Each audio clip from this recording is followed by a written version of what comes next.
Before continuing with this program, allow me to preempt the more skeptical viewer's notion that the subject matter deals primarily with bygone days and dry ancient history. When we hear the words divination and goddess tradition in a title, our minds are not immediately stirred into thinking about the present fast-paced information age. However, though the origins of both divination and goddess worship do reach back to antiquity, it was in fact for our times that the high arts of divination were created. It was for our Kal age of iron and tears that the magical canon was conceived. From the high civilizations of the past came men and women whose exceptional creative and aesthetic abilities allowed them to not only construct formidably majestic pyramids and temples, but to see ahead in time and know what the future was to portend. This capacity is lost to most of us today, and those few who possess such abilities are, more often than not, deemed strange and suffer ridicule accordingly. Though the gifts of our kindly progenitors, the high arts of divination, have also been ridiculed and occluded by the advent of science and fundamentalist religion, they are not redundant and are, in fact, the very avenues to true wisdom and enlightenment.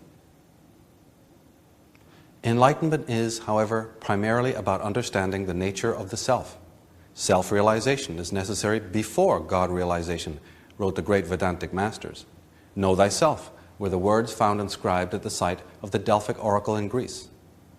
The oracles and diviners of old knew what our questions were going to be, and they knew how to provide us with the most fascinating tools in order to have answers. But how disappointed they would be to see how carelessly we have cast aside the compasses and the charts made for our safe navigation over the omnidirectional oceans, if you like, of time and fate. In any event, here we are, immersed in our furious and manic world, a world now receiving warnings about a nightmare list of forthcoming hazards, about terror and terrorism, and ecocide, global warming, future shock, affluenza, and so on. And precious few are those commentators or thinkers who have anything positive to say in the way of real solutions. As I have mentioned on other programs in this series, the present millennia is a time for solution think, for finding simple grassroots remedies to age-old problems. This is certainly a time of challenge, but it can also be our most creative time.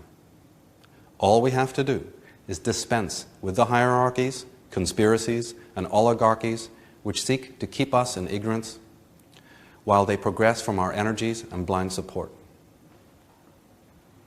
We find ourselves in the present debilitated condition due to the fact that we have been duped into placing our faith in orthodox religion and technology, rather than in nature and in our own abilities. As should be clear by now, orthodox religious dogmas have little to nothing to do with self-realization, and clear also that technology has, likewise, little to nothing to do with answering life's greatest questions. Christianity and the other religions exalt mind over the physical body, and science exalts left brain rational thought over right brain intuition and imagination. In fact, division and divisiveness are the mainstay of both ideologies, but especially of religion. Judeo-Christianity, like most fundamental and unsustainable religions, is replete with dichotomies and inequality. From beginning to end, we see nothing equal in the creation. A little reading, and we find that God is unequal to Lucifer, and that heaven is divided from hell, and that there is inequality among the angels and heavenly choirs. Adam is not equal to Eve, and Eve not equal to Lilith. Cain is not equal to his brother Abel. The 12 tribes are not equal in rank, and the prophets are unequal to the commoners, the Gentiles unequal to the Jews. The Pharisees, they're not equal to the Sadducees. The Jews, not equal to the Romans. Christ, not equal to the so-called Messiah. The Pope is not equal to his flock, and the priests are not equal to their parishioners, and so on. We have Protestant versus Catholic, and hundreds of denominations of the same religion, each despising the other. And yet, we are told to believe that the denomination we belong to is holy and possesses the whole truth, and that to go elsewhere is to jeopardize the very welfare of our souls, no less.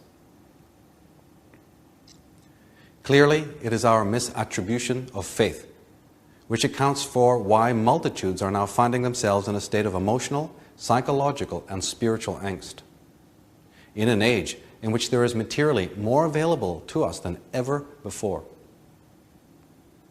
Our lack of attendance to the real questions of being also accounts for the delinquency and disenchantment among the youth, who feel more and more pressure to perform, to excel, and to overachieve. Well, we've taught them our bad habits, so they know exactly how to go along to get along, and what to think rather than how to think, and to do rather than to be. We replace life with lifestyle, and freedom with relative liberty. Our offspring are the barometer of our existential progress, the measure of the moral level and internal state of decay. Well, what alternatives are there? The viewer will ask. It is the mission of this series and this program to provide some insight into possible alternatives and to demonstrate that we still have before us sane spiritual practices which are older and richer than anything we have already been offered by our deviant clerics and politicians, who work overtime to make sure that we never discover that we are our own priests, our own priestesses, and who have so much to lose if we ever do awaken to inherit our own sovereign power. When we come into this world as children and begin our indoctrination process with parents and teachers, we are basically led to believe that there are no operating manuals to life, and that we get it together through trial and error as we go. However, nothing could be further from the truth. There are operating manuals. Their names are tarot, astrology, Kabbalah, and numerology. And these were, and still are, the mystery school curriculum. They are designed to not only help us to see into the future, but more importantly, to be totally and passionately aware in the present, in the now. They enable the mind to operate holistically and polyphrenically. They enable us to assist and educate ourselves and the others around us. And they are at our disposal any time that we're ready to bring their magic into our lives. They were created in times past to help us navigate through the tempests of life, that we might arrive safely at our true destinations. As I often inform my audiences, the loss of our spiritual legacy did not occur by accident. It has taken centuries of manipulation, suppression, prohibition, and conditioning by dynastic interests and those who have a great deal to lose should ordinary people think and act as their ancestors once did. The ineffectual replacements for the orally transmitted high arts are the modern religions and sciences. In this program, we will be exploring the reasons for the rise of both and finding out that through our acceptance of these two worldviews, we slowly lost our intimate connection with the natural and organic, and with the living oracle, which exists within consciousness as a portal to our racial memory, to our Akashic record, which contains, like a mandalic fractal, the collective experiences and wisdom of the entire human race. This is the genetic library that contains the virtual epics and sagas of all humankind, the remote energetic scriptorium, if you will, which contains wisdom inaccessible to the linear perspectives of common scientists and theologians. And it is accessible via consciousness, the kind of consciousness which is imbued with reverence, simplicity, and humanity, and not by that corrupted by greed, vanity, and megalomania. It is a wisdom received and transmitted only by a consciousness which has been chastened, seasoned, and matured through many a test of purity, and which has withstood moral and spiritual assault and tribulation. The man in society who is out of rapport with the imagination body becomes mentally deranged and existentially vagrant. He becomes wordy and linear, aggressive and self-interested. He becomes time-bound and sensationalistic, enslaved in a world of appearances with no articulation or authenticity. Dreams, intimations, and visions, silence and nature are replaced with the clamor of thought, words, desire, noise, and machines. The image-starved populace, seeking to alleviate the systemic impoverishment they feel unconsciously, become compulsively addicted to those false oracles which their malign masters construct and bestow. Television, cinema, video games, sports, computers, and all manner of virtual realities become the chic thing. Now, it is the hyperspace of a digital kingdom which one turns to in order to be turned on.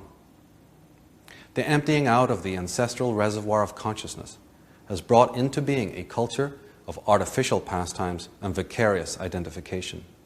Nowadays, it is not who you are that matters, but what you own which does.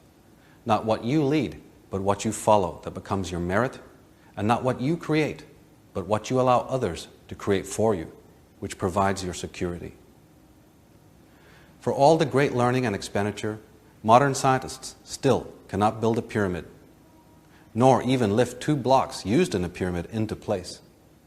Yet theirs is the vaunted intelligence, which can launch satellites into space, but which cannot prevent the hole in the ozone layer, which can engineer the microchip, but which cannot prevent people starving to death, which can offer genetically altered foodstuffs to countries which cannot afford to pay for it, and which is committed to seeking all the answers in a future which their own science then goes on to prove does not logically exist.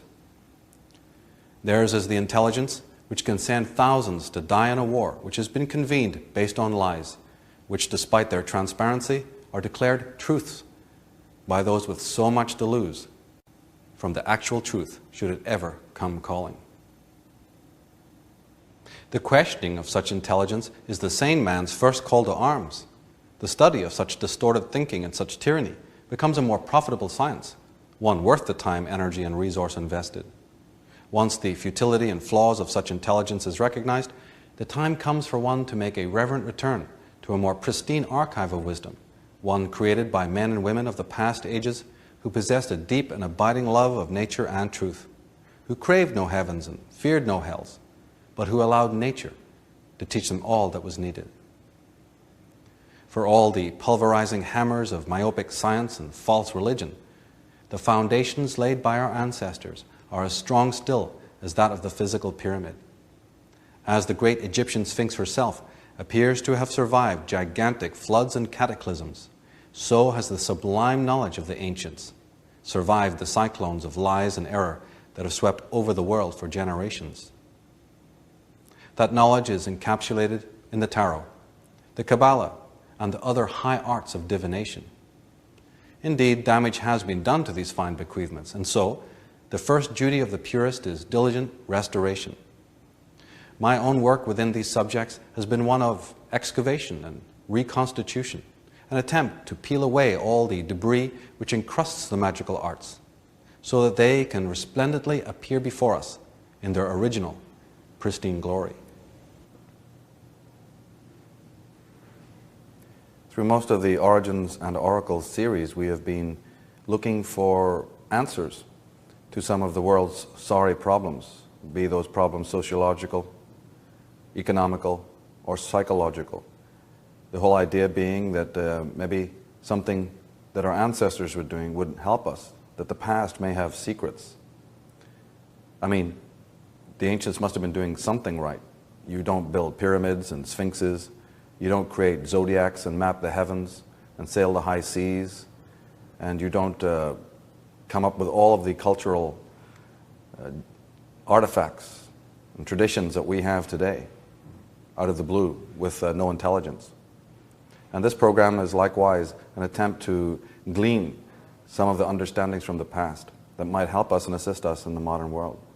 But again, let's not doubt that our interest, our main calling, our main theme is the present day, the world in which we ourselves, the human race, is now finding itself. The Maya are talking about an end date, an end of history, an end of time. Many philosophers from previous ages, and even some today, are talking about the time of revealing, an age when the masks are finally going to be coming down and man is going to have to deal with his dysfunctions. In the past, we had rites, we had rituals, we had customs, we had a shamanic tradition that took care of those things and didn't let us get into the sorry predicament. And of course, we know that these shamans, the Gnostics, the oracles, they use certain tools, like the divination arts, in order to assist their brethren, their brothers and sisters, in that process of individuation and self-realization. Interesting thing about the tarot is that in a full tarot deck, there are 78 cards, but those who work with the tarot know that there's the major arcana, Arcana just means a quadrant of the heavens. There's a major arcana of 22 cards. And 21 is the full cycle, and then we come full circle to the 22nd card. So the number 21 is of great importance. We know that 21 anyway, and 22, 22 over 7, and 21 being 3 times 7, a prime number. The idea of coming full circle are very connected to these numbers.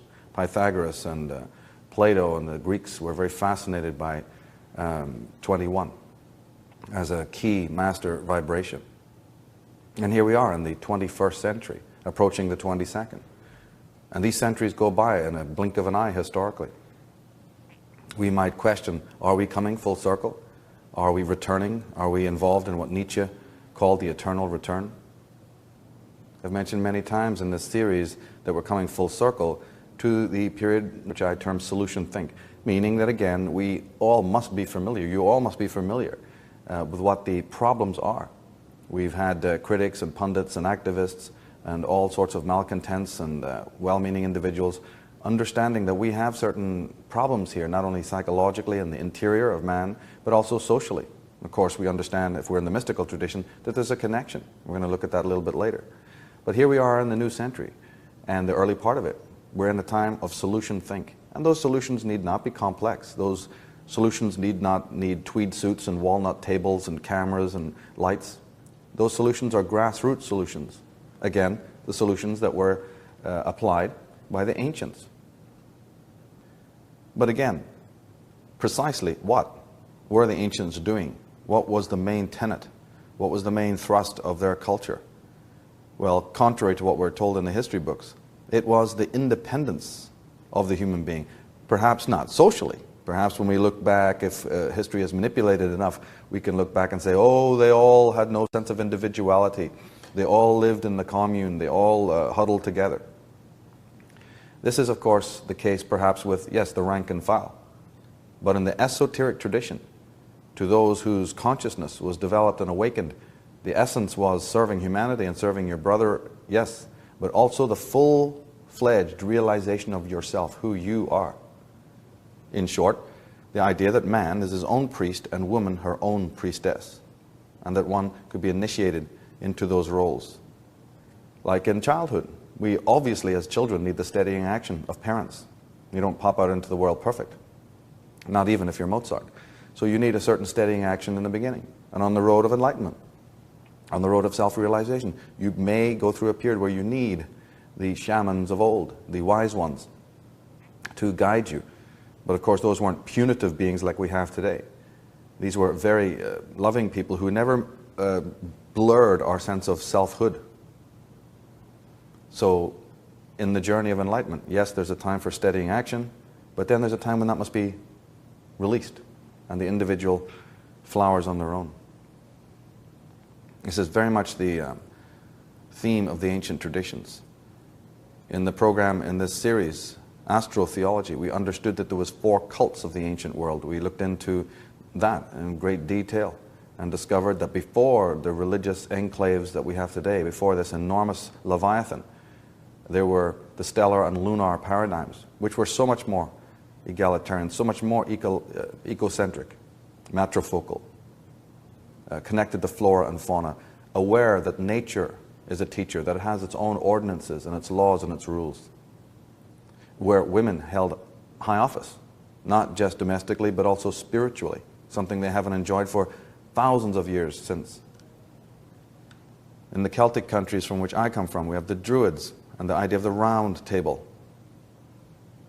But do you think that the individuals who were talking about round tables and circles and Druidic orders were unaware that you have to be in order within in order to have order without?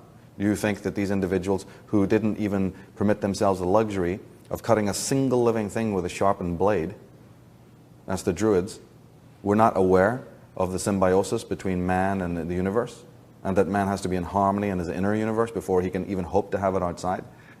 Well, why is it that these military so-and-sos and political so-and-sos that rule the world today, who claim to have all the answers, are rushing about in all sorts of psychic chaos, hoping that they're going to somehow wave a magic wand one day and the world is going to be in peace and harmony? Yes, it will be in harmony. There will be social order, but it will be a new world order. It will be an order of control, of dumbed down, drugged out, controlled, indexed non-individuals.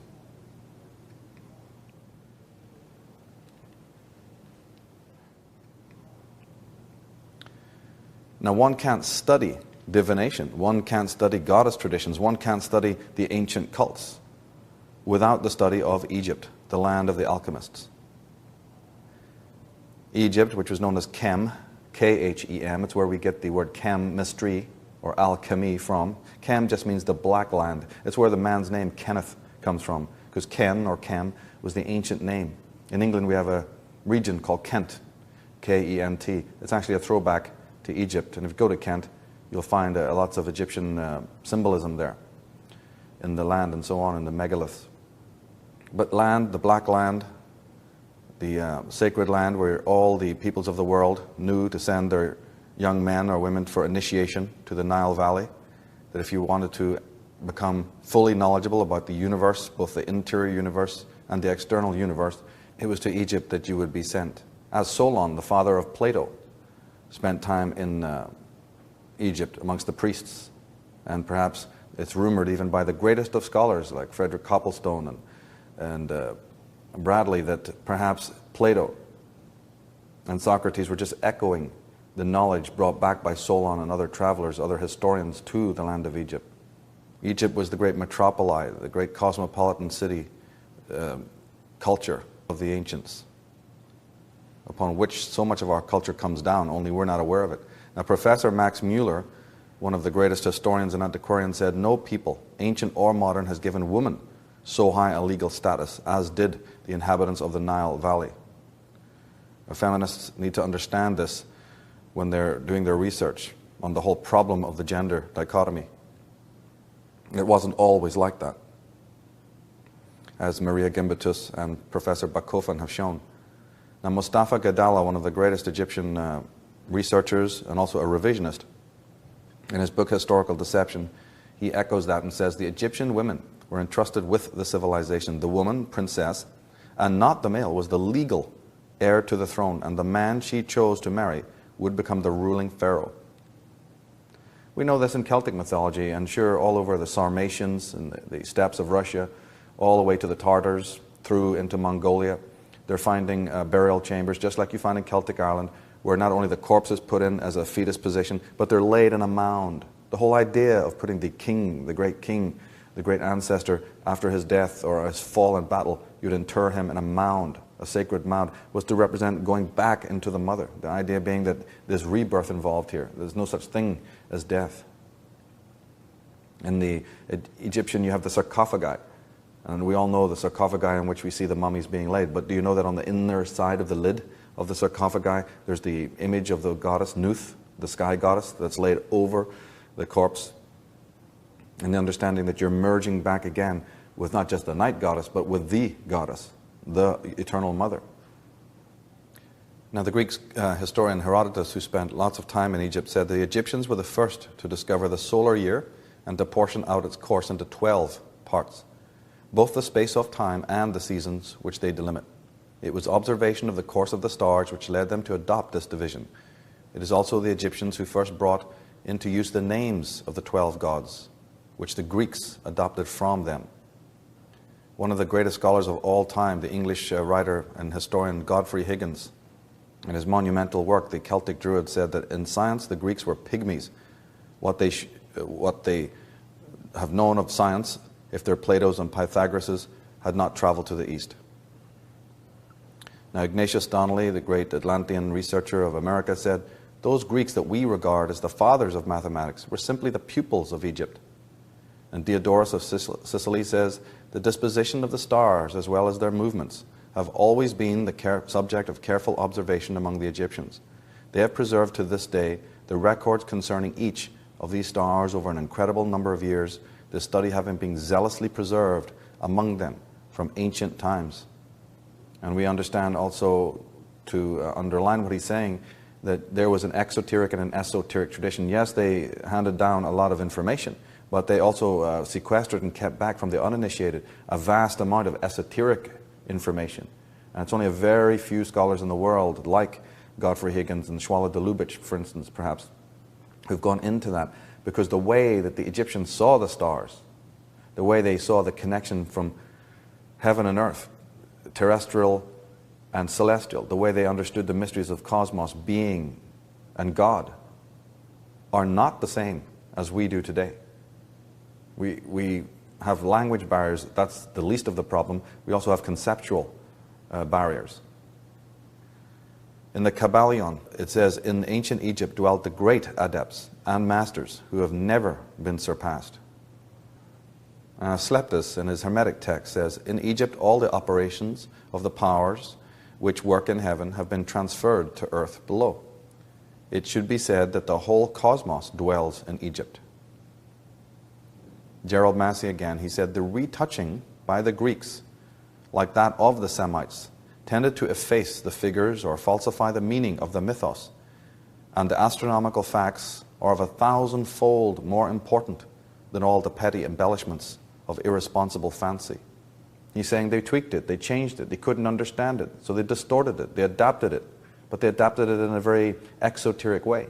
And as we proved in astrotheology, that action of contorting the canon, contorting the archive, can have the most serious effects not just on the canon, not just on the archive, but on the minds that later come to read that travesty, that hybrid.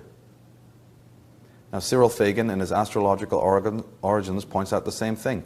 In their desire to appear highly intellectual, scientific, and mathematical, the Greeks, probably about the time of Alexander the Great, adopted the solar nomenclature, thereby turning ancient zodiacal symbolism topsy-turvy and making it sheer nonsense. That's right, Alexander the Great, that would be correct, because Alexander the Great invaded. That's why we have Alexandria, the city of Alexandria in Egypt. There was an invasion of the Greeks, who hadn't the faintest idea in the wide world what the Egyptians were about and what they were doing. But for those of you who don't understand what it means by solar nomenclature, we haven't really the time to go into that. In astrotheology, we pointed out what that means, that there is ancient cults operating in the world that are the precursors to all the modern religions and governments of the world. And they very quickly are the stellar, the lunar, the Saturnian, and the solar cult. And no understanding of our times today, no understanding of history or the movement of tribes or language or racial theory or any of that can be understood without a knowledge of these cults. And the fact that you haven't heard about them says it all. There's a reason why you haven't heard of astrotheology and these parent subjects. There's a reason why you haven't understood and been told that the Christian religion, Judeo-Christianity, arises from 7 cults of the ancient world, 4 of which of those were incredibly powerful. There's been a lot of editing going on in the subject of history, and we're going to try and put that right to whatever humble extent we can achieve that. Now, Mustafa Gadalla, in his book The Exiled Egyptian, says that academic Egyptologists claim that they have deciphered and understand the ancient Egyptian language. But do they? Deciphering the ancient Egyptian language began when Champollion in 1822, but practically ended then. One can easily see the struggle of academia to understand the ancient Egyptian language, which reached a dead end, as is reflected in an apparent deciphering of no more than 1,500 words that have contradictory and confusing meanings. Even if we accept academically deciphered ancient Egyptian terms and names, which is equivalent to about 1,500 English language words and terms, this number is less than 1% of the vocabulary listed in an average English language dictionary. With such a small fraction, the evidence is clear that their whole effort was a sham. Oh, but that doesn't matter. The average Egyptologist and scientist and antiquarian and linguist is going to absolutely condemn you if you try to say that the Egyptians were into astrology, the Egyptians understood the meaning of life, the Egyptians were not primitive when they built the pyramid. These individuals who've barely deciphered 1,500 words are going to, as they have, lambast, marginalize, sequester, and harass any scholar who makes a thorough, more detailed analysis, like Gerald Massey and Schwala de Lubitsch and Godfrey Higgins and many others have done. We don't even want to get into what these individuals had to endure under the weight of the fundamentalistic approach. And yet here we find that such a small headway was made, how can they know what was really going on in the Egyptian mind when they can barely decipher their language? Esoteric and exoteric, meaning inner and outer, revealed and unrevealed. Von Mosheim says that the Egyptian priests had a sacred code of their own, founded on very different principles, he says, from those which characterized the popular religion, and it was studiously concealed from the curiosity of the public by wrapping it up in characters and meaning and powers which were only known to themselves. Sad thing is, that's still going on with the modern clergy today. They decide what they'll hand down to us from their pulpits. The Egyptian gods, quote unquote, represent human principles and proclivities. This has to be firmly understood. Their qualities and interrelations are encapsulations of the interpsychic dynamics. In short, they represent archetypes operating through the stereotypic domain. Okay, so when we really understand and we do our homework beyond the limitations that we get in the textbooks and official reports, when we really go to town with the whole concept of Egypt, some most remarkable theories come to light of how they understood not only the world around them with meticulous detail, but also the rhythms and patterns of the human psyche. And what do we find in the pantheon of these Egyptians? Because, of course, all the moderns, including the religious individuals, are saying, oh, look at those pantheon. They're pantheists. Thousands of gods. So we needn't bother about them. They couldn't even decide what god to worship. Far from it. These gods represented human principles and proclivities. Human aspects of the human being. Their qualities and interrelations are encapsulations of the interpsychic dynamics. In short, they represent archetypes operating through stereotypic domain. They represent the interaction of the spiritual, emotional, mental, and physical levels. Many of the images on the papyri are iconic ciphers containing mathematical and geometrical secrets and sacred proportions and harmonics which relate to the dimensions of the human body and the cosmos. Now, any of you that are into codes and puzzles and paradoxicons and that kind of thing will understand this, that you, of course, clearly you can use a symbol to connote something. Same in computer programming. Well, that's what the Egyptians were doing, only they were doing it on a vastly higher level. They were able to represent the most subtle of intellectual and spiritual concepts and nuances with these hieroglyphics. You might just see the pharaoh casting a net, catching birds. And everybody turns the page going, oh, how lovely, the pharaoh's out hunting birds. Swatow de Lubitsch, Gerald Massey. These scholars have said, no, what the pharaoh is doing is controlling his own thoughts. The crazy thoughts of the mind that are non-stop. He's bringing them into order through that net. It's an image that shows you something that's going on intrapsychically, and that's just one small example. In short, because we haven't got the time to explore the beauty of this kind of thinking, but in short, as a little hermeneutic, we have the kneeling gods. If you ever see you'll always notice that the gods are either showed kneeling, standing, or in some other pose. Well, kneeling gods in this hermeneutic are representing the powers and laws of the earth, meaning they represent the body, the emotions, and the lower psychological nature of man. If a god is seen standing, it's possible that he represented the powers of and laws of the air and the sky, which would also represent, in the human context, the mind, the intellect, the reason, and the creative. If that god bore wings, if he was winged, then he represented non-physical, more abstract dynamics, perhaps spiritual, psychic, and archetypal levels and dynamics. And if the god was seated, then he represents fixed and embodied archetypes. And if the god is seen, or goddess is seen seated, as they often are, they might represent fixed or embodied archetypes, in the same way that in astrology we have the fixed, cardinal, and mutable signs of the zodiac.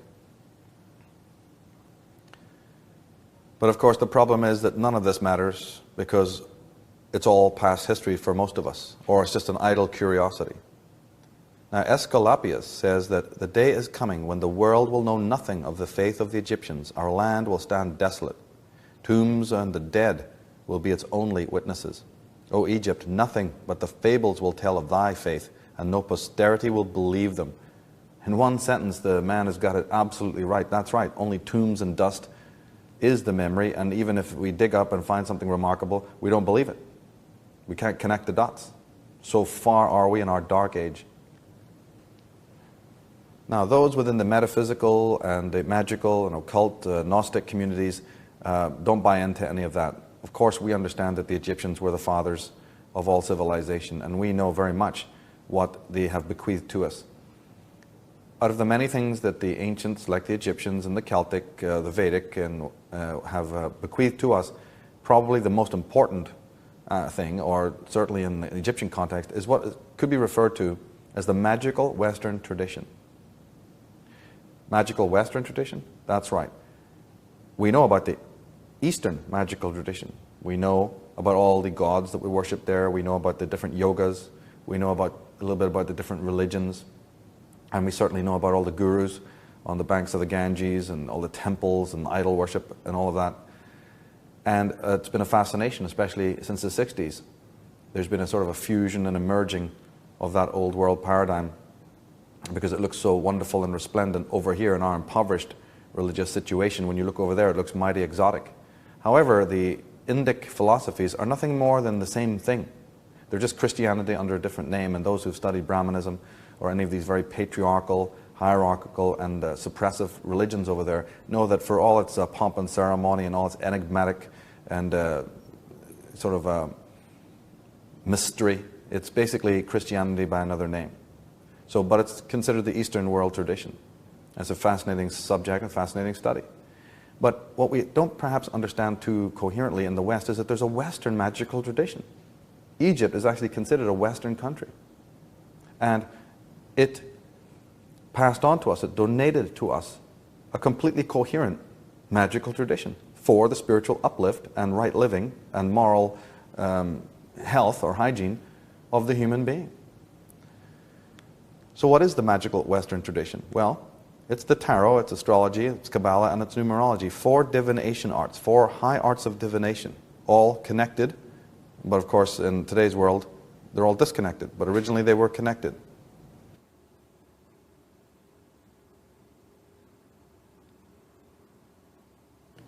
I put the tarot first in the list because I work with it myself, and I have to emphasize its peculiar brilliance.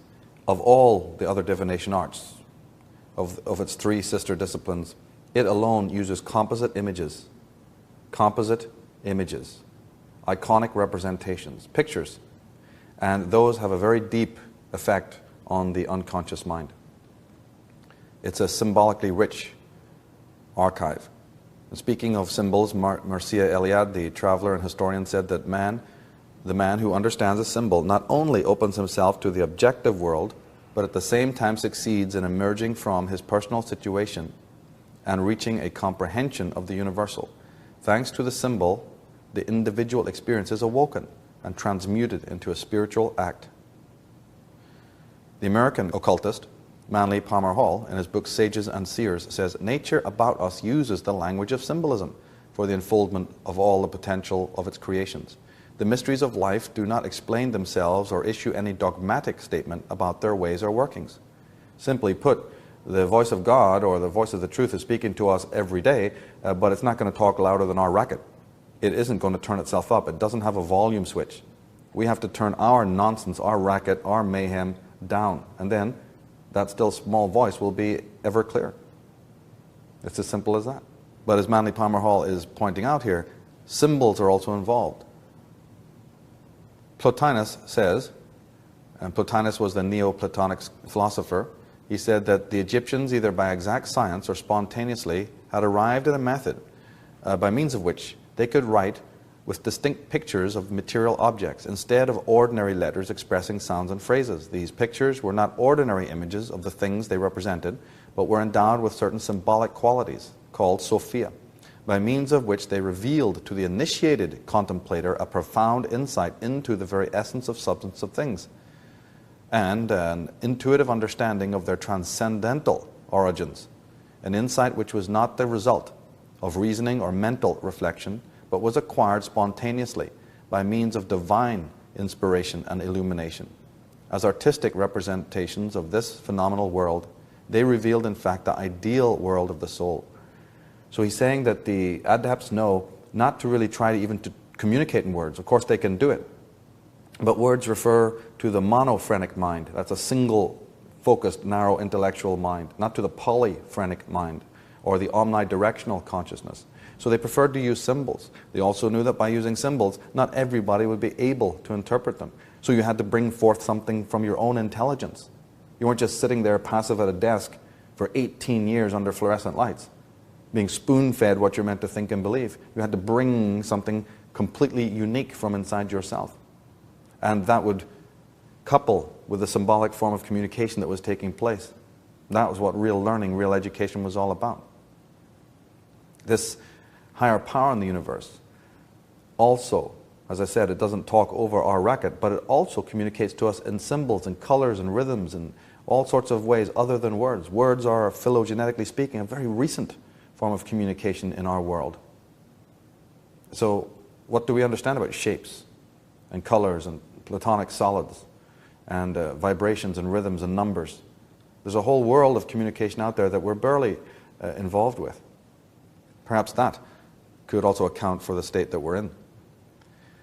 Now you can't think of the tarot, certainly in a more modern context, without thinking of a particular period in history, namely the 1800s, the 19th century, the Victorian era, and of a certain order.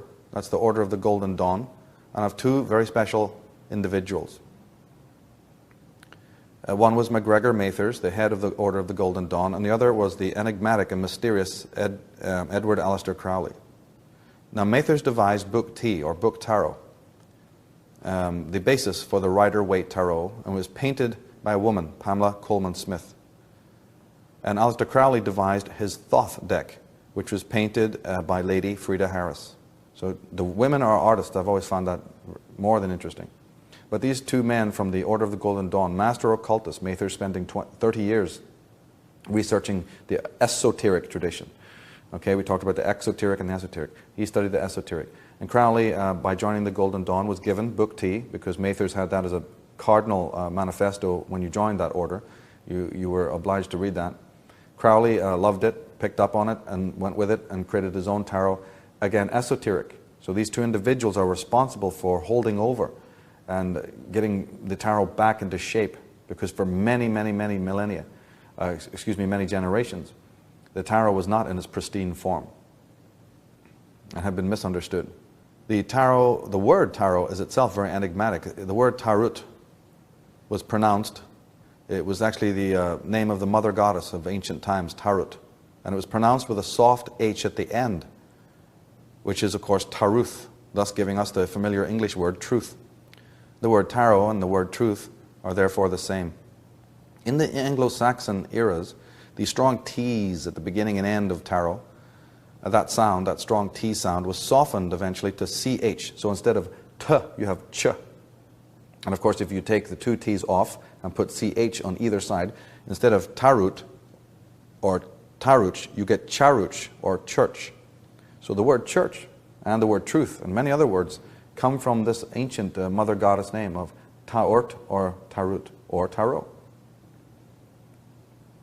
And there she is. The earliest symbol given to her by the ancient Egyptians was the hippopotamus god or goddess. There she is in the center of the zodiac, also at the northern point of the sky, up there in the sign of Cancer, near where Ursa Major and the pole star are.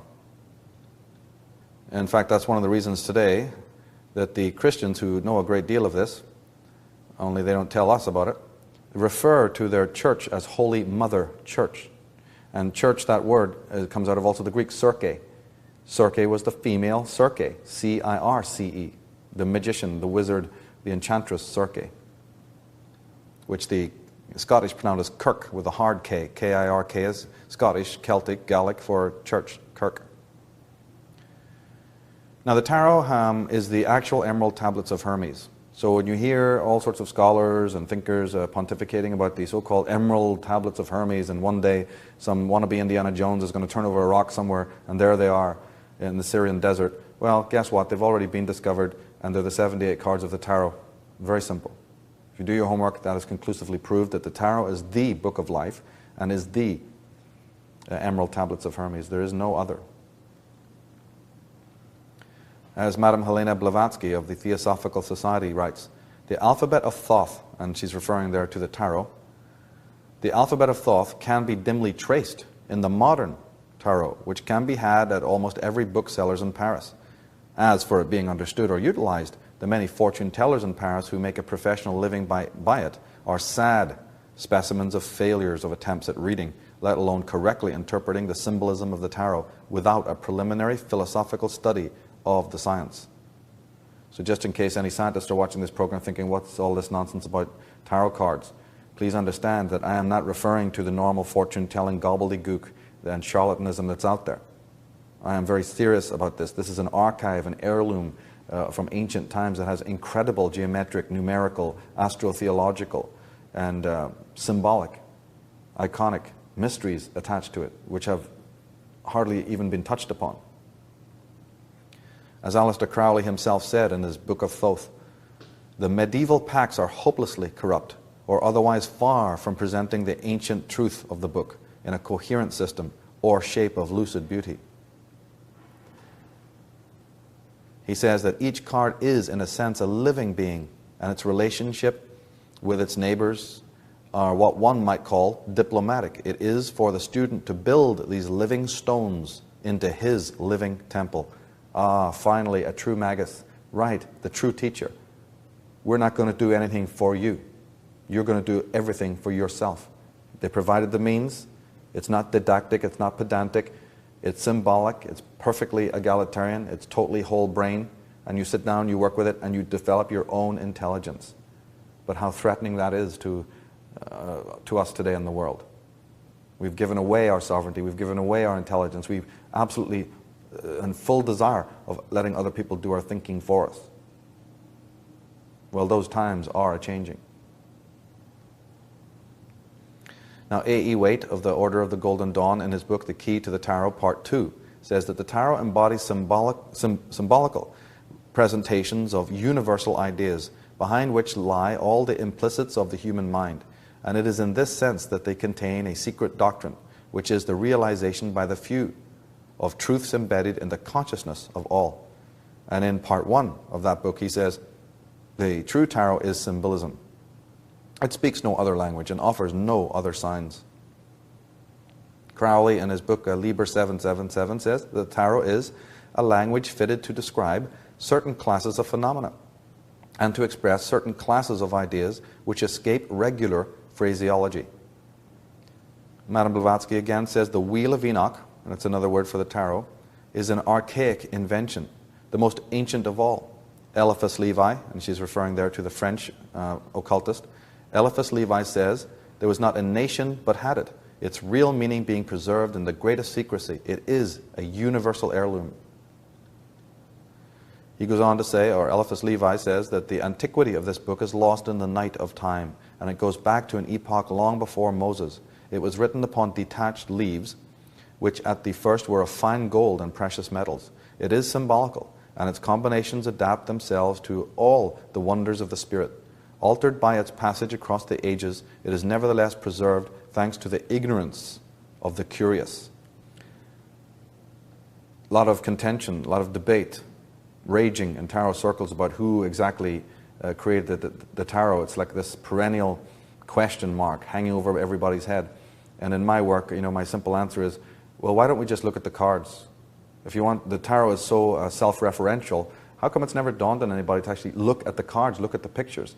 The pictures themselves, as on my website, I go into great detail with that and in other presentations, but the tarot cards themselves clearly reveal where they come from. But just in case we need more proof, Jean-Baptiste Putois, in his History of Magic, talks about the Greek philosopher Iamblichus, who was traveling in Egypt and met with the adepts and the high priests and was taken below the Sphinx and the pyramid into inner chambers. They say that according to the ancient Greek philosopher, a series of 22 frescoes identical to the tarot's major arcana once adorned the walls of a secret underground gallery accessed through labyrinthine passages. Priests entered the subterranean passage through a door in the breast of the Great Sphinx. The frescoes lined each wall were said to be flanked by sphinx-like caryatids, 24 in all, lit by 11 crystal oil lamps shaped in the form of sphinxes. A sphinx was also prominently displayed in fresco number 10. That's Arcanum 10 of the tarot. Now, Arcanum 21, the final pictogram in the series, depicted the 4 zodiac signs distributed symmetrically around a large wreath. And that's what you see today. If you go to any store and pick up the tarot, buy a tarot, and look at number 21, you'll see the 4 quadrants and the wreath. So what he's basically saying here is that thousands and thousands of years before the Chinese and before the medieval time and before the Italians and before the French and before the Gypsies officially, we have a tarot in almost precise order in Egypt. In fact, just as an anecdotal aside, the word gypsy comes from Egypt. The word gypsy, if you put an E on the front of that word, it's Egypsy. The gypsies were just originating from Egypt, or at least thought of themselves as originating there, meaning that they were keeping alive the old traditions and the studies of Egypt. Now when we come to the testaments of the modern world, we know that the center manifesto of Judeo-Christianity is certainly the Bible, and we will be told that the Bible is based on the 5 books of the Torah, the Pentateuch of old, the Hebrew Torah. However, what we are definitely not told is that the Torah is based on the tarot. In fact, they're the same word. They both mean law or way. They come from exactly the same word, law or way. That's why there's 22 letters in the Hebrew alphabet, and there's 22 cards of the major arcana. That's why the Tree of Life has 22 paths on it, representing again the letters and the meaning. And because the Judeo-Christians in later era, as we saw in our show on astrotheology, didn't want to be connected to these ancient cults, they set about prohibitions like this one. In Exodus 20, we read in the 10 Commandments, "Thou shalt not make for yourself a graven image." The prohibition. A prohibition so important to them that it comes second. Number 4 is "Thou shalt not kill." Oh, but that was less important than "Thou shalt not make a graven image." Well, what is Egypt covered in? What is the ancient world covered in? Graven images of God, graven images of the mysteries of being. But that had to go. Now, Leonard Schlein, in his book, The Alphabet versus the Goddess, said that idol, that word, comes from the Latin idolum, which comes from the Greek eidolon, which means image. So, the sin of idol worship is the sin of making visual images. But we have, coming out of India, right from the earliest dynasties of the Dravidian culture in India, we have images of God, of Shiva, and the ancient god of the animals. And we have in Egypt the countryside replete with the most elaborate images. All over the ancient world, man expressed his reality in images. Leonard Schlein says, he talks about this mental and behavioral schism. He says, "I was struck by the thought that the demise of the goddess and the plunge in women's status and the event of harsh patriarchy and misogyny occurred around a time that people were learning to read and write. Perhaps there was something in the way people acquired this new skill that changed the brain's actual structure." And in our program on astrotheology, we saw that that is definitely the case. You don't just happen to do things like that and not have enormous consequences for thinking and for behavior. He goes on to say that literacy has promoted the subjugation of women by men throughout all but the very recent history of the West. He says, "The second commandment forbids Israelites from conveying any iconic information. No illustrations, no colorful drawings, and no art. So far as we know, there has never before existed a culture that forbade representative art. Why should a prohibition against making images be the second most important rule for righteous living? According to the 10 Commandments, art, therefore, is more dangerous than murder." When we get a handle on this kind of a philosophy, when we get a handle on what this man is talking about, and what we've been presenting in this program and also in this series, we're going to suddenly get a window into, more than a glimpse into the reason why things are the way they are. See, we may be looking at the big picture that's been presented for us, but we're missing the detail. In life, you have to watch where you're standing when you're viewing the canvas of reality. Maybe there's a problem if we're standing too close or we're standing too far away. You know, our vision can be distorted. We might be missing something very important. We have to get to the right position so we have the right perspective. Now, Jerry Mander says that the Hebrews emerging between 3000 and 2000 BC won an important political victory by denouncing what they called the worship of graven images. By destroying the power of the sculptures of the Sumerians and others who preceded them, they effectively destroyed nature-based religion and the veracity of images. This made possible the substitution of an abstract, single, male, human, all-powerful God. Because it was a sin to create any sculpture of it, it maintained its abstract nature. Of course, we know later on they had to bend the rules a little bit and come up with an image of Jesus Christ because the whole plan wasn't working. They had to concede a little bit. And we're not only implicating Judeo-Christianity here. The Islamic people are equally intolerant of images and went around chopping and carving and chipping away at all these images for their own purposes in Egypt. Look at the period of the Dark Ages. Scholars like Leonard Shlain are now thinking about it. They're thinking, hang on here, is there some connection between the coming of the Dark Age, which just follows this Renaissance? Well, the printing press was created by Johannes Gutenberg in 1454. William Caxton brought his press into England in 1476. Is there some sort of, is history trying to tell us something here? That's right, the bicameral mind, by using words, language, written words, as the sole means of communication. Blocking, sequestering, stopping, preventing the other kinds of communication. We literally had a mental shift. We start using the frontal lobes more, or to use more jargon, we moved into a left brain type of thinking pattern, cognition, which is more linear, rational, hyper-focused, and also more aggressive. But what damage we did to ourselves.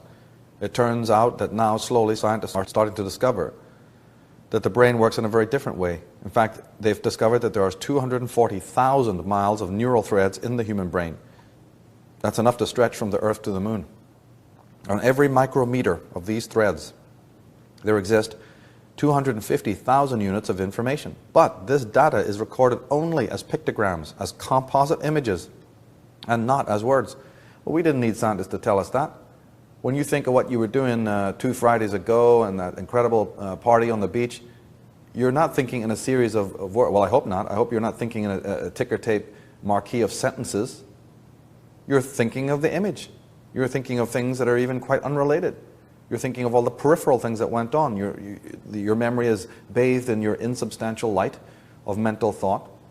And there's all sorts of permutations and visions and emotional qualities and tonalities to that.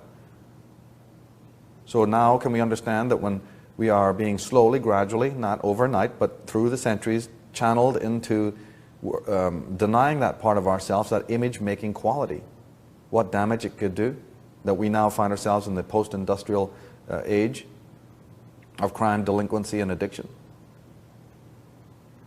Now the tarot again, specifically. I have discovered that the tarot, in my work, I found that it relates to a whole plethora of other great mysteries.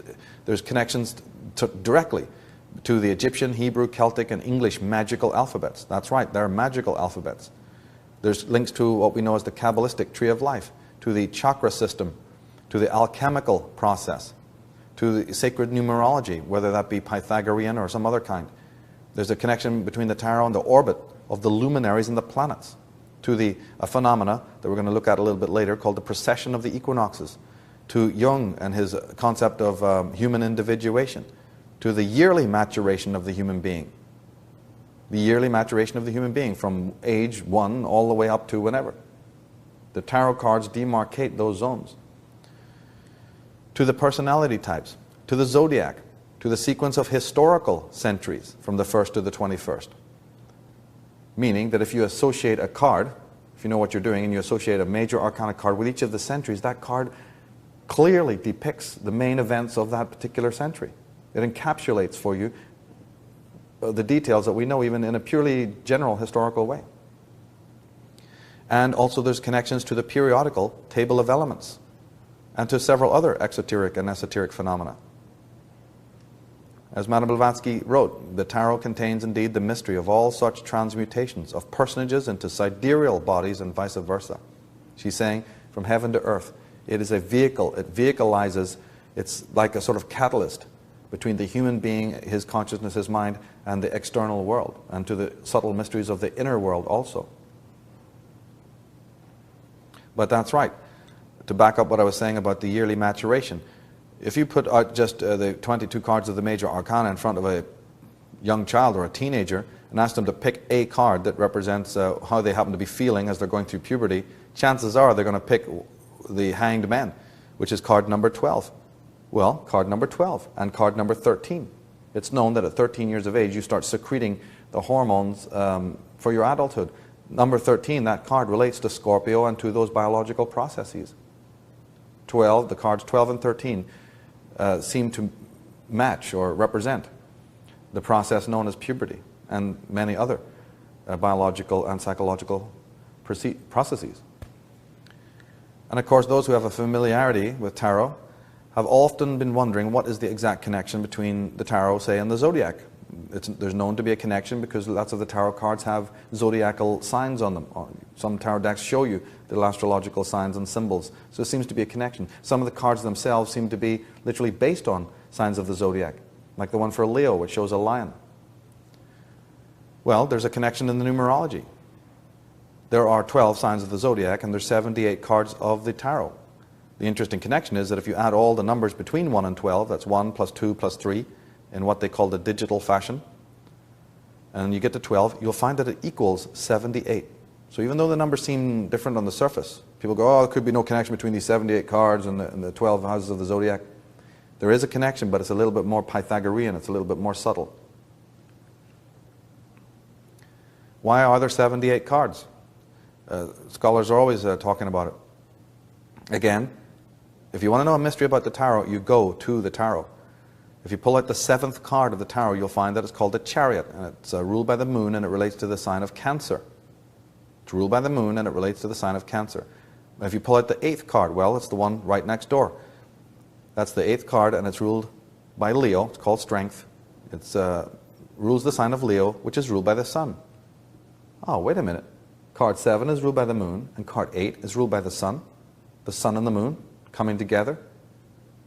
So 7 and 8, as a number, were known to the ancients to represent the sun and the moon.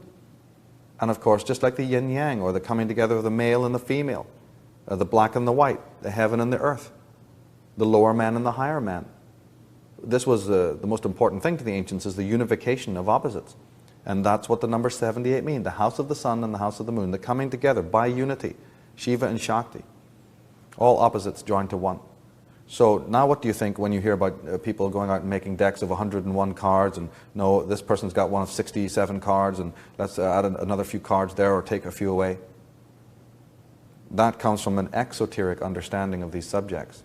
One hasn't done enough homework, one doesn't realize that there are inborn ordinances and rules to these things. And if you destroy them, you can create disharmony. I would go so far as to say that I've already said it, that the tarot is the actual book of life. Well, in the book of Revelations, we hear John talking about the Bible, which is put before us as the book of life. But I think that that passage can be transferred or transposed to the tarot. In the Bible it says, if any man shall add unto these things, God shall add unto him the plagues that are written in this book. And if any man shall take away from the words of this book, of this prophecy, God shall take away his part out of the book. In my particular work with the tarot in classes and tutorials and online and that kind of thing, my approach to the tarot is very grassroots.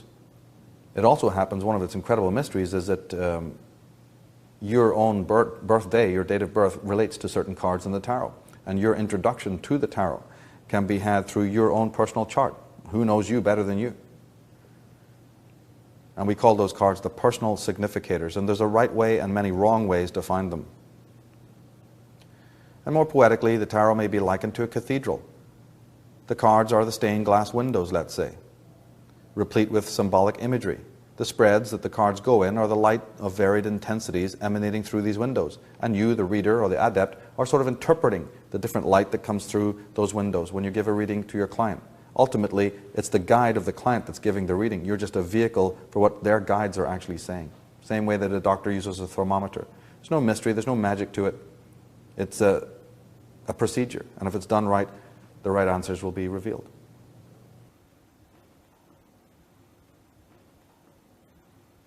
Now we can turn to the other great part of the Western magical tradition that the Egyptians have bequeathed us, which is referred to as the zodiac. We know clearly that the Celts and the Maya and the ancient people were fascinated by the heavens and the stars. That's self-evident. The Aztecs and the Maya have left us their calendars.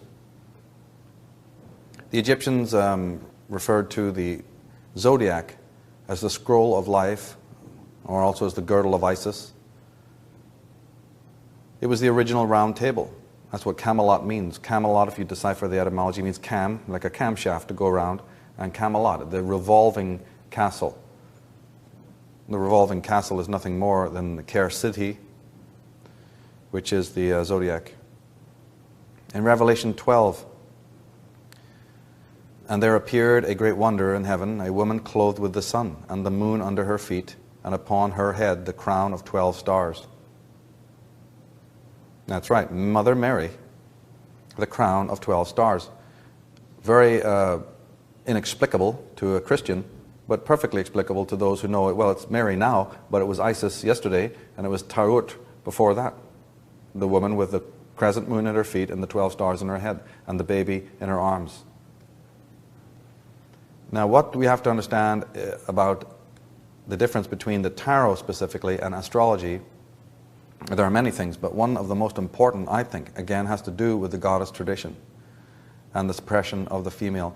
We have what, in astrology, the masculinization of certain signs of the zodiac. When you look at the signs of the zodiac, a lot of them are male. It turns out that if you go to the tarot, they preserve the feminine original. We know that a masculinization policy is part of this contamination process that happened down through time.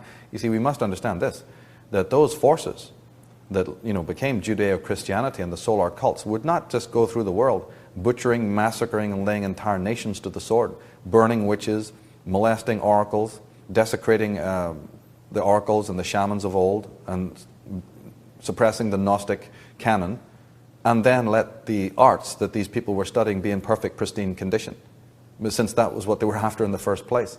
So, if we find astrology and tarot in existence, anybody with 2 brain cells knows that it can't be in the pristine form. Maybe they've been tampered with, maybe they've been tweaked, maybe they've been changed. And in fact, when you do your homework, you find that they have. They're not in the pristine form. So one has to be a purist, an archivist, and go back and say, what has been tampered with? What's been contaminated? What's been taken away? Why is this over here so complex? Why do we need so much extra paraphernalia? But on a more simple level, there's been a masculinization of the astrological signs, specifically with Sagittarius, with Libra, with Aquarius, and with also Pisces. We find that in Sagittarius, we know that's the man, the archer, the centaur, the man with the bow. But the tarot card that relates to Sagittarius is the female angel holding the 2 chalices. Libra, which is now, of course, no female in it at all, they just give you the scales, the balances, but the tarot card for Libra shows the female queen enthroned. In Aquarius, if your star sign happens to be Aquarius, you'll know that your symbol is the man with the water pitcher. But guess what? The tarot card shows the original symbol of the female with the water urns. And this is a symbol that goes back many, many thousands of years. And Pisces, which they show as the fish, also had the countenance of the female goddess Isis weeping her tears over the loss of her consort Osiris. By the way, on my website I have a full analysis of the Egyptian origin of the tarot for those who are interested. Now, Richard Tharnes, PhD, is one of the moderns who's connecting the dots. He says that psychology textbooks of the future, of future generations, will look back on modern psychologists working without the aid of astrology as being like the medieval astronomers working without the aid of the telescope. He's right for 2 reasons. One, it is ridiculous that they're not using it, and 2, they should be using it because it is much more powerful than some of the methodologies that are being used today. It encapsulates all of Freud's discoveries and all of Jung's discoveries were originally in the tarot. The 16 court cards represent the 16 personality types, and so on and so forth.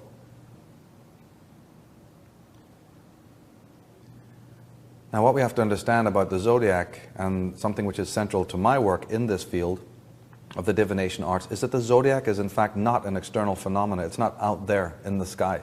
And there's no magic rays coming from any rocks floating in space that are affecting your destiny or your fate. Those magic rays and those influences have never been discovered. They have not been discovered in the past, and they will never be discovered because they don't exist. The mystery of how the zodiac relates to consciousness is still to be unraveled. My work is a central part of that revelation. But in short, what we need to understand is that the zodiac is an inner apparatus. It is an inner psychic phenomenon. I call it the living zodiac. As Friedrich Nietzsche so correctly said, as long as you still experience the stars as something above the head, you will lack the eye of knowledge. In fact, again, we just need to look to the word. The word zodiac comes from the Greek word root, zaun, which meant living beings. That's how the ancient artists always showed originally the zodiac was in proximity to the human form. Down through the ages, somebody knew this. The old stellar cult people were completely aware, had no problem grasping that the zodiac was an extension of human consciousness. You might find today astrology books out there saying psychological astrology, archetypal astrology. And then you open it only to find that the person has the faintest idea what those terms even mean. Still thinking that it's hunks of rock out in space with these bizarre aspects and conjunctions that is affecting your inner spiritual development. Nothing would have been so preposterous to the ancients of the world to think that material substances outside you have any relevance to your own personal individuated experience. This is the contaminated form of astrology that I was talking about that's been handed down to us by those murderers of civilization, the Vatican and other edifices. But man was always shown in proximity to the signs of the zodiac. Here's the Christ, or the enlightened one, in the middle of the 12 signs of the zodiac. He is the 12 signs of the zodiac.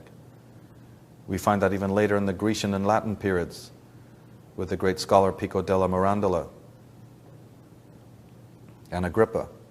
And the fact that even children have noticed that the sun and the moon has a human face on it. Why do we buy that image? And we love that image of the face, the sun and the moon with a face on it. It comes from the same idea we're talking about. Now, of course, the true scholars know this. Madame Helena Petrovna Blavatsky says that when the planets of the solar system are named or symbolized, it must not be supposed that the planetary bodies themselves are referred to, except as types on a purely physical plane of the septenary, that's the sevenfold, nature of the psychic and spiritual worlds. As Swalod Lubitsch said in his book Sacred Science, it is erroneous interpretation of astrology to opine that special forces emanate from the planets and the stars. And probably the greatest scholar the world has ever known, Carl Gustav Jung, said that there are many instances of striking analogies between astrological constellations and psychological events, or between the horoscope and the characterological disposition. Astrology, like the collective unconscious with which psychology is concerned, consists of symbolic configurations. The planets are the gods, symbols of the power of the unconscious. He says the collective unconscious appears to consist of mythological motifs or primordial images, for which reason the myths of all nations are its real exponents. In fact, the whole of mythology could be taken as a sort of projection of the collective unconscious. We can see this most clearly if we look at the heavenly constellations, whose originally chaotic forms are organized through the projection of images. This explains the influence of the stars as asserted by astrologers. The influences are nothing but unconscious introspective perceptions of the collective unconscious. As we know, he says, science began with the stars, and mankind discovered in them the dominance of the unconscious, the gods as well as the curious psychological qualities of the zodiac, a complete projected theory of human character. And I would like to add to that, that then, since this man is already advancing this most remarkable concept, let us not then dupe ourselves into thinking, oh, but of course the ancients weren't aware of all of this. Oh, the ancients were completely aware of what he was talking about. They didn't just come about with it, of an evening when there was nothing to do. The zodiac is steeped in antiquity. They knew what he was talking about and much more. They were the alchemists of old, the high magi, the builders of the pyramid. Dennis Elwell, astrologer, writer, he says, the idea is to demonstrate that the zodiac is an archetype, not only within the collective unconscious, but within the fabric of reality itself, as a ground plan of creation. This archetype has not been invented. It exists. A knowledge of it has been developed in step with the evolving human consciousness. The scientists are now discovering that we have 12 cranial nerves, so that these thinkers may be correct, that there's something within the psyche that has 12 divisions. I talk about this in my presentations on the tarot and show how the whole development of consciousness is based on a 12-fold pattern or template. But this is now being discovered that there are 12 cranial nerves in the human brain, and they surround the tabernacle or the temple, which is the center. Alvin Boyd Kuhn, America's great astrotheologist, said that thus the inner meaning of our mortal life was endlessly repeated in the daily, weekly, monthly, and yearly cycle of the sun's passage, the 7 or 12 divisions of which mark the 7 or 12-fold segmentation of our spiritual history. He says the above, or spiritual, was mirrored in the below, the material. Heaven was reflected in earth below. Matter was the blank slate, the tabula rasa, on which spirit wrote its message, stamped its archetypal thought images. Projected from the cosmic mind, the ideograms congealed in matter and stood in concretion before the eye of man. He's talking about the relationship between the stereotypical and the archetypal, that something archetypal knows or has a relationship with the stereotypical. And of course, we might confuse those two things, as we often do. Alvin Boyd Kuhn, in his The Great Myth of the Sun God, says that Dr. George W. Cryle of the Cleveland Laboratories announced that he had discovered at the heart of every living organism a tiny nucleus of energy all aglow, with temperatures ranging from 3,000 to 6,000 degrees of heat, which he called radiogens, or hot points, precisely akin to the radiant energy of solar matter. He affirmed that a tiny particle of the sun's power and radiance was lodged within the heart of every organic unit. That's right, the light is already inside of you. The light as powerful as the sun's. If the ancient Vedic masters had been talking about that, we would have thought they're stoned, they're crazy. And here are the top scientists talking about it. But guess what? As early as 1934, Wilhelm Reich had already seen it. Dr. Wilhelm Reich had already seen the very energy that is the gateway or the bridge between the cell, the human cell, and the energy matrix. And we're told that by even the Orthodox religions of the world, that the light is within, the temple of God is within, that man is the light of the universe. And we're also told that the Son of God has 12 helpers, implying that there are 12 making up the body politic. We find out from the New American Encyclopedia, a very astonishing but very true revelation, that the word Christ actually meant the anointed. But anointing was an ancient custom throughout the East. By pouring aromatic oils on persons as a token of honor, it was also employed in consecrating priests, prophets, and kings, and the places and instruments appointed for worship. In ancient Palestinian tradition, it would seem that kings, political and military chiefs, village heads, and in fact any claimant to high office were anointed, and hence called the anointed ones. Some, after anointing, then became called Lord. So the Christ is not unique. Every one of us is the Christ. And wouldn't you know it, occasionally from inside the Cabal, this is mentioned. According to Bishop Epiphanes, the Christ is the spiritual self within each person. I want you to bear that in mind, because we're going to be talking about that again a little bit later. But here the good bishop is absolutely telling us, forget about the physical biography, you are it. And Plato sums it up in relation to the zodiac. He says, perhaps there is a pattern set up in the heavens for one who desires to see it, and having seen it, to find one in himself. But of course, the Leviathan, the political power dynamic, would have nothing of it. They don't want you knowing that you're the Christ and you're enlightened and you have all the power within yourself. What would business be like if that was the philosophy? So the early church fathers prohibited astrology, and the Council of Toledo banned it forever.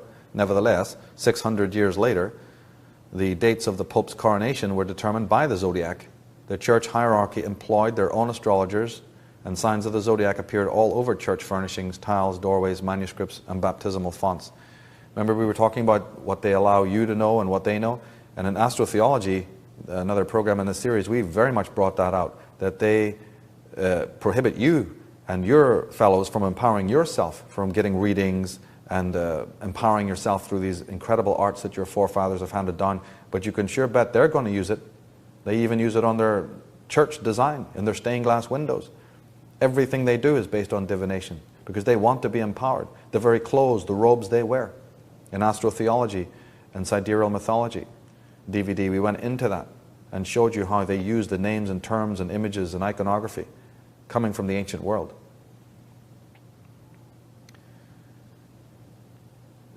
Not only are there the 12 stages of astrology, but in alchemy we have the 12 processes, the 12 levels of the stages of alchemy, the magnum opus, 4 lower levels and 3 higher levels. We have the 12 tribes of Israel, again based on the zodiac. And let us not forget that in Egypt, in the Giza complex, let us not forget the very fact of the geometry. Why was that geometry chosen? A 3 and a 4, a base of 4 and sides of 3. That makes 12. Now it's very easy to rebut or detract or deconstruct. The difficulty in life is being able to construct, to put something back or to reveal.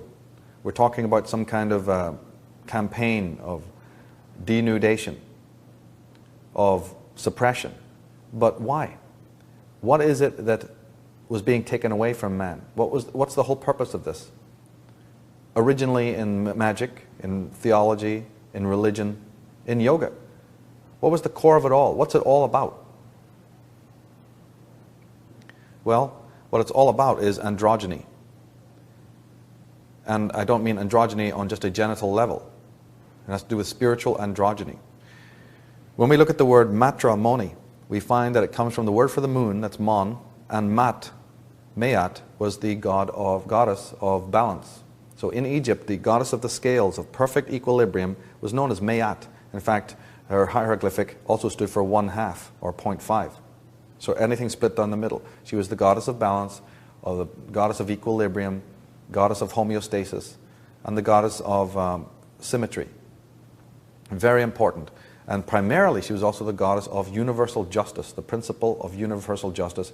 And her symbol was the feather and the scales of justice that are still used on the halls of justice today. Matrimony literally means the coming together of Venus and the moon, the coming together of opposites in perfect harmony, the sun and the moon, for instance. And this was an extremely important phenomena in the ancient world. Joseph L. Henderson, in his Ancient Myths and Modern Man, says that man's knowledge, that's logos in the Latin, then encounters a woman's relatedness, or eros. And their union is represented as that as a symbolic ritual of a sacred marriage, which has been the heart of initiation since its origins in the mystery religions of antiquity. This merging together, especially in alchemy, or in the alchemical world, is known as the chemical wedding. Now, Ajit Mukherjee, in his book Kundalini, says, in surrendering, we become feminine, the feminine depths of oneness, and a tremendous energy is released. From the tantric point of view, the consummated human being is a man and woman fused into a single unit. So the idea of the Buddha, scholars like Camille Paglia have noted that the body shape of the Buddha is very feminine, and the long ears and so on, just the iconography and the way the eyes are. And there's a undercurrent, a theme pertaining to androgyny, that there's a loss of masculinity. There's the unification of opposites involved in the yogic process. And Rajneesh, that's Osho, the mystic from India, says that tantric sexual union is falling in love with the whole cosmos. It is a total surrender to the whole cosmos. But we don't want to surrender to the cosmos. We want to dominate the cosmos. We want to murder and eviscerate nature, right? Isn't that the game plan? Isn't that the new religion in town? Now in the Kandam Har Osana Tantra, we read that along with Gopa, he exercised bliss. By uniting the diamond, scepter, and lotus, he attained the fruit of bliss. Buddhahood is obtained from bliss, and apart from women, there will not be bliss. The man sees the woman as a goddess, the woman sees the man as a god. By joining the diamond, scepter, and lotus, they should make offerings to each other. There is no worship apart from this. It's the old eyes of the dragon, the yin-yang. Within the white is contained the black. Within the black is contained the white. Yin-yang are just Far Eastern words for the masculine and the feminine principles that are not considered opposites in the mystical tradition. Now Clement of Alexandria, the church father, in his second epistle said, "When the two shall be one, the outside as the inside, and the male and the female, neither male nor female." He's talking about enlightenment, talking about the coming of heaven. Here's a church father. Remember we said they have something they're not telling you. They operate on secrets that you might never become privy to. They know all about androgyny. In the medieval period and in the Renaissance, there was a fascination with this concept as well, realizing that man is a bipolar entity. He has the nipples of the female, and there's a Y chromosome, the X chromosome. There's an understanding that man is both male and female. In India, they always used to show one god with 4 arms, which implies, of course, that there's 2 beings in one, in Shiva Nataraj. In the Gospel of Thomas, this is a Gnostic gospel. That means one of the books that was left out of the Bible on purpose because it revealed too much. We read that Jesus in that book says, "If 2 make peace with each other in this one house, they will say to the mountain, 'Move away,' and it will move away." A little bit different than the Beatitudes, a little bit different than the Gospels. Now the story is a little bit more enigmatic. If 2 become one in this same house, then you'll have all the faith in the world to move the mountains. In the Celtic mystical tradition, this also was center place. Abergahain, the first bard of the Celtic people, who was the pre-accuser to Merlin, said, "Who but I telleth the ages of the moon? Who but I showeth the resting place of the sun?" In his great poem, he's literally showing you that he and nature are completely unified. Now another one of the great Christian thinkers, John Scotus Erigena, said in his work that Lord Jesus united in himself the division of our nature, that is, male and female. For in him there is neither male nor female, although it was in the masculine sex that he was born of a virgin. So here's one of the leading Christian thinkers and philosophers literally telling you what we never hear from the pulpit, what we never hear in Sunday school. We're given every other story with no explanation, but here the insiders know that the very image of Jesus was of androgyny, that he had partaken in a chemical wedding. But of course, artists have always portrayed the Christ in an androgynous manner. The Indians, the Vedic people, always spoke about the unification of Shiva and Shakti. Shakti is a female goddess, but Shakti, the word also means energy. And when you see Shakti turning back towards Shiva, Shiva is calling his energy back from the world into himself. And mantras, mandalas, the study of symbolic images again. There wasn't a set procedure in the early days. What you did was you meditated on an image. You meditated on a mandala or a yantra, and that was meant to help you or assist you on the process of this unification. Again, in the ancient East, an emphasis on imagery.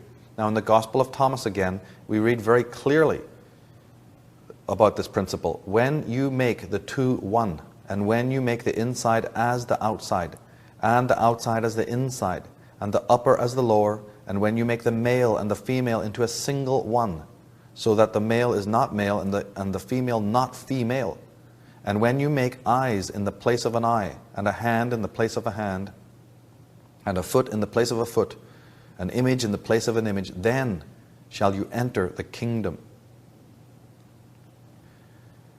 As I said, this was known to the occultists of the Middle Ages and the Renaissance, from the Pythagorean days, coming down through the occult tradition. we have this enigmatic statement about how to make the philosopher's stone. The Agrippa says that make a circle of the man and woman. In the circle make a square. Within the square make a triangle. And you will have the philosopher's stone.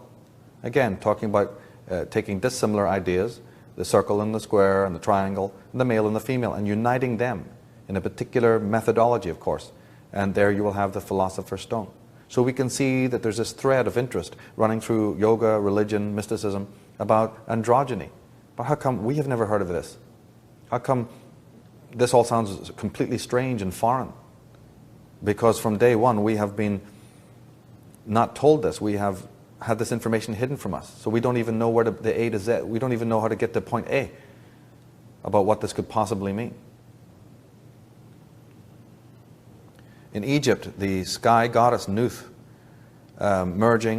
mating with the earth god Jeb was the reason why clock towers and columns and obelisks were put in the cities reaching up into the heavens in order that sidereal, the world of the sky, and the world of Terra, the earth, would be linked. In astrotheology, we went into a lot of those motifs. The crossing of the right hand over the left side and the crossing of the left hand over the right hand side was, again, as you see with the pharaohs, that crossing was a symbol of androgyny, that the pharaoh is both male and female. Pharaoh, the word, is Greek for pharos nous, meaning enlightened mind. And the crook and the flail, contrary to what we're told in these preposterous history books, these have nothing to do with slave trading and keeping the slaves in check. This has to do with keeping the side of oneself in check, that egoic or limbic side. The flail is held over the left-hand side, because the left-hand side was considered the earthy side that might drag the soul down into lower drives. And the crook is the symbol of mercy. It's the shepherd's crook, that we have to have a severe and a merciful aspect to ourselves, that the mind is already like that. We have a punitive and a permissive side. Freud discovered the same thing later on about the prohibitive and the permissive side of the superego, our conscience. The pharaoh is the shepherd to himself. He uses the whip on his own being, not on somebody else's. It's such a strong motif that Madison Avenue, who have a fascination for headless women in poses of death, are sure to have you realize that this androgyny, they'll sell you anything using that imagery. They'll not upraise you. They're not going to talk to you about chemical weddings and unification and freedom and liberation. No, but they want to sell you some bar of soap or some jewelry. They'll certainly want to use the ancient symbols of androgyny, because they know you're screaming for it inside your unconscious mind. The religious symbolism used to sell you toothpaste or whatnot. The idea of the androgyne, the male and the female united, is a very, very powerful motif that the controllers and the manipulators of the world know well how to use to further rape you. It's an enigma that our soul is craving for understanding of. What is gender? Where do we stand? And all the sickness of the world, all the depravity and crime come out of not being able to have guidance in these things, not being able to understand what the question of gender is. All the perversity that surrounds us in the world that's dragging the whole planet into perdition arises from what we're talking about here. We can only do a cursory overview of these themes. And the other program in this series, the subversive use of sacred symbolism in the media, we spend more time going into Madison Avenue and the corporate aspect of this perversion, this manipulation.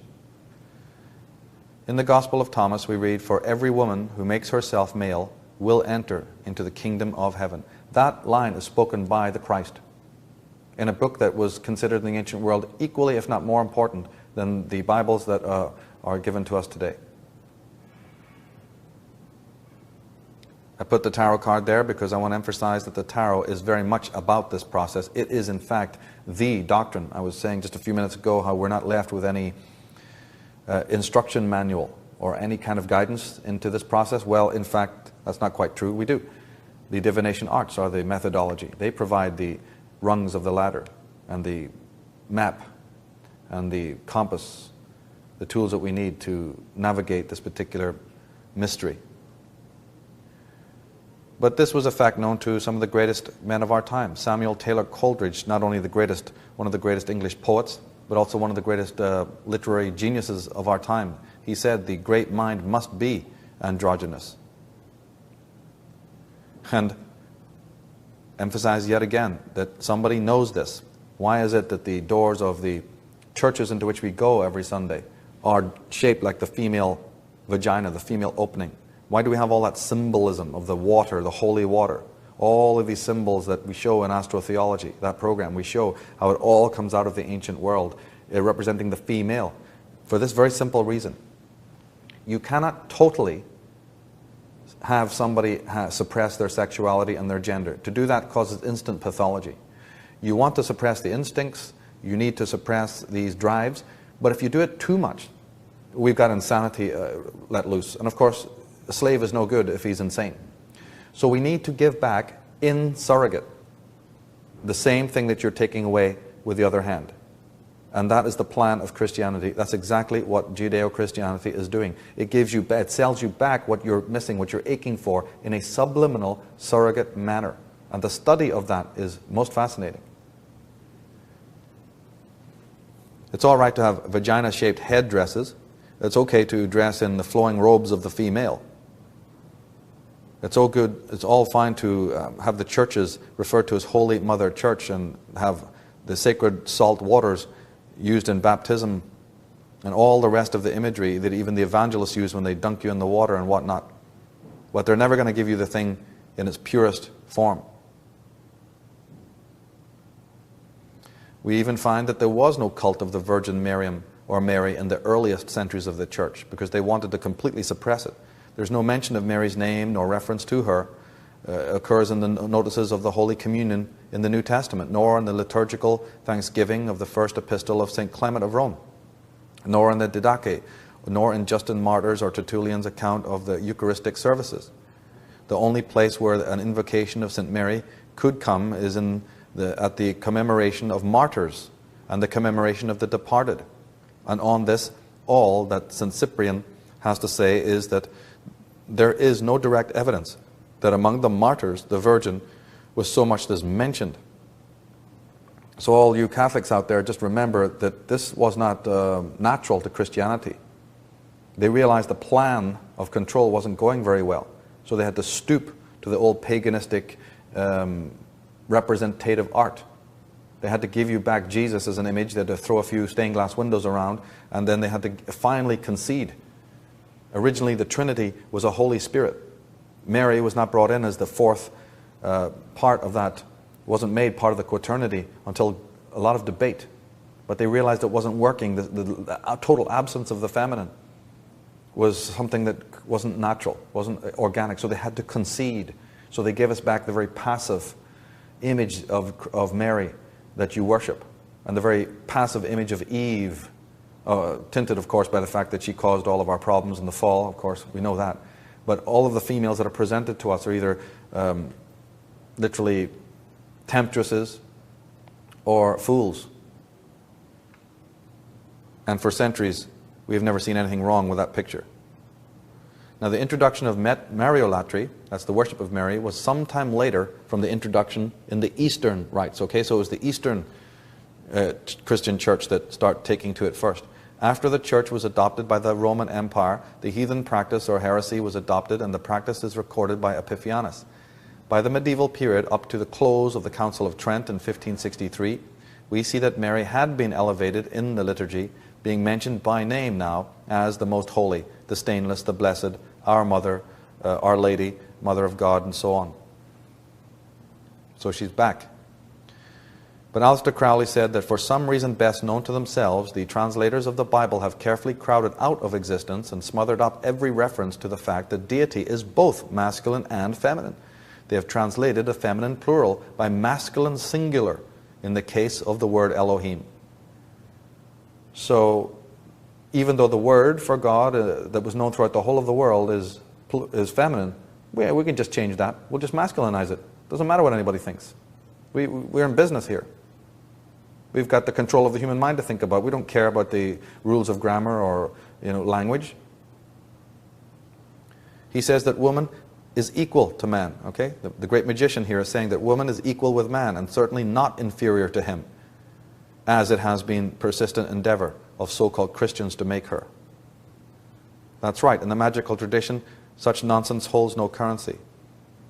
Erich Neumann, the German psychologist and historian, in his book The Great Mother says, although Christianity did its best to suppress it, this matriarchal symbolism has survived, and not only in the cup of the Last Supper or in the mythical Grail, the plunge bath became in Christianity the baptismal bath of transformation, that is a return to the primordial egg of the beginning.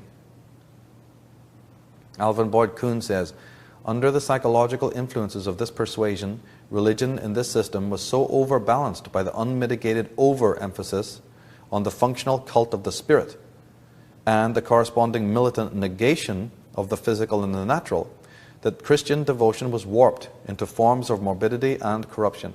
The psychological consequences of this distortion became so patent in the history of the Church that a rectification of the imbalance was perforce dictated by polity, and the Holy Mother was restored as the fourth member of the divine quaternity, as the Blessed Virgin or the Mother of God.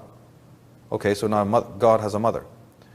The Son of the Mother thus became the Salvator Macrocosmi, the Savior of the world, by virtue of his uniting in himself the mundane, orthonic, unconscious lower potencies in polarity with the superior conscious divine powers. So Mary is reintroduced, and she's the Mother of God. But right there you have a problem, because many thousands of years before, the Egyptians had a Mother of God. Nuth, Isis, Hathor, Mat, Tarut.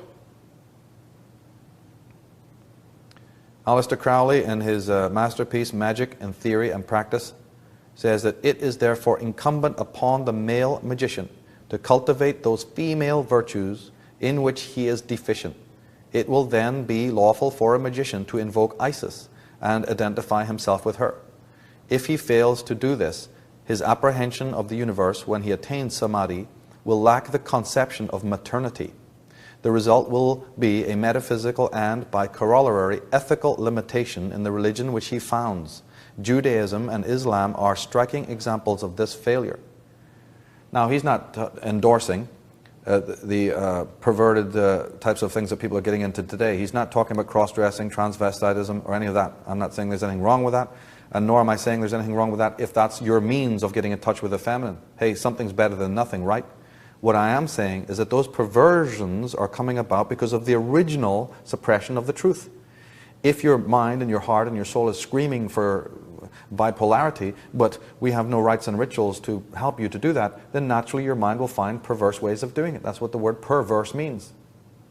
There's nothing wrong with it. It's just that what's wrong is that you were suppressed in the first place. You were left in the dark and waylaid originally.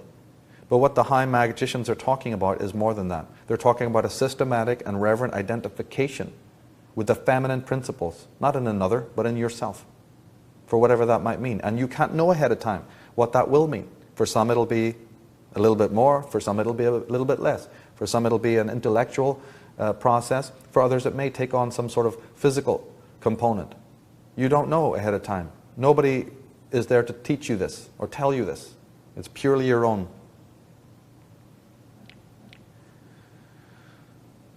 Now if we turn to the Kabbalah, which is another one of the pages of the great Western magical tradition, and we turn to the Tree of Life and the fourfold nature of man, we have to clear up another piece of disinformation, and that is who originated the Kabbalistic system and the Tree of Life. Now the Kabbalistic system is frequently touted to be the creation of the Hebrews.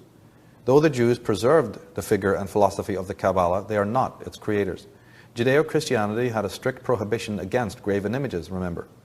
This prohibition is second in the Mosaic commandments and means that the Jews cannot lay claim to what is obviously an extremely elaborate symbolic treatise. The Kabbalah is again purely Egyptian in origin. As Helena Blavatsky says, according to Sir W. Jones and other Orientalists, the oldest discoverable languages of Persia are the Chaldaic and Sanskrit, and there is not a trace of Hebrew in these. It would be very surprising if there were, since the Hebrew known to the philologists does not date earlier than 500 BC, and its characters belong to a far later period still.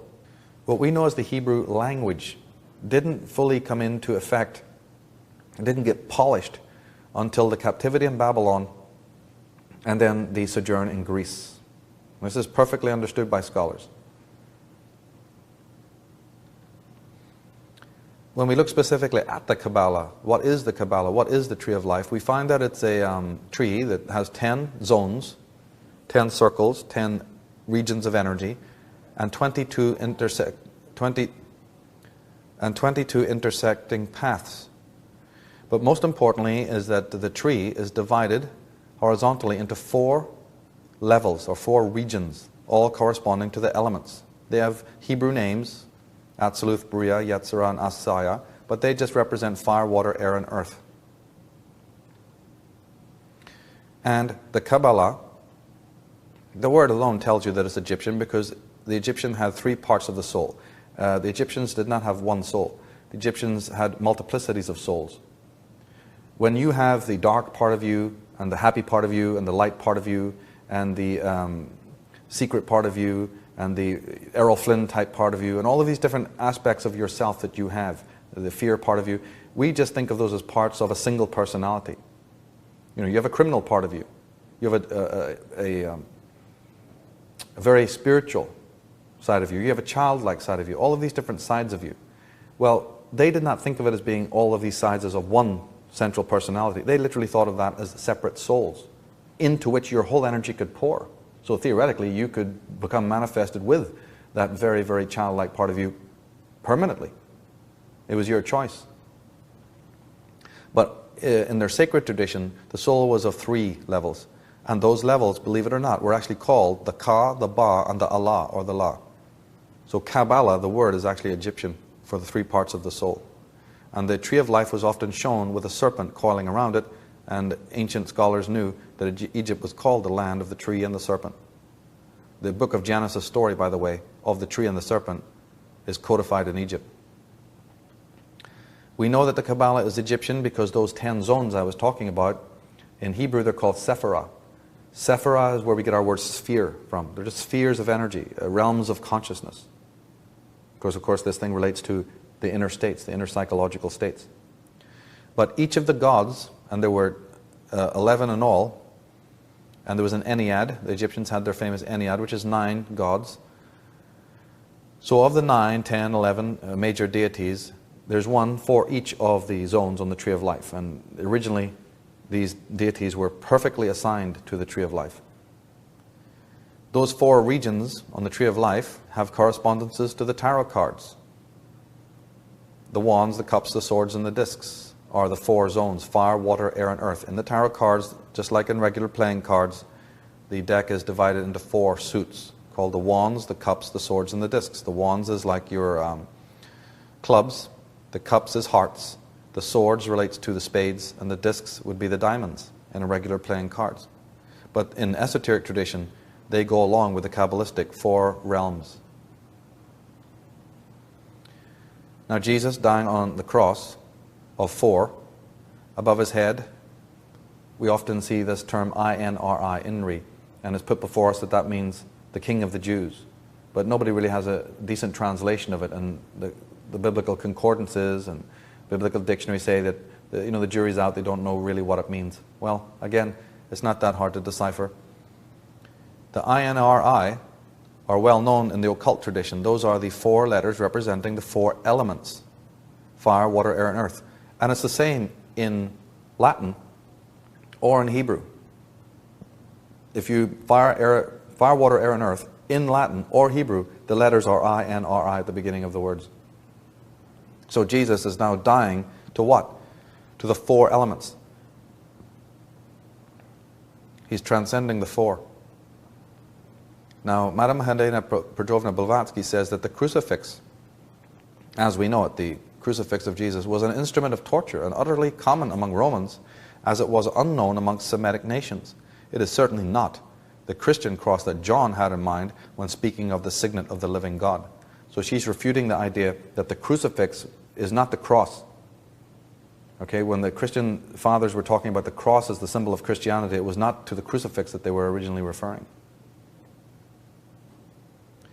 Interestingly, when we go back to the very first dynasty of the first cult of Egypt, the very first god, that's the first god of the first dynasty of Egypt, his name is Atum, A-T-U-M. But in numerology, those letters are 1, 2, 3, and 4. The androgynous Atum was personified by the pharaoh who is seated on the cubic throne with arms crossed in a quaternity. Jesus hangs on the cross in a quaternity. Pharaoh sits on the cube with his hands crossed in front of him like this. So whether your arms are like this as a fourfold entity, or whether they're like that as a fourfold entity, the mythos is the same. The symbolic message is the same. You are a quaternity. You are a fourfold individual. Now, Atum, A-T-U-M, is the same thing as the Hindu Atman, or the soul, but the Jews picked up on this, the Hebrews, and they made it Atum, or Adum, or Adam. And the word Adam in numerology is 1414, which also makes 10. So, Atum, 1, 2, 3, and 4, of course, if you add the digits 1, 2, 3, and 4, it makes 10. So Atum, the first god of the first dynasty of Egypt, is completion. He's total man, number 10. 10 has always been a symbol for completion, Adam, Kadmon. Adam is 1414, slightly different numerology, but in fact, it also equals 10. And you can always remember that because that's how your hands are. A thumb and 4 fingers, a thumb and 4 fingers. 1414 is Adam, man. So when you see the Christ on the cross, or with the cross as a symbol beside him or behind him, and you see the Pharaoh with his arms crossed in front of him, please understand that it's the same story that is being told. The story of the enlightened, androgynous, saintly man who is on the path of self-realization, who is transcending the four, the limitations of the four. Same thing in India. Same thing in India, when you have the one man with 4 arms. Same thing when you have the geometry of the 4 points of the mandalas. Same idea in the ancient Vedic swastika, which originally also had to do with this, of polarities coming together, magnetic polarities coming together. Same idea in the tree of life, originally an Egyptian motif that shows you 4 striations, 4 levels, a tree with 4 divisions. In the tarot, this is one of the most important of all motifs. As I show in my classes on the tarot, this quartering motif is hidden or secreted into the imagery. You often see many of the figures in positions that demarcate the triangle and especially the squaring or the quartering. So we don't have time in this program to go into all the meanings of it, but just for now, notice that there on the left, in the center of the high priestess's chest, you have the cross. In the Wheel of Fortune, there's the cross, and there's the 4 evangelist symbols on the corners of the card. And on the right-hand side, again, Lady Universe is dancing in what they call the dance of Shiva, with her leg crossed at the knee point. Why is this imagery there? And also she, on that card, has the 4 symbols of the compass points around her. And in the Emperor card, we also see that figure. To what is this referring? Here again, on the card for Sagittarius, number 14, we have a square in the middle and the triangle. In Judgment, card number 20, we have the square. You only have to look at a Christian art, and you'll see the quartering motif, the square being used a lot. Here in Celtic mythology, here's the saint in the middle, and on either side of him you have the square of the cross. We just think it's all artwork and never paid any attention. In Egypt we have the idea of Horus, yes, the sun god, but he has 4 sons. And those 4 sons are well known to represent the 4 corners. But could they also not represent the 4 aspects of human consciousness? The 4 types?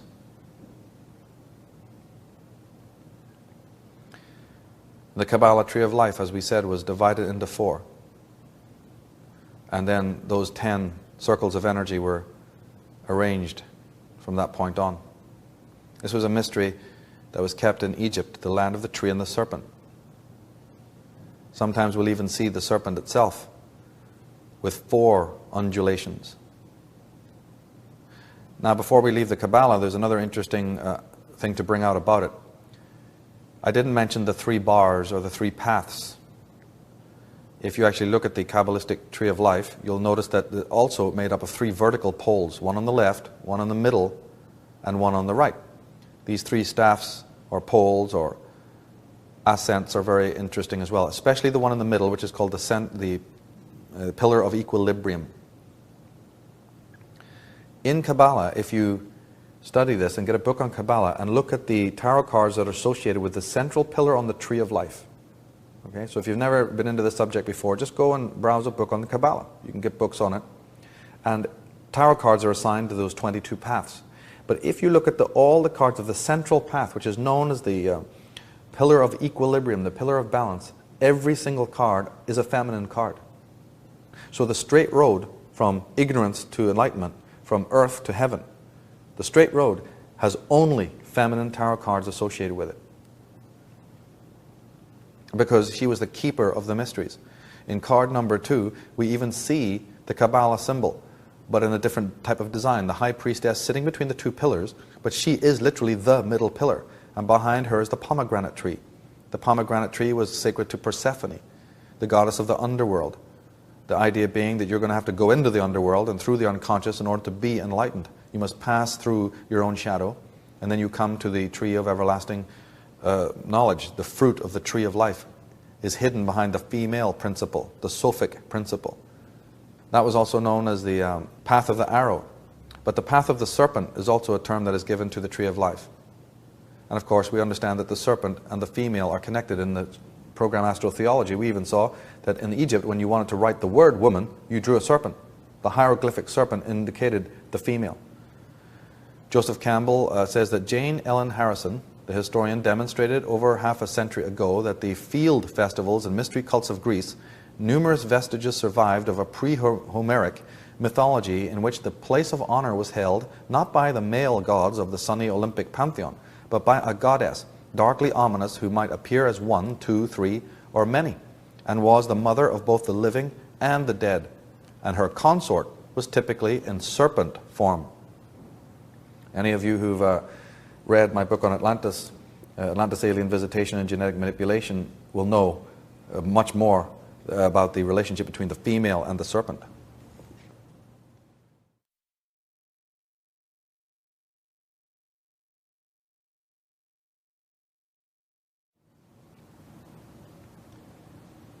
Now, Joseph Campbell in Occidental Mythology says that in Eve's scene at the tree, nothing is said to indicate that the serpent who appeared and spoke to her was a deity in his own right, who had been revered in the Levant, or the Middle East, for at least 7,000 years before the composition of the book of Genesis. Of course, many Christians have asked, where did this serpent first appear? How does he just happen to turn up? And who's this Lilith who just, happens to turn up? Why is there vague histories about all of this? Well, as Joseph Campbell is saying here, it's all much more ancient. It comes from ages past. Ariel Gutman and Kenneth Johnson in their book Mythic Astrology say, in the Near East, the primordial serpent is described as feminine, and we may suspect that in this region the myth did indeed become a metaphor for the conquest of matriarchy. But its universality suggests that there is yet a deeper psycho-spiritual meaning behind it. Gerald Massey in Egypt, The Light of the World, says, the Hebrews follow the Babylonians in confusing the uraeus serpent with the serpent of death. He says the retouching by the Greeks, like that of the Semites, tended to efface the figures or falsify the meaning of the mythos, and the astronomical facts are of 1,000-fold more important than all the petty embellishments of irresponsible fancy. But perhaps the worst perversion of the true mythos made by the Greeks was in their treatment of the polar dragon. So he's obviously showing us that not only was there a denigration of the female in later times, but almost running concurrently with that was the denigration, misinterpretation, and hybridization of the serpent symbol.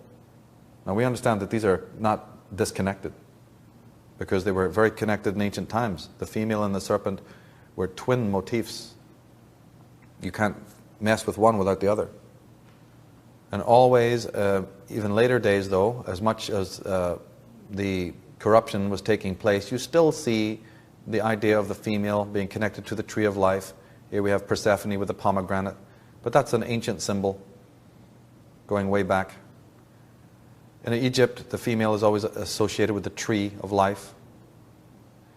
Nuth, of course, was the tree of life, not associated with it. She was the tree of life. That's where we get our English word nut, when nuts are given from the trees. It's also the idea of the ovums of the female, the goddess Nuth. Proverbs 3 appears to be talking about Mary, but is actually, of course, talking about something much more primal than that. She is more precious than rubies, and all the things thou canst desire are not to be compared unto her. Length of days is in her right hand, and in her left hand riches and honor. Her ways are ways of pleasantness, and all her paths are peace. She is a tree of life to them that lay hold upon her, and happy is everyone that retaineth her. Wow, these are terms that you would think would be reserved for God or for Jesus. But here we've got all the goods in the hands of the goddess, the tree of life in the Bible. So isn't that a heavy piece of information? That the fruit, the forbidden fruit, might involve the female rights. We talked about the Jed pillar and the tree of life in Egypt, which was known as the Jed. And the Jedi, or the Jed, was the phallus of Osiris that needed to be replaced, but it was also considered the Kundalini, the energy of the natural energy of the body, which is also to be raised. Later on, as the Christians got hold of that idea of the tree of life, that had to be made now into the tree of good and evil. Again, the idea of splitting, the idea of creating duality. But we always see that the tree plays a central part in the Garden of Olives, or in the baptism scene, or the tree of Golgotha, in which Christ is crucified. And the Hindus had their tree of life as well. It's a primordial motif. The Scandinavians have their Yggdrasil. And we talked also about that if you have 4, you must have 5, because in transcending 4, you then represent yourself as the 5th element, which was known in Greek as epsilon, that's their 5th letter, sacred letter E, or the quintessence, the 5th essence. This is an important aspect. It's basically the same thing as the chemical wedding. And the symbol of that, or the mastery of the symbol of that, was the pentagram. That's why you'll often see the magician standing in his circle with the pentagram, or the magician will wear the symbol of the pentagram. This is nothing evil about it. The pentagram originally was associated with the 5 letters of the word hygiene, to represent those who have a pure mind or pure consciousness. And in the ceremonies of the 5th element, you would want to meditate on a 5-fold solid or a 5-fold image in order to reach that state. But one of the other most interesting and common symbols of the 5th essence was the dragon. The dragon whose claws gripped the earth, whose scales were like the fish in the sea, whose wings beat the air, the element air, and who breathed the fire, was nothing more than an image representing the unification of the 4.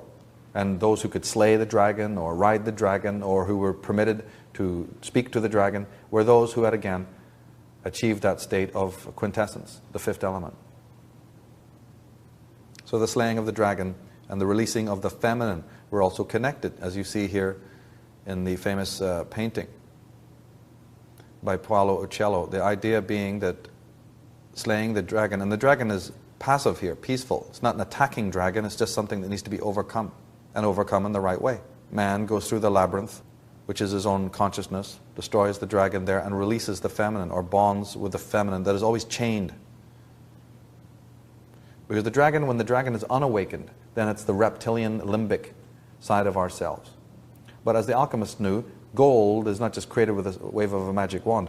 Gold is created out of the lead, out of the negredo, out of the calcinatio state. So that which is lead becomes something higher, is transmuted in the same way that carbon becomes a diamond. So in the same way, as Lucifer fell, so he must rise again. As Lucifer, if Lucifer falls by a lightning flash, then it is as a lightning flash that the Son of God goes home. This is a very important point. Jacob's ladder. The angels and the demons go up and down.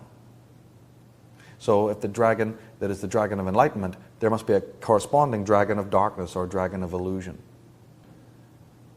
The pharaohs who wore the symbol of the serpent and the dragon on their forehead, as we said, the word literally meant enlightened mind. Those were those who had transmuted the dragon, who had ridden the dragon, who had conquered the mysteries. They were the members of the serpent cult who understood and kept this mystery from antiquity. The modern Judeo-Christian Vatican hegemony are those who hide it, sequester it, take it away from us, keep us in confusion, ruled by the lower dragon.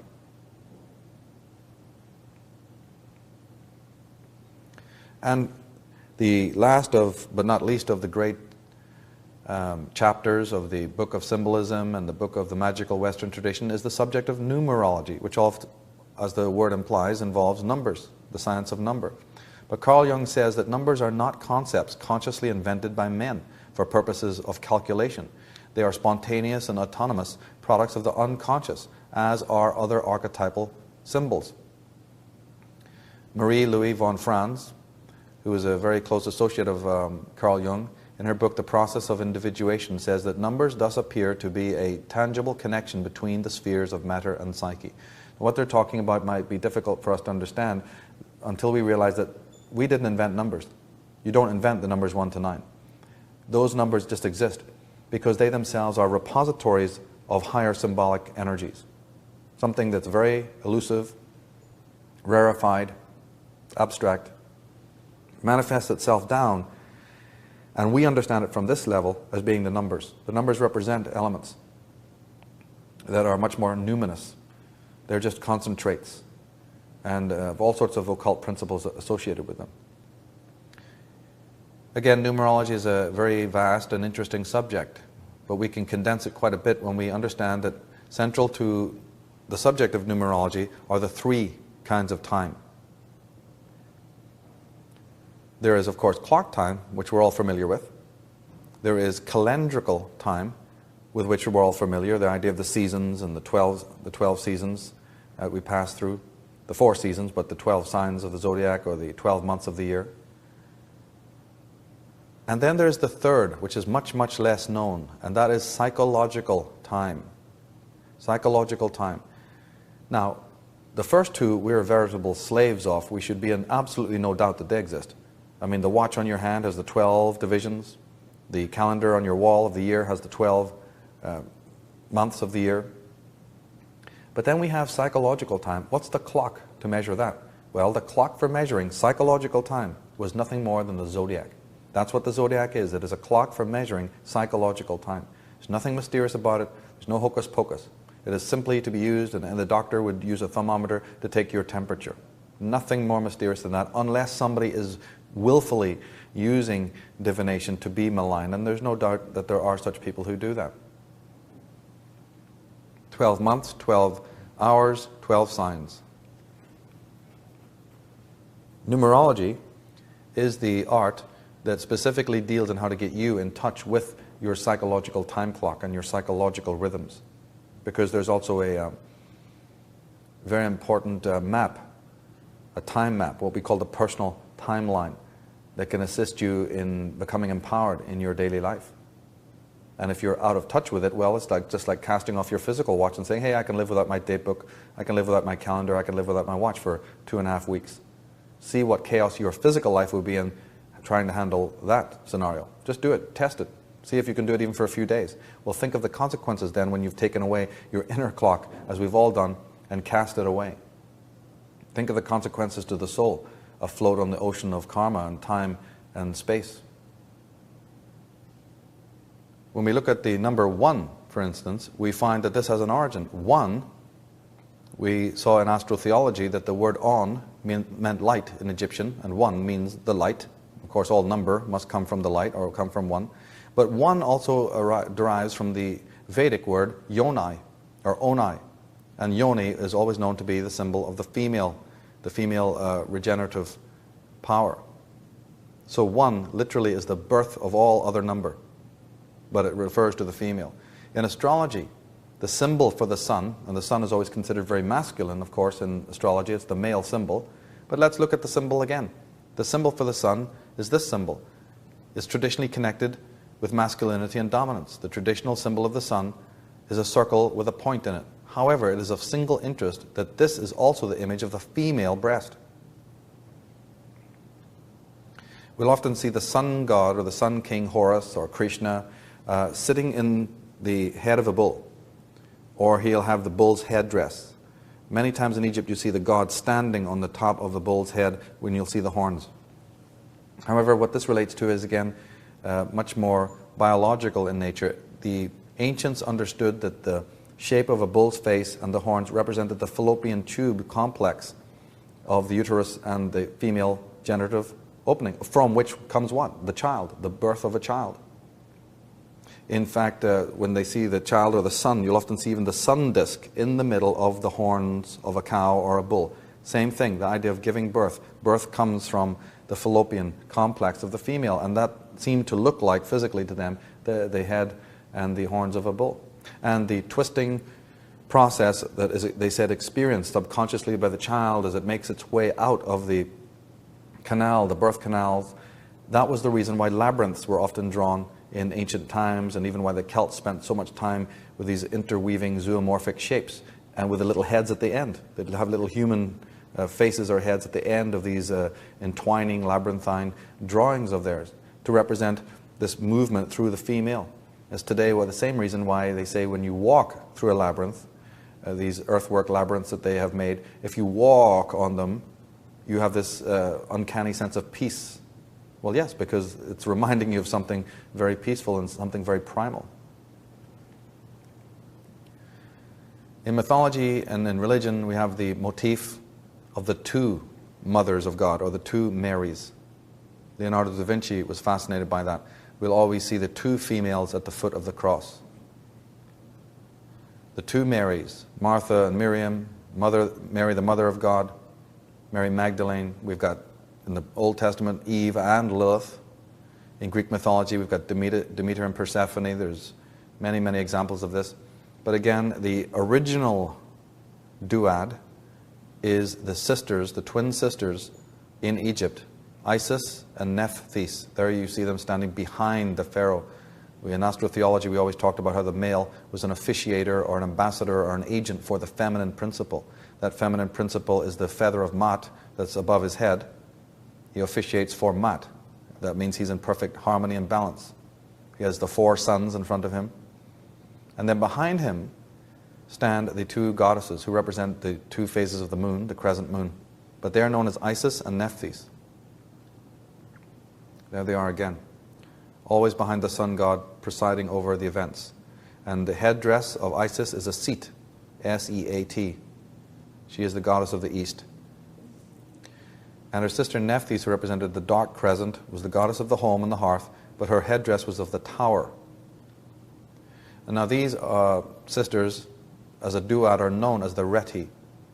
Eric Newman speaks of them in his book Origin and Evolution of Consciousness. He says, the fact that the hero has two fathers or two mothers is a central feature in the canon of the hero myth. An archetypal mother figure appears beside the personal mother. So an archetypal mother and the stereotypical mother. The archetypal father and the stereotypical father.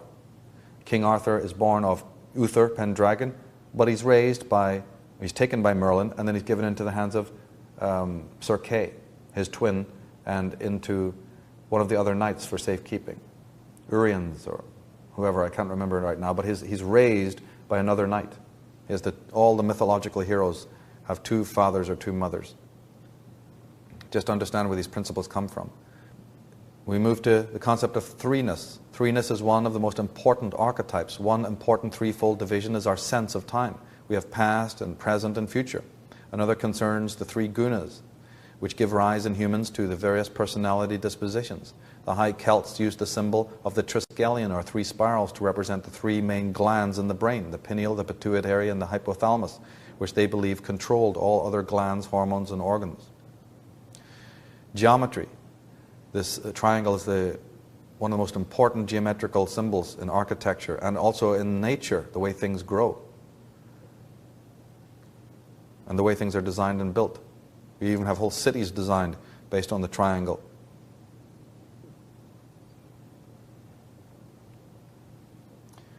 We haven't got time in this program to do an entire analysis of all the numbers associated with the goddess. You're dealing with thousands of years of mythology and numbers like number 9 alone. Just the study of the number 9 in relationship to the goddess, let alone 3 and the prime numbers and the triad numbers, would be a monumental task. Now, coming to the way of the goddess, we find that the ancients had several ways of personifying the goddess. The first emanation of the goddess's power was the physical female herself, obviously. Her body was in harmony with the movement of the celestial orbs. As Oswald Spengler, the historian, says, the reproduction of the species is feminine. It runs steadily and quietly through all species, animal or human, through all short-lived cultures.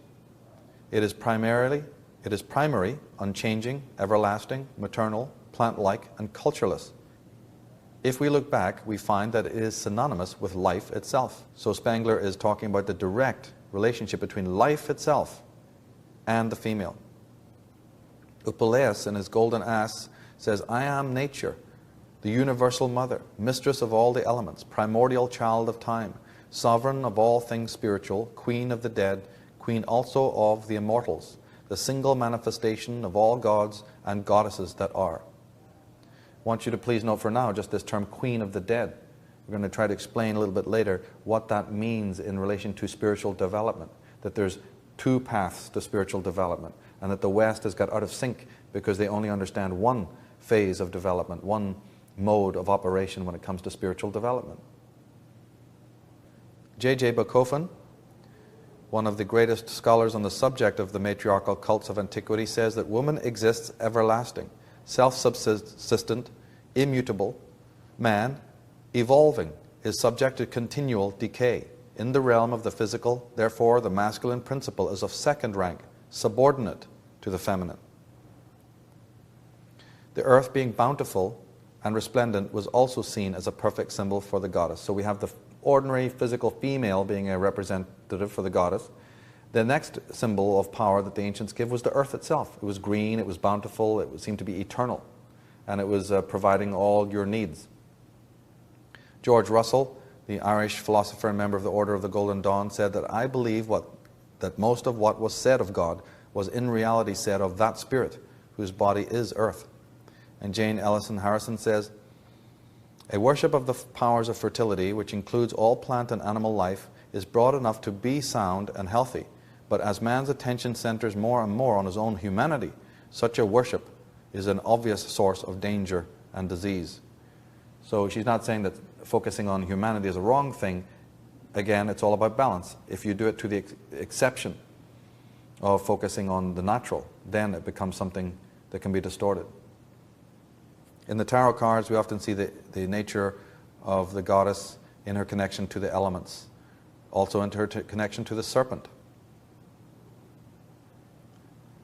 J.J. Bachofen, in Das Mütternacht, his book on the matriarchal cult, says the prime datum is the earth, the basic maternal substance. Visible creation proceeds from her womb, and is only then that the sexes become divided into two. Only then does the masculine come into being. Thus the male and female do not appear simultaneously. They are not of the same order. The female is primary, the male is only what comes out of her. And thirdly, the goddess was symbolized by the night sky. It was considered her womb, the theater of the mysteries. In fact, it was considered probably the most important of the symbols of the female was the night sky because of all the phenomena that actually happens up there. According to Barbara Walker in her Woman's Encyclopedia of Myth and Legend, she was the world body, the primal abyss from which the sun first rose. She was the spirit behind the veil, whom no mortal could see face to face. An ocean infinite in extent and of fathomless depth, bearing the germ of all kinds of life. That's right, Nuth, the goddess of the night. All the stars and the planets were merely embryos or spermatozoon in her great womb. The Latin writer Plutarch, in a translation of an Egyptian passage on the goddess Neith, said, I am all that has been and shall ever be, and my robe no mortal has yet uncovered. Lao Tzu, the Chinese Taoist, in his Tao Te Ching said, there was something formless yet complete that existed before heaven and earth, without sound, without substance, dependent on nothing, unchanging, all-pervading, unfailing. One may think of it as the mother of all things under heaven. In Occidental mythology, Joseph Campbell writes, in the Neolithic village, the central figure of all mythology and worship was the bountiful goddess Earth, as the mother and nourisher of life and receiver of the dead for rebirth. However, in the temples even of the first of the higher civilizations, the great goddess of highest concern was certainly much more than that. She was already, as she is now in the Orient, a metaphysical symbol, the arch personification of the power of space, time, and matter, within whose bounds all beings arise and die, the substance of their bodies, configurator of their lives and thoughts, the receiver of their dead, and everything having form or name, including God, personified as good or evil, merciful or wrathful, was her child within her womb. Aleister Crowley underscores what Campbell is saying here in a passage.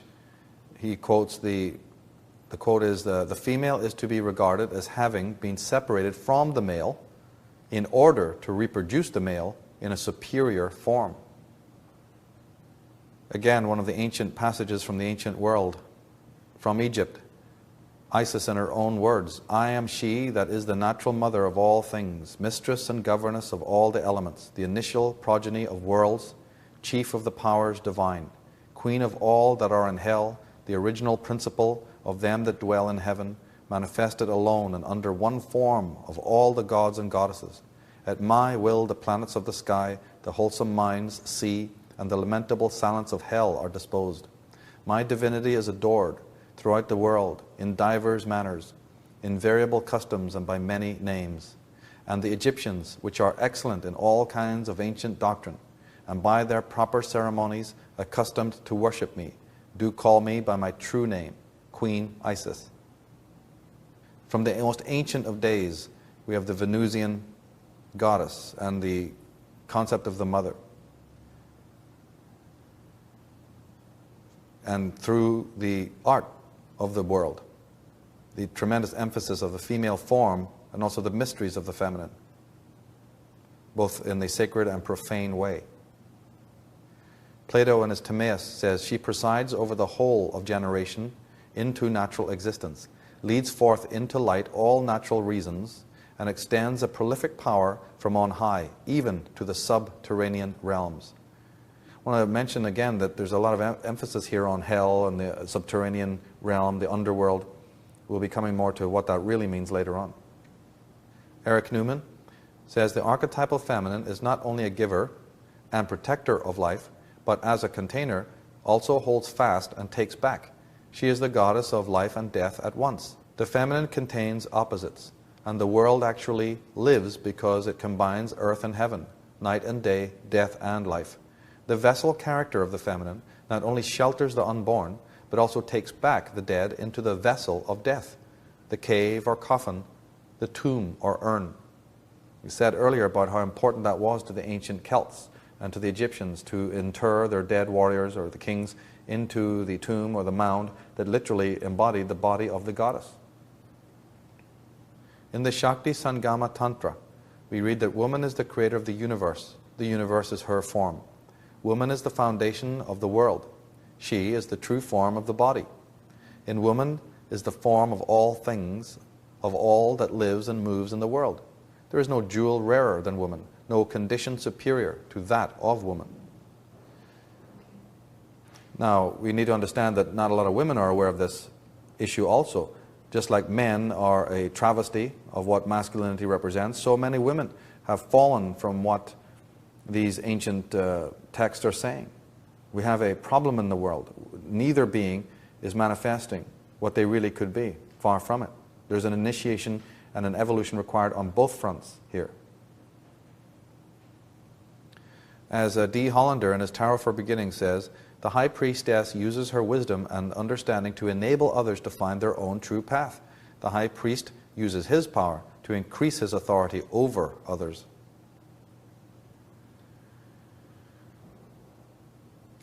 Of course, a lot of the problems started from Christianity, Judeo-Christianity, and from the book of Genesis. From the outset of the Bible, we have the denigration of the female and, as we're saying here, of the feminine.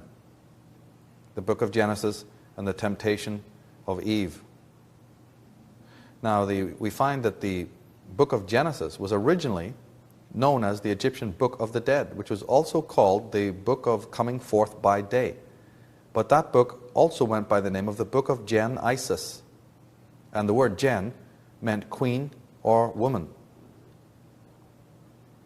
It's a word that meaning the genes or generation of Isis. From the same root, we have so many words. Gen, Gen, means woman or queen in Anglo-Saxon, which gives Jen or Gwen, the girl's name Gwen, or Quinn, or Queen, or Gwyn, or Gwen in Welsh. We also get Guinevere, meaning the white or fair woman or white queen. And of course we understand that Guinevere is nothing more than a rescripting of the white queen of Egypt, Isis, with Arthur being a rescripting of Osiris. Jinn, G-I-N, comes from it also, as done Gyn, Genes, Genius, Genie, the woman's name Jean, the term gentle, generosity, and gain. These are all terms that originate from that. In fact, when you said that this child is a real genius, what you were actually talking about was, yes, because it's the female genes that have passed on to him, because the word genes, by the way, means the female. Alvin Boyd Kuhn says that it is quite exciting, incidentally, to know that the Genesis account of the creation of mankind through its first parentage in Adam and Eve bears the marks of derivation from the primary Egyptian symbolic depiction. Yes, because now at least we may have the chance of finding out the true meaning of the story and setting the problem to right. In Egypt, we have the primal parents. Adam and Eve is an old story. The original Adam and Eve were actually called Jeb and Nut. Jeb is the earth god, and Nut is the sky goddess, his consort. Now, the 16th card of the tarot is called the Tower Struck with Lightning. It has several meanings, but its imagery has also to do with the act of conception, which fascinated the ancients. That's right, the Tower Struck with Lightning has many symbolism attached to it, but the idea of a phallic tower with the top of it blasting off was always understood as a symbol for orgasm and a symbol for conception on a deeper level. The Egyptians, of course, the designers of the tarot, are not people who are just interested in genital sexuality. These individuals understood the mystery of conception. And what a mystery it is.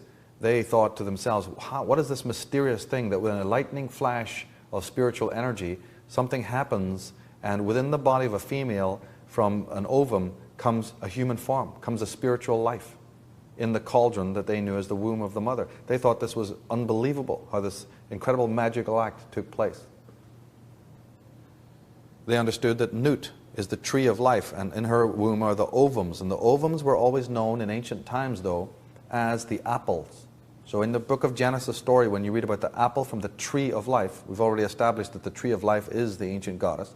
Well, then what are the fruits of the tree of life? Those are the ovum. But what's the fruit from the real tree of life? Is the apples. So when you read in the book of Genesis about temptation involving an apple, just understand that we have a story here that is based in the old tantric alchemist androgynous concept. Ova, ovum, are apples. And the serpent that comes in to bite the apple, or who tempts somebody to bite the apple, was always known in ancient times as a representation of the male sperm, the spermatozoon, which we know today under a microscope looks like a little wriggling serpent or a little wriggling snake. Well, you know, the whole question of how the ancients were able to see that and know that, I go into in my book on Atlantis, which deals in just how incredibly technically advanced the ancients were. But from purposes of this show, let's just keep it simple. The idea that the ovum was the apple that is bitten into slowly, gradually, by the sperm. That's how the head becomes bruised. And as the modern biologists know today, that when the sperm enters into the ova, the circle of the ova, when the sperm enters in, its head breaks off, or the tail snaps away. And in the Tower Struck with Lightning, that's exactly what you see. The tower's head is being blasted off. Now, this story, the original story of Genesis, comes, of course, from the old Palmyriums, the mystery school tradition in Egypt, where the tree of life and these mysteries were all taught in their original form. Here's a hieroglyphic that encapsulates what we're talking about here. You see the goddess, Eve, with the ova, with the apple, offering this mystery, this our secret mystery, to the male. Above them is the serpent and the ova. Above their head you see the cobra. In Egypt this was a common symbol, always showing the circle and the cobra, or the sperm and the ovum, the apple. But there was no concept of evil involving it in any of this at the time of the stellar cult. So here we see an act of initiation. The recumbent male, who's in a state of torpor, is being initiated by the female priestess, who represents the earth. On the right you see the tree of life, which is again fourfold, and you see the rapport, the interaction, that the male will gain his regency, his sovereignty, his kingship. He sits on the chair of the panther god. The panther, of course, represents enlightenment, the cult of the priests. So the whole actual scene is so much more languid and poetic and beautiful than the Christians' mythographers turned it into. Genes, as we said, from the word for woman, same as genius, implies the female muse. The serpent, or the spirit, and imagination were always originally personified by female archetypes.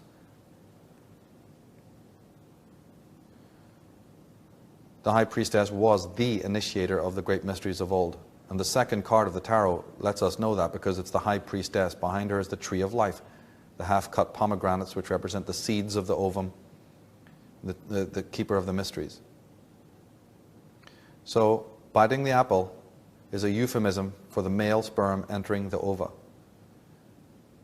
That's one of the reasons why bad children were referred to as rotten apples.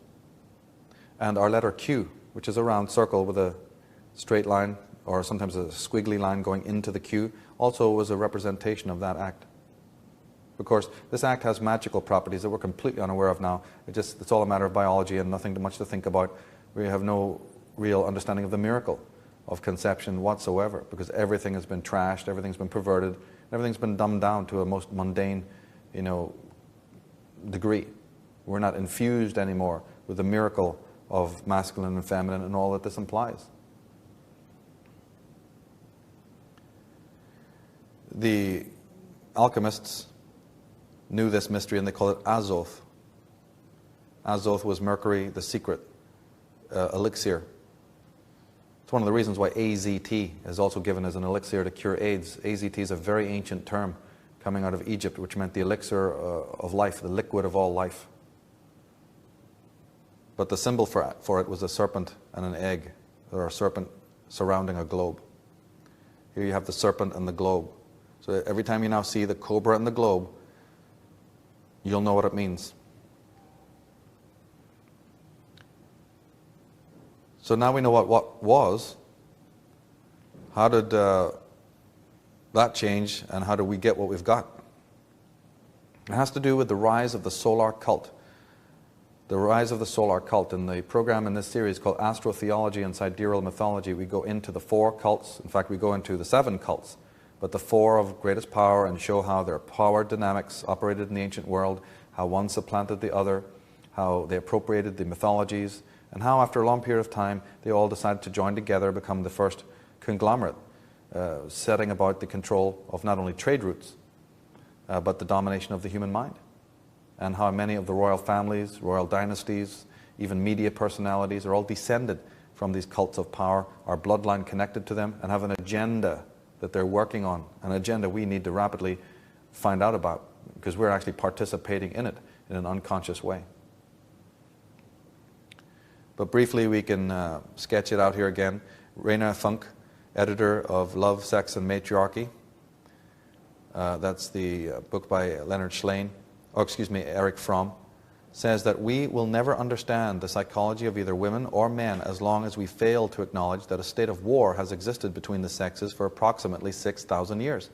6,000 years ago, patriarchy triumphed over women, and society became organized on the basis of male domination. Women became the property of men, and we're obliged to be grateful to them for every concession. And I hope by now you take our point that we're trying to prove here that this is not a war that just happened to organically take place. This is not something that just happened willy-nilly one day. This is part of an orchestrated by design concept. Leonard Shlain says that we look back across the historical time of patriarchy, there seems to be some terrible inevitability, a relentless desire to crush the female essence. The question of why is one of the most puzzling of our time. These mainstream authors, even though they know the problem, are very hesitant to go the extra step and say, well, okay, this was by design and this was, a machination. And we can study that machination and do something about it. They resist that, and being purely intellectual, they'll just state the problem mostly and not go the extra distance to really remedy the problem. But we are in the 21st century now. The new paradigm is in town, solution think. And that might be uncomfortable in certain areas because we have to realize that there's been a campaign against the mind and the libido of the human being for many thousands of years. We don't just get into these problems overnight. Aleister Crowley, the Victorian magician, said that for some reason best known to themselves, the translators of the Bible have carefully crowded out of existence and smothered up every reference to the fact that deity is both masculine and feminine. They have translated a feminine plural by masculine singular in the case of the word Elohim. Now, phallocentricity is endorsed and reinforced not only in secular society but by almost all Orthodox religions and institutions that clearly seem more interested in politics and separation than in spirituality and integration. Christians would do well to ask themselves whether the loving Jesus would really have chastised Mary, saying that he came only from the Father and recognized no mother. One of the main fallacies of Occidental religions is that which espouses that man begins as a sinner and gets to the light by means of conversion involving any number of physical intermediaries. To the Gnostics and Sophics, this philosophy holds no currency. The Gnostics did not convert sinners. They awakened the ready. As Swala de Lubitsch, the great Egyptologist, said, the priesthood is always and will be always abusive. Now, Erich Fromm says the document that most powerfully exemplifies an extremely male patriarchal attitude is the Old Testament. It is not surprising that the subject of productiveness, the creation itself, also finds an extreme male solution in its pages. The reason why the Old Testament exhibits such a one-sided male character is that as the primary text of Jewish monotheism, it represents a male victory over female deities, over the matriarchal remnants in the social structures. The Old Testament is the triumphal hymn of the victorious male religion, a song of victory commemorating the destruction of all traces of the matriarchy in religion and society. Don't believe it? All you got to do is read it. Isaiah 1 says, bring no more vain oblations. Incense is an abomination unto me. The new moons and Sabbaths, the calling of assemblies, I cannot away with them. It is iniquity, even the solemn meeting. Your new moons and your appointed feasts, my soul hateth. They are trouble unto me. I am weary to bear them. Come now and let us reason together, saith the Lord.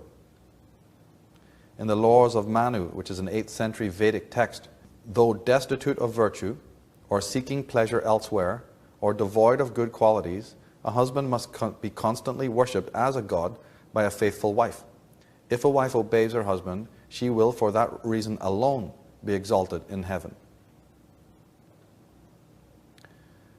But of course we understand that the role of the female, the whole issue, goes back to masculine and feminine, yes, but it also goes back to the difference between being and doing. The mysteries of being were meant to be taught to man, or were meant to be kept by the feminine or the female, whereas man was more of the doer, or the masculine proclivity within us is more the doer and the accomplisher. But there's also another ground of being, and that is being, which does not imply doing. Now, women were meant to be the keepers of this mystery. Being is connected to life and to space and to the feminine principle, whereas doing is more about lifestyle, time, and is also of the masculine modality. The loss of our ability to just be and our inflation of the ability to do has caused a lot of the world's problems. Erich Fromm says the detailed description of life of primitive hunters and food gatherers has shown that man, at least since he fully emerged 50,000 years ago, was most likely not the brutal, destructive, cruel being, and hence not the prototype of man the killer that we find in more developed stages of his evolution. So he's saying that the primitive man was more in connection with his being. He was a doer also, but he was in balance. He understood the mystery of being. And as a result, he was less violent and less troubled existentially.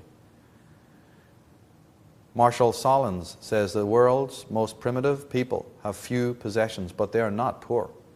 Poverty is not a certain amount of goods, nor is it just a relation between means and ends. Above all, it is a relation between people. Poverty is a social status. As such, it is the invention of civilization. Leonard Slane says there were no religious wars in the ancient world before monotheism. Isn't that a heavy piece of information? So just in case you're interested in tracking the history of war and how that remarkable phenomena of our world comes about, just realize that it has a birthday: monotheism. Leonard Slane in Sex, Time and Power says culture is man's defense against nature. David Watson in his Pathology of Civilization says primal society had been called the original affluent society. Affluent because its needs are few. All its desires are easily met. Its toolkit is elegant and lightweight. Its outlook linguistically complex and conceptually profound, yet simple and accessible to all. Its culture is expansive and ecstatic. It is property-less and communal, egalitarian and cooperative. Like nature, it is essentially leaderless, neither patriarchal or matriarchal. It is anarchic, which is to say that no archon, no ruler, has built or occupied center stage. It is rather an organic constellation of persons, each unique. Primal society maintained its equilibrium and its egalitarianism because it refused power, refused property. Understood. He is emphasizing what we were talking about earlier on, that yes, of course, man had his duty to perform socially, but the whole thrust of ancient society was on the independent self. This has been blurred and obscured today. Man didn't want power. He refused it openly because it was a poison. He understood it to be the very thing that would stand in the way of him developing personally. Socrates said, to harm another is to harm oneself. He's not just talking about open violence, which any fool can see is not particularly pleasant. He's talking about moral violence. Did not Christ say that the thought of the sin is the sin? Mystically speaking, if it's in here, it's already done. It's already a done deal. The karma is already in action. But dharma is your authentic lifestyle.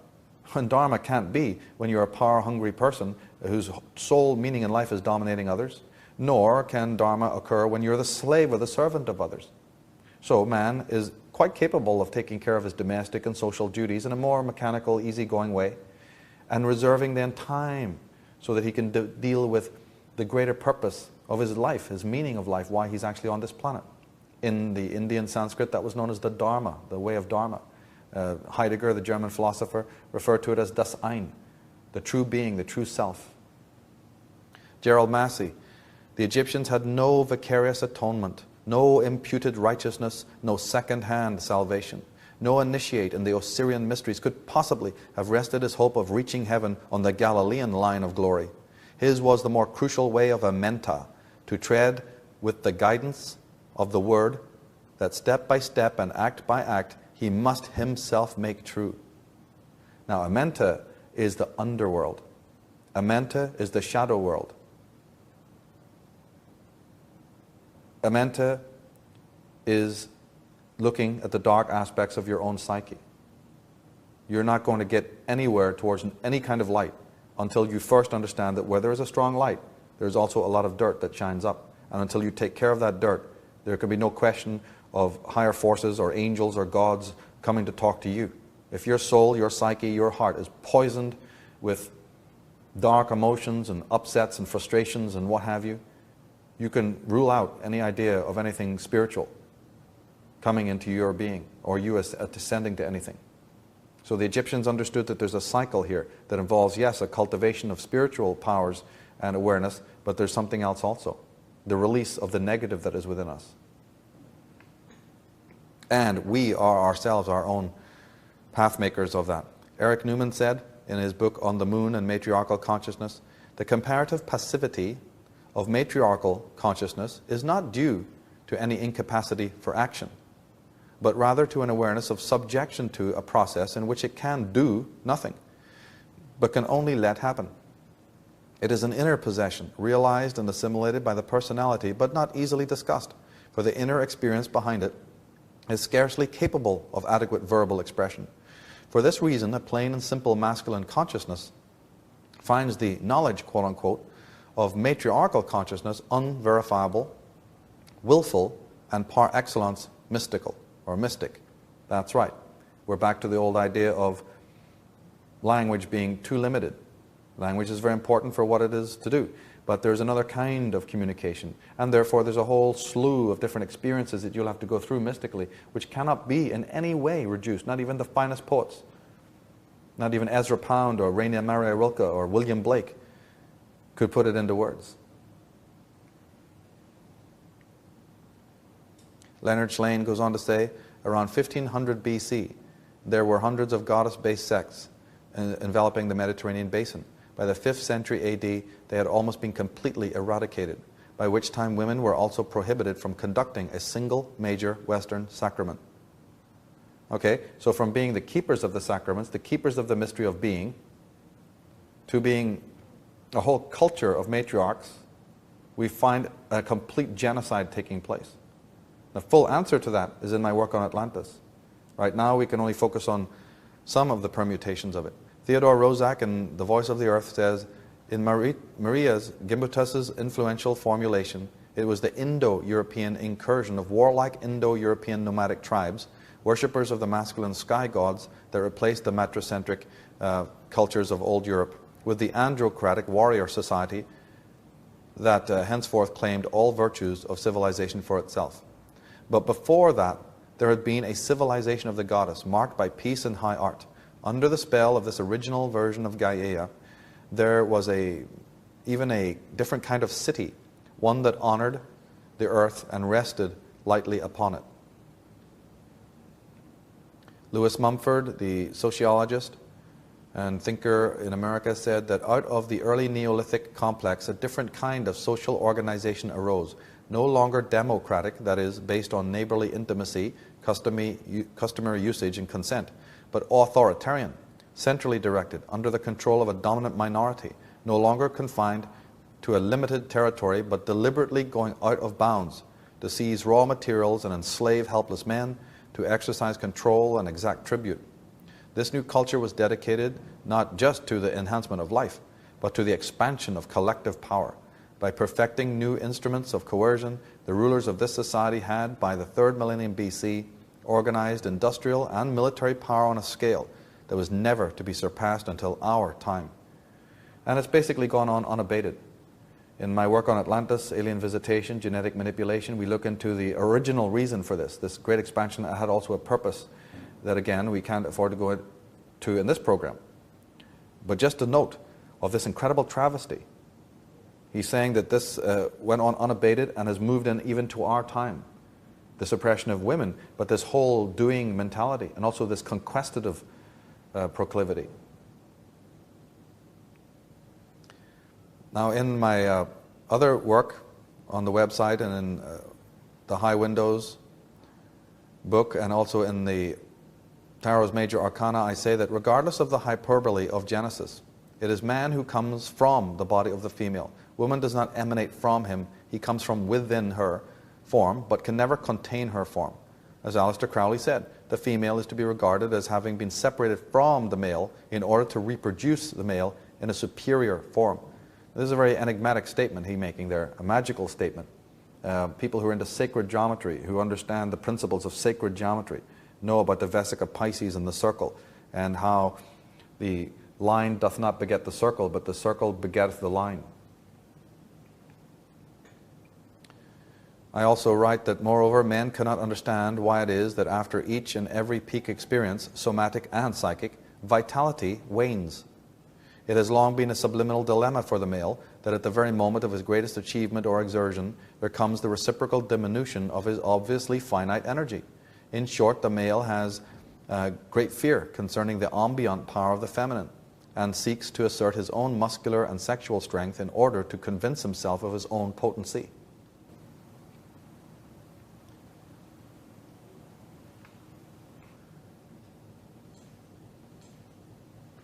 The rise of science is directly connected to man's relationship with the feminine and with women.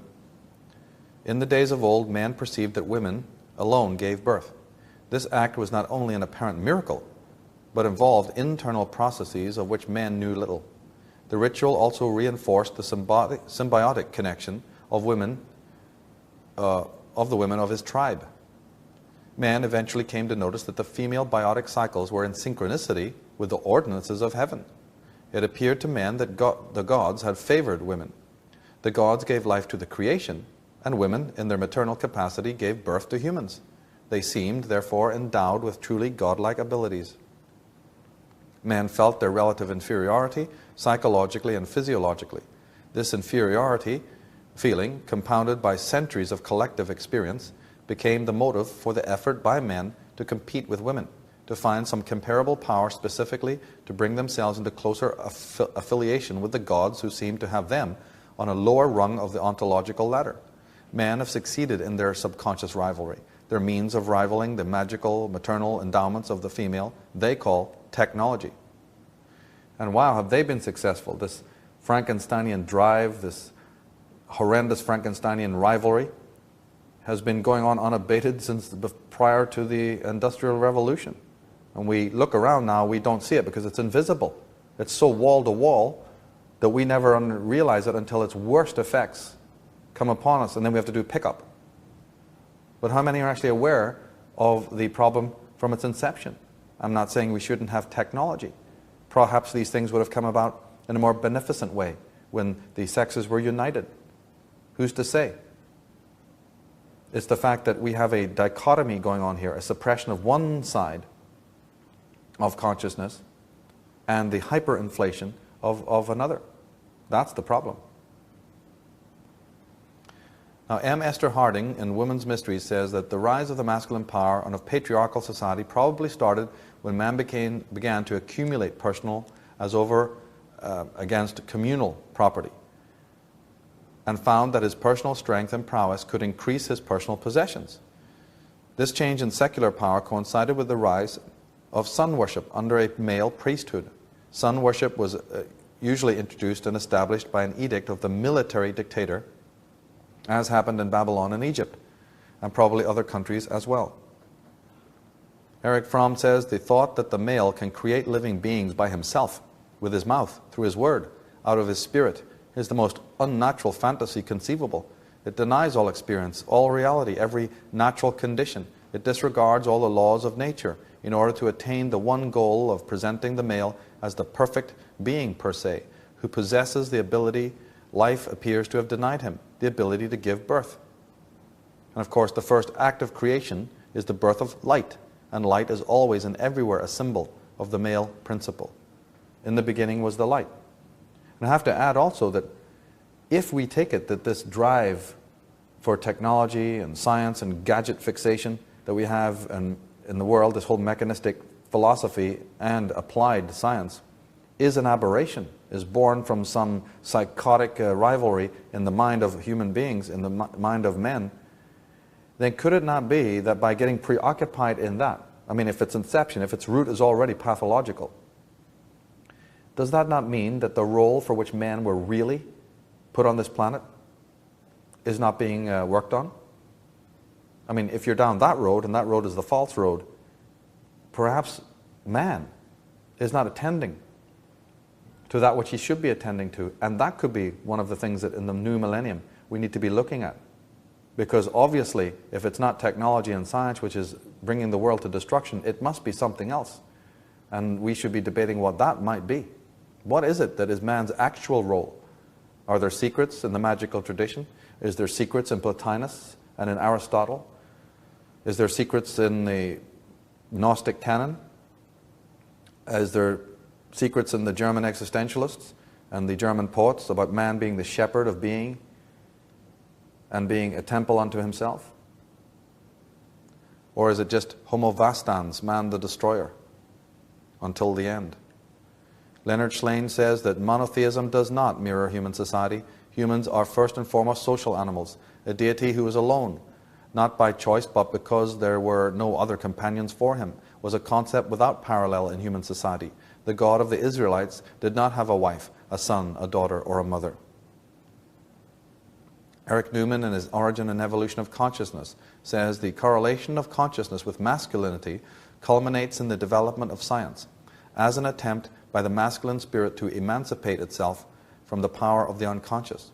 We call this path ascent, because we experience consciousness and the world of light as being above us, and the unconscious and darkness below, still under the spell of the primitive symbolism, which associates the upright posture of the human figure with the development of the head and the rest of the higher centers of consciousness. Joseph Campbell says that towards the close of the Bronze Age, and more strongly with the dawn of the Age of Iron, the old cosmology and mythologies of the goddess mother were radically transformed, reinterpreted, and in large measure even suppressed by those suddenly intrusive patriarchal warrior tribesmen whose traditions have come down to us chiefly in the Old and New Testaments and in the myths of Greece. Cyril of Alexandria, in his Mattheum, says, "The soul is more honorable than the substance of the body, seeing that it is God's image and inspiration. Still, the body is its instrument and its colleague in all that is best." Cyril is sort of on the twilight zone between the worst of two worlds. Yes, he understands that the body is a necessary adjunct to the spirit, but he's almost giving in, as so many others would do, in which the next statement would be, no, the spirit is all important and the body is nothing. Well, of course, if you're already in such a schizoid state to be able to repress your own feminine and butcher women, and you're already in a state of compulsive rivalry, born out of no good reason, do you think that that kind of consciousness, that kind of psyche is then going to later create things that are actually sustainable and realistic? In the Kandamar Hosana Tantra, we read, "Therefore, one who desires Buddhahood should practice what is to be practiced. To renounce the sense objects is to torture oneself by asceticism. Don't do it. When you see form, look. Similarly, listen to sounds. Inhale scents. Taste delicious flavors. Feel textures. Use the objects of the five senses. You will quickly attain supreme Buddhahood." There we have it.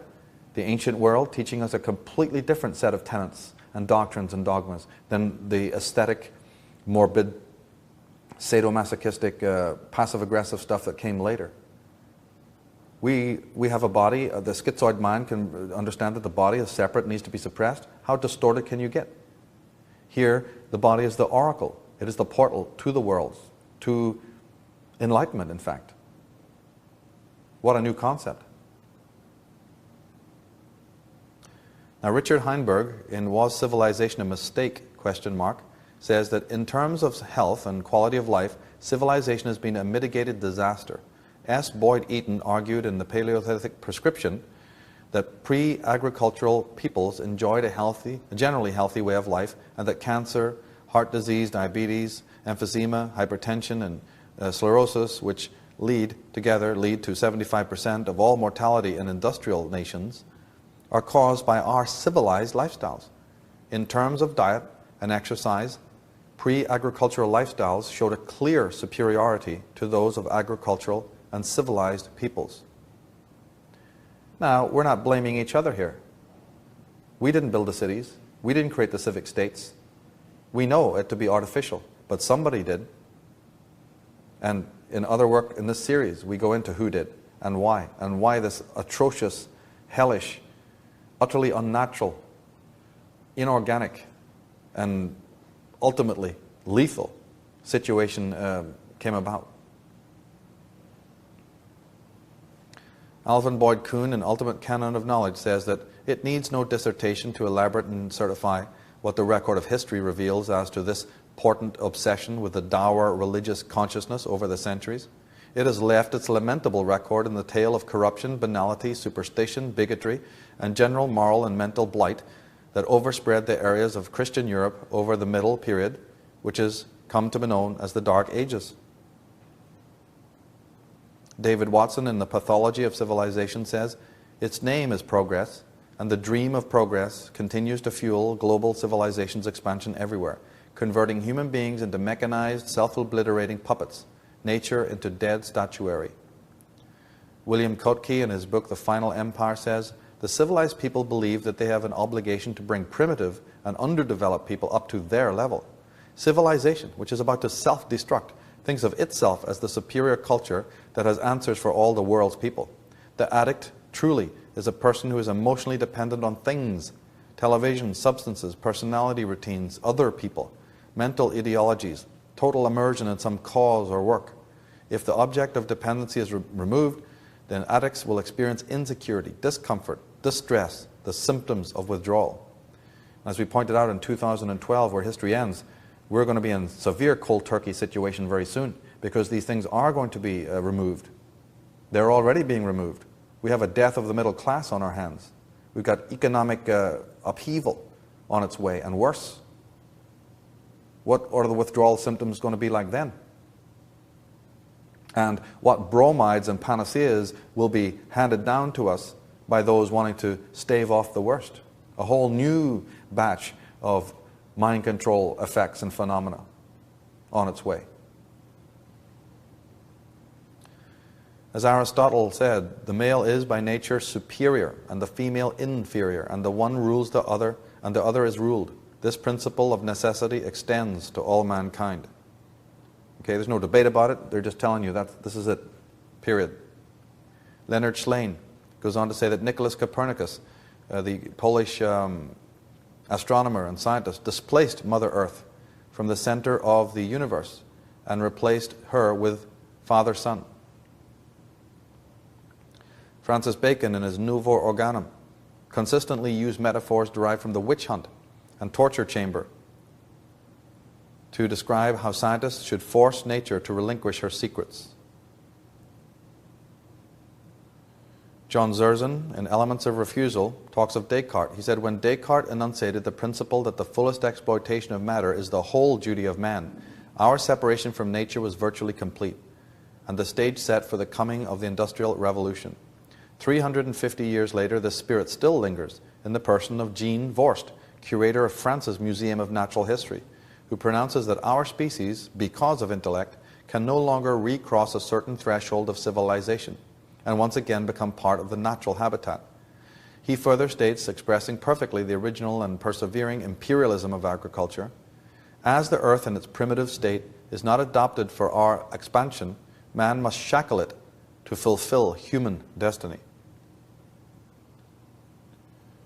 Theodore Roszak, the American ecologist and philosopher, in his book Where the Wasteland Ends, says, "The astronautical image of man, and it is nothing but the quintessence of urban industrial society's pursuit of the wholly controlled, wholly artificial environment, amounts to a spiritual revolution. This is man as he has never lived before. It draws the line through human history that almost assumes the dimensions of an evolutionary turning point. So it has been identified by Teilhard de Chardin, who has given us the concept of the noosphere, a level of existence that is to be permanently dominated by human intellect and planning, to which our species must now adapt if it is to fulfill its destiny." But what's this fool talking about?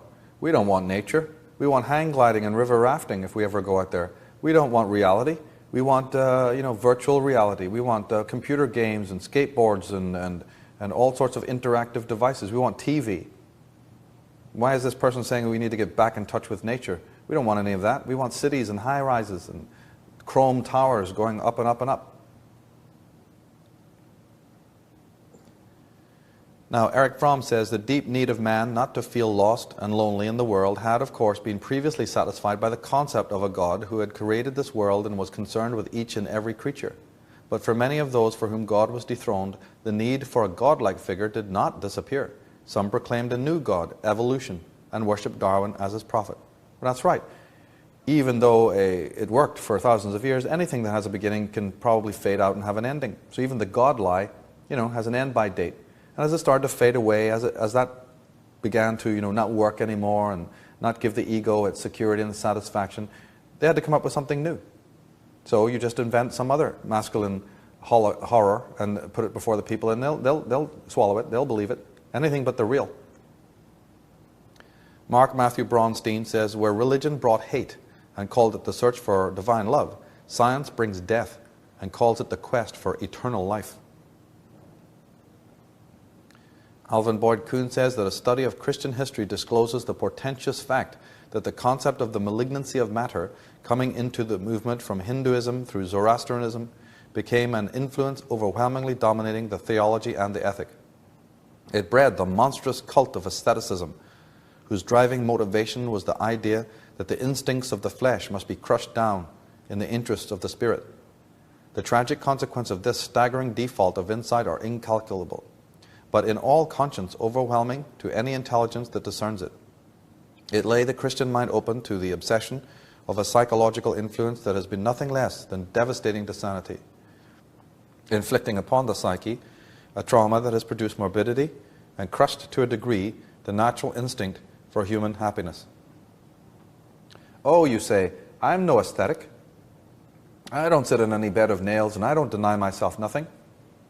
Well, what's all those pills and medications in your cabinet? What's that 18 hours you spent sitting, 18 years you spent sitting behind a little cube, a little desk under the fluorescent lights in your school? What's that 9 or 10 hour day that you sit in front of some computer and some evil boss that you absolutely abhor? What's all that enslavement behind the wheel of a car from which you view everything that passes your window and you spend all in traffic? You're not a prisoner. These are forms of asceticism. As I said, it's so wall to wall we don't notice it. We don't even notice that the clothes that we wear, how they imprison us, or how our duties and roles imposed upon us by the ones around us are a form of imprisonment. We don't notice that the grids and the blocks and the squares on which we live are the most uneconomical form of city design imaginable, which is already a form of imposed imprisonment. And these are only the obvious ones I can think of off the top of my head right now.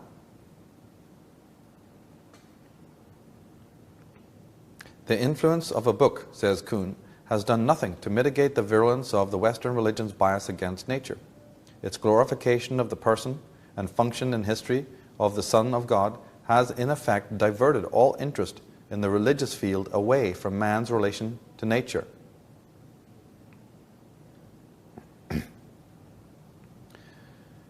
And we must understand that the expulsion from Eden, it really can be read this way. It can be read as the loss of the symbiotic connection with nature and the universal order, the scission between the microcosm and the macrocosm, between psychic energy and physical energy. As Kuhn said, thinking which does not start from and continue in close relation to its foundations in the physical universe must lead to falsity. And this could be then one of the new paradigms that we need to inherit in the new millennium. Perhaps men should be involved in this, that if he's right, if the disconnect from nature created this penchant for falsity, then what can we do about it? We can observe it. We can find out how. We can be constructive. We can find out how our thinking is perverse. Let's make that our study. Let's discover objectively, in a Gestalt way, how our very thinking is anti-natural. Instead of prolonging it and looking for the answer with that kind of framework, because of course, how can you solve the problem with the same level of intelligence that brought the problem about?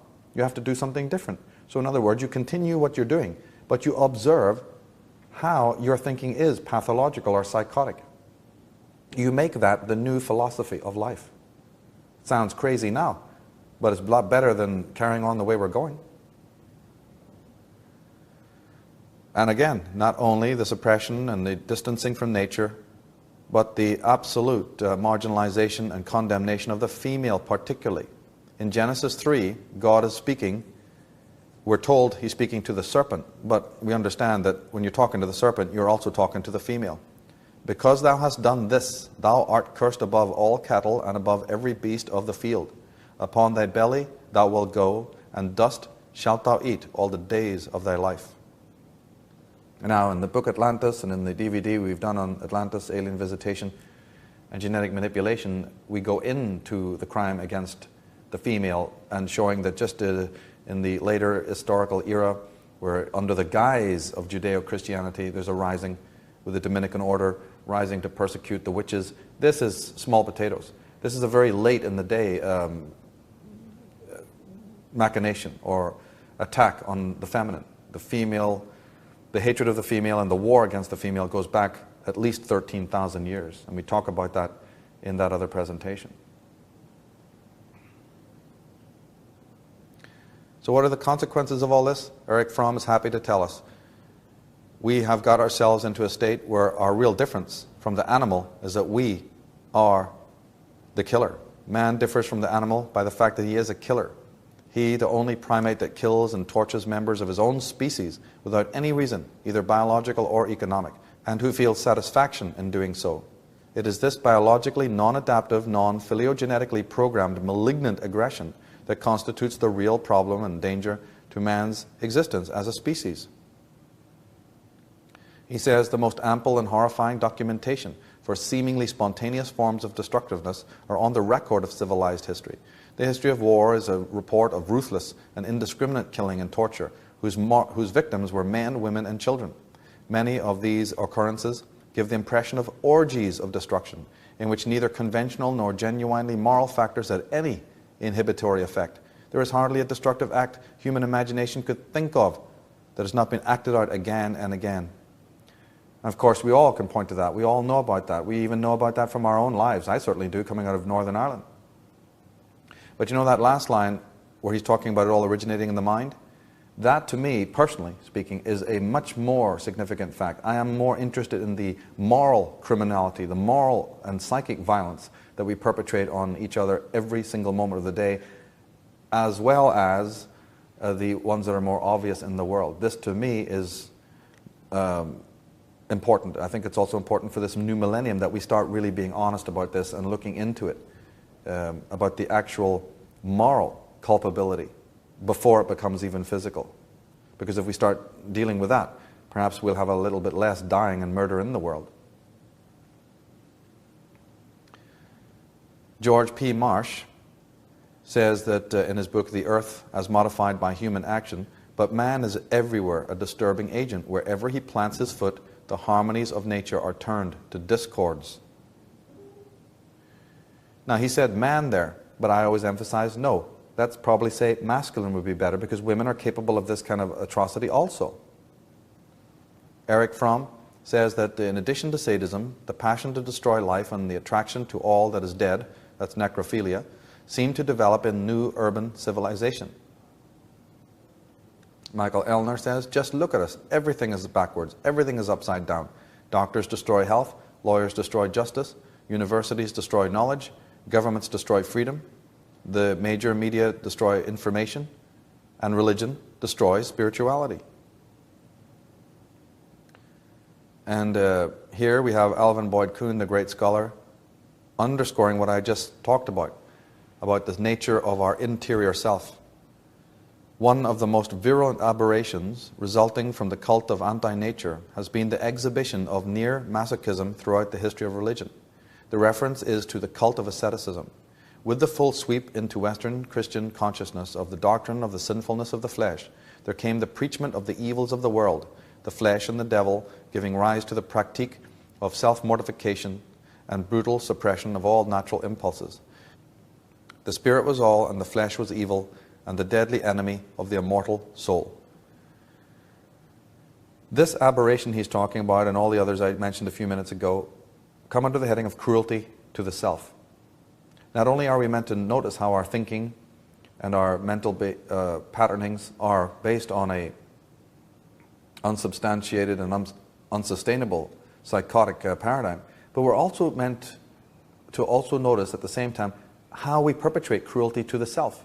It becomes very obvious, isn't it, when cruelty is perpetrated to another. I mean, that's pretty obvious, and we can see that, and we can reprimand that, and we can do something about it. But I believe that there are myriad ways in which the human being is equally, if not more, cruel to himself. But we are not too privy in the ways in which that is done. Again, the idea of every time you have to take orders from somebody you dislike, every time you can't live up to your own self-image, every time you poison yourself with things that you know is wrong for you, every time you blame yourself a million times over in your head, over and over and over and over and over again. For what? A small misdemeanor that you made a long time ago in history. You kill yourself 10,000 times when the deed only happened once.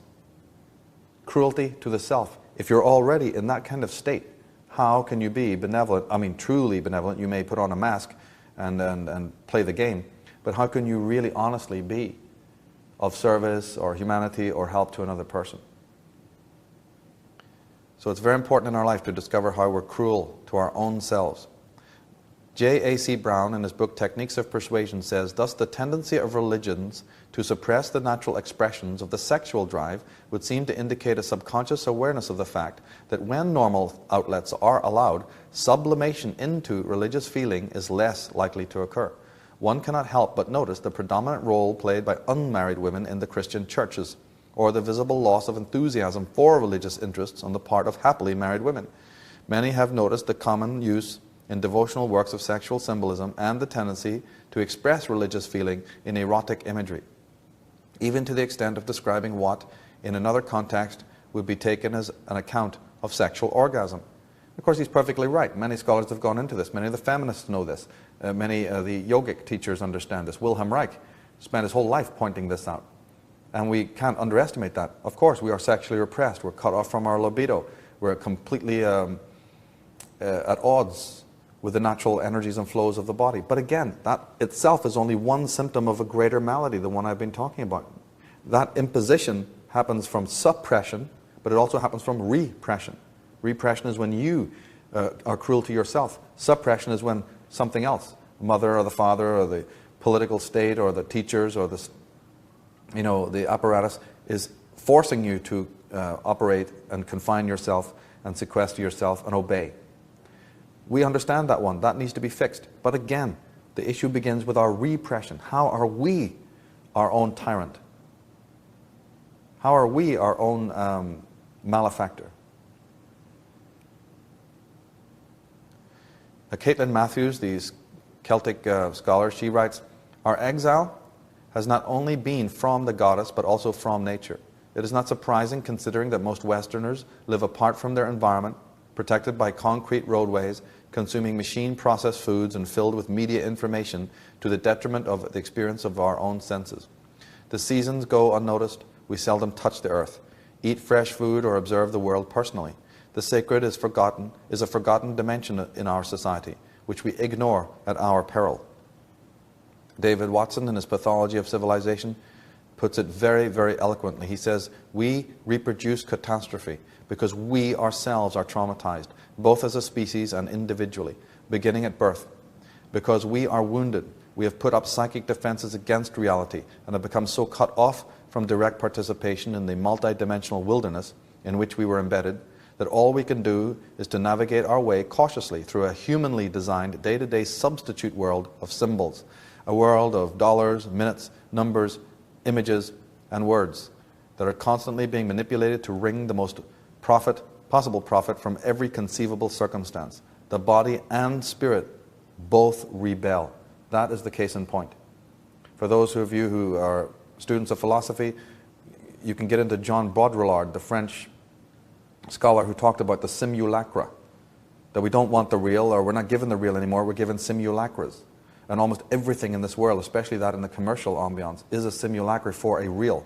And we become distorted. And if you live, he says, in a world filled with these plastic copies, these objects, it's only a matter of time before you start yourself acting and feeling and becoming like a plastic simulacra, an object, an unreal thing.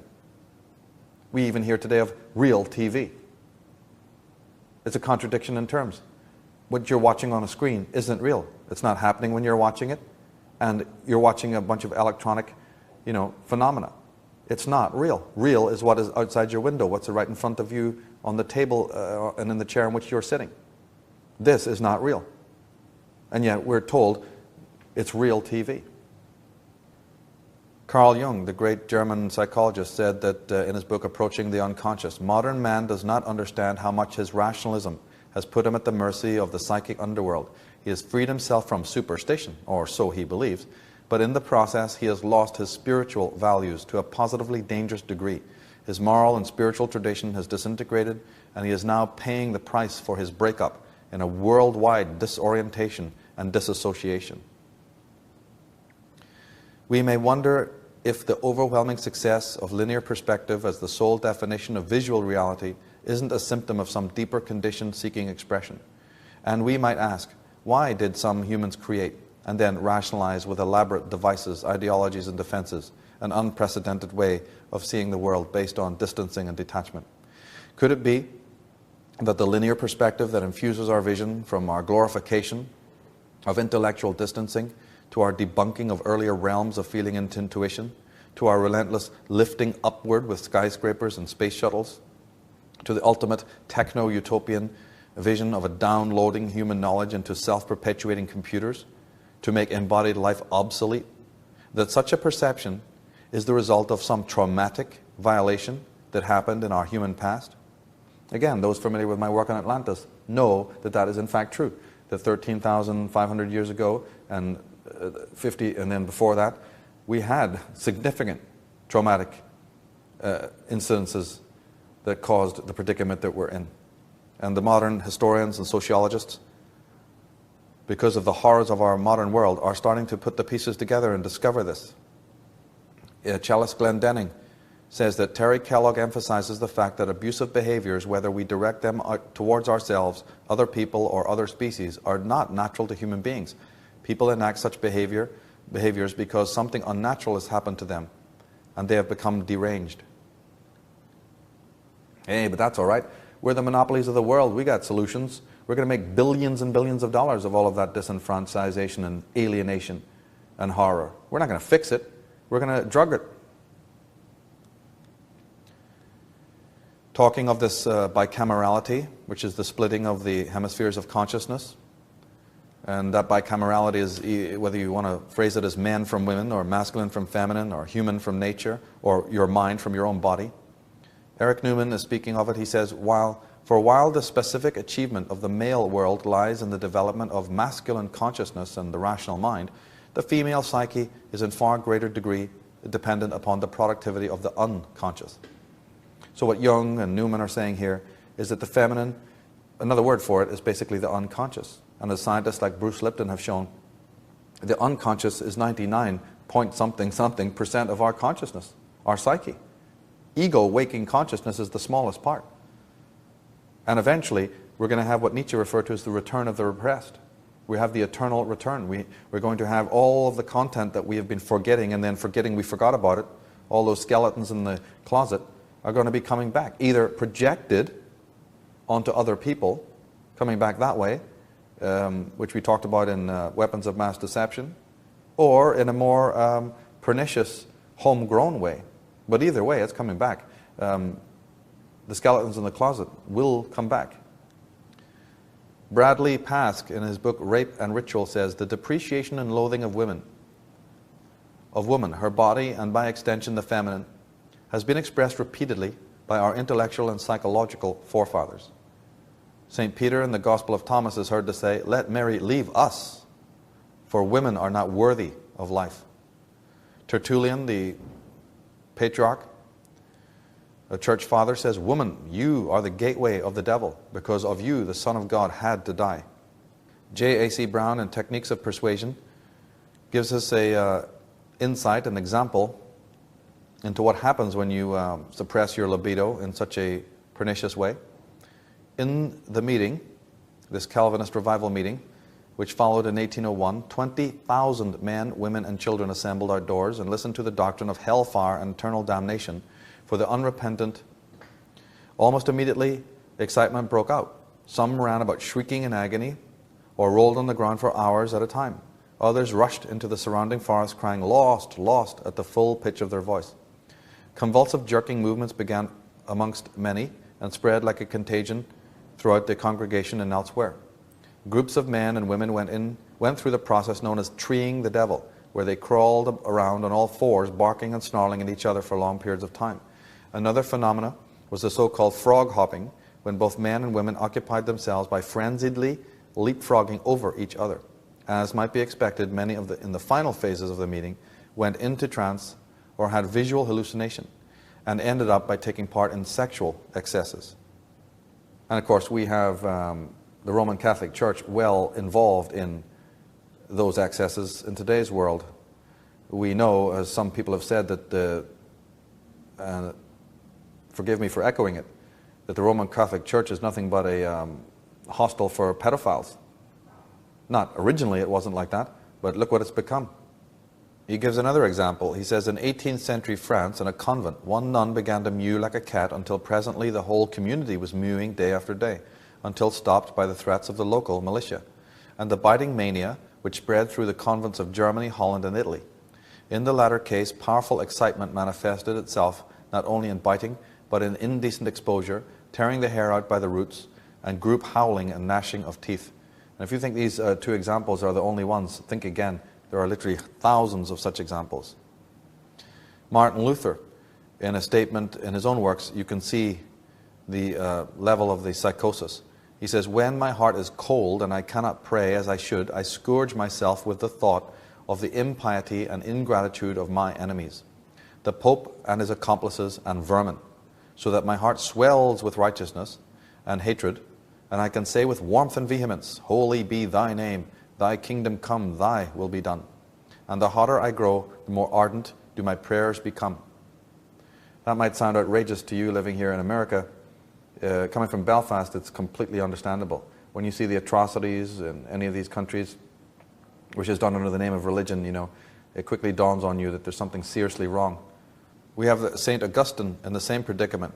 He says, meanwhile, my sins were being multiplied, and my concubine being torn from my side as a hindrance to my marriage. My heart which clave unto her was torn and wounded and bleeding. To thee be praise, glory to thee, fountain of mercies. I was becoming more miserable, and thou nearer. John Edwards, the New England fanatical preacher, says that God, the God that holds you above the pit of hell, much as we hold a spider or some loathsome insect over the fire, abhors you and is dreadfully provoked. His wrath towards you burns like fire. John Edwards is also making his inherent sadism very clear in the following passage. He says, as innocent as children seem to us, if they are out of Christ, they are not so in God's sight, but are young vipers, and are infinitely more hateful than vipers, and are in a most miserable condition. Funny that, I remember reading the Gospels, I didn't hear Jesus mentioning any of this. Well, that's the condition of the sadist. Somebody who's so tortured and traumatized inside that in order to find the release, he has to murder whole nations, whether they're kings or countesses or political tyrants. It really doesn't make any difference. Whether it's the local sadistic serial killer raping lunatics you find in the world. We all have it inside. Niccolo Machiavelli, he said, since love and fear can hardly exist together, if we must choose between them, it is far safer to be feared than loved. And that's the predicament we're in. We don't care for love. We're in a state of fear.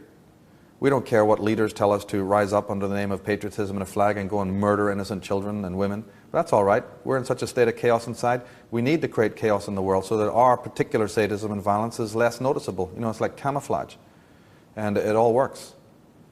And we are, even if you're passive, even if you're a well-meaning detractor and you say, no, I don't believe in all of that.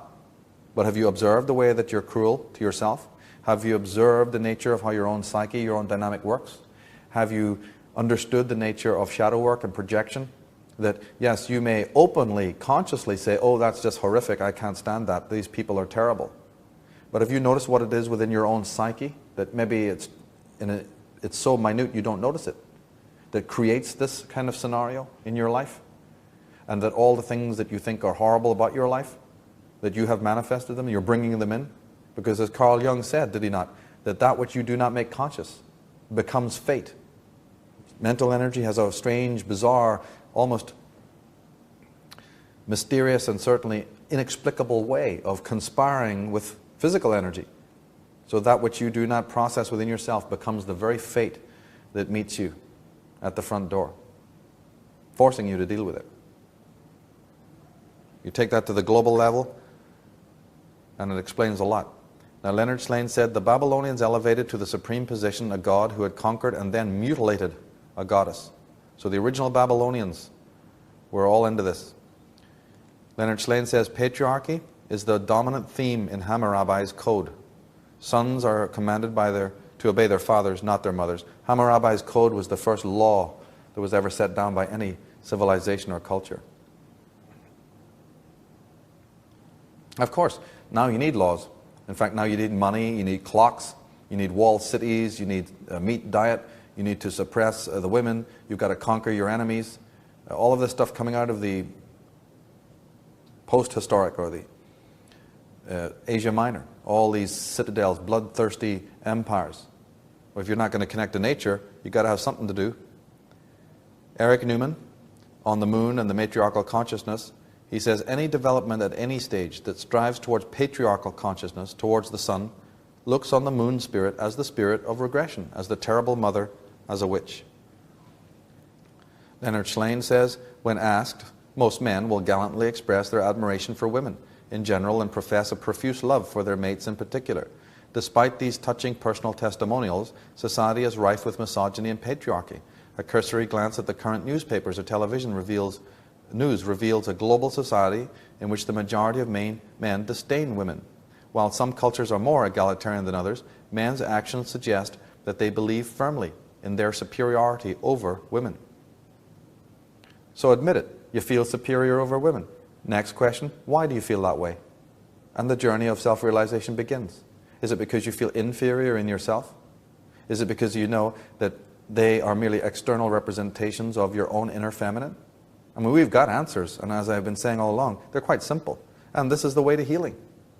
But you've got to start from somewhere.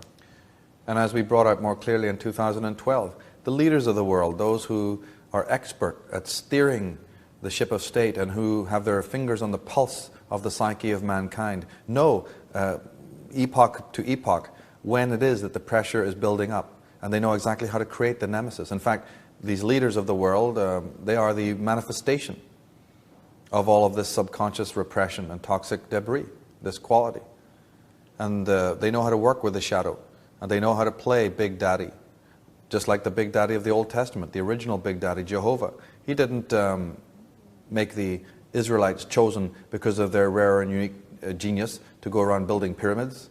He didn't make them chosen because of their great strength militaristically and that they were a great army, or because they were great humanitarians or anything like that. No. A bunch of commandments were handed down, and they strictly obeyed it. They were protected, they were secure, and they were made the chosen people because they were obedient servants. It works with the same master philosophy we find today. And as we said in 2012, the master who can kill you, who's dominant over you, would you not rather become a slave than to be killed? So the slave realizes that his master will kill him, so he has no alternative but to willfully become his slave. But hatred and vengeance and attraction, repulsion, you see, passive aggression, is the basis of that master-slave dynamic. In anywhere it's found, I don't care if it's found in your front room, in your husband and wife relationship, or with your children, or with your neighbors, or up at the workplace, or in the state level. It's the same dynamic no matter where it manifests. And even religiously in your relationship to your God. Now, those leaders, those masters who suppressed you, who make you a slave, they understand that even though you act in certain ways and you smile and you go about your business, there's hatred involved. So over time, not immediately, but over time, the leaders come to hate themselves. And then we've got another wave of hatred that somehow needs to be expatiated, needs to be exorcised. If you track this, what I'm talking about, with the rhythm of history and the cycles of the epochs of history, things will start to make sense. And we'll be able to account for why the graveyards and the mausoleums actually exist. And why nothing ever seems to change. In my other work, I write that in stark juxtaposition to the male's inner psychic ambivalence towards the female, but arising from his marked estrangement from his own inner feminine animus, and anima, that should be also, we shouldn't forget that, is his chronic infatuation with the physical female and her body. This interest, whether erotic or other, is largely based on the compensation for the lost rapport with nature, the essence of which he cannot fathom, circumscribe, or make subservient to his dark, secret love. That's to use a term from William Blake. Due to his relative ontological inferiority, man aspires to conquer physical women, and those women who lend themselves to such ardors become party to the crime of the dark, secret love, which replaces the authentic but rarer expression. So the waters become even murkier now. We have man being estranged from his own feminine, but then as a compensation, the ego will allow, of course, a gratification, a totally over-fixated emphasis on the physical form. You're not going to have the real thing, okay? You're not going to have the core issue here. But don't worry, we'll sell you the product, the shell, the headless female. We'll sell you the whole California beach lie through magazines and films and posters and pornography and whatnot. We'll give you that in a replacement. Remember, the surrogate replacement. And the women who go, yay, this is good for business, will buy into all of this. Become party to not only their own estrangement, but to the seduction of the whole of the world and the loss of the real rapport. And that's why we're not picking on men here. We have to understand we're talking about masculine and feminine. Are the women going to accept that they have tremendous built up over not only their personal lives, but over the whole historical life, the social life, an immense hatred of the male, probably very justified, as we've been seeing. My goodness, we could make a whole theme of female hatred for the male just out of what we've been presenting in this very presentation. So yes, okay, it's justified, but that doesn't mean that the whole earth and the world and man and woman has to suffer now. We are human beings. We can take responsibility for that. Is the individual female going to examine the hatreds that she has for the male and the ways that she subtly tells herself, oh no, I don't have any such thing. I'm completely balanced and adjusted. Is the male going to look at all his sordid content towards the mother? And are we going to listen to these brothers and sisters of humanity like Carl Jung and Dr. Sigmund Freud and Dr. Wilhelm Reich and get on with solving and fixing the problem? Or are we just going to leave it to everybody else? The psychologist Karen Horney, who's made a great deal of research into this matter and also into the child psychology, she says, are love and death more intimately bound up with one another for the male than for the female? Does the man feel side by side with his desire to conquer a secret longing for extinction in the act of reunion with the woman or the mother? So here we got again dissimilar drives coming together.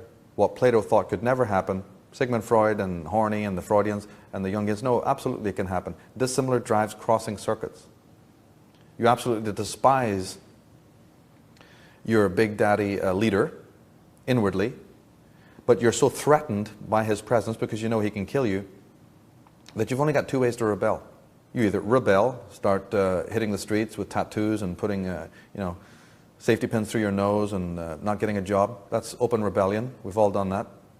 And then there can be identification. But that works even better. I identify with the object of my hate.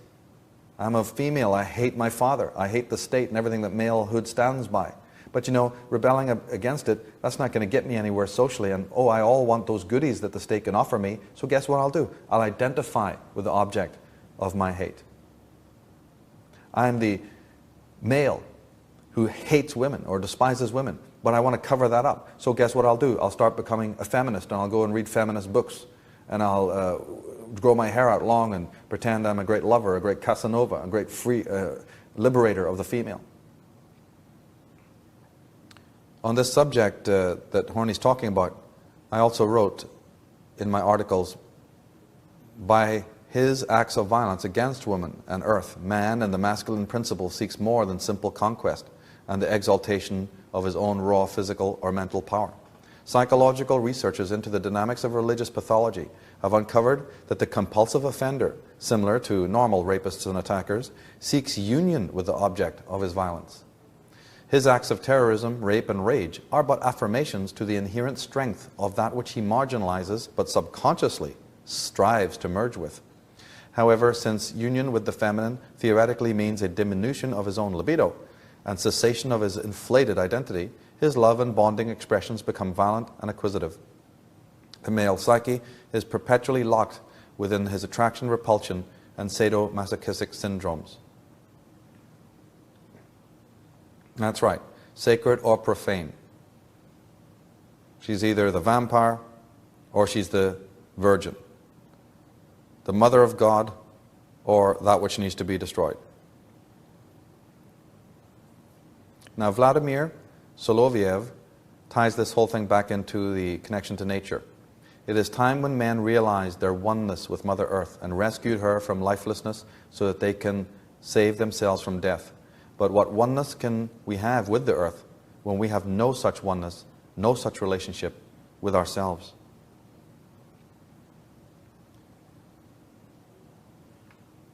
That's right. Forget about bonding with external nature. You are nature. This is not about tree hugging that we're talking about or joining some new age cult or ashram. You are nature.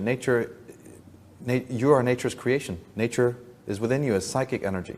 So when I'm talking in all of this psychological terminology and psychological remedies, I am talking about the connection back to nature. Your core is the natural order.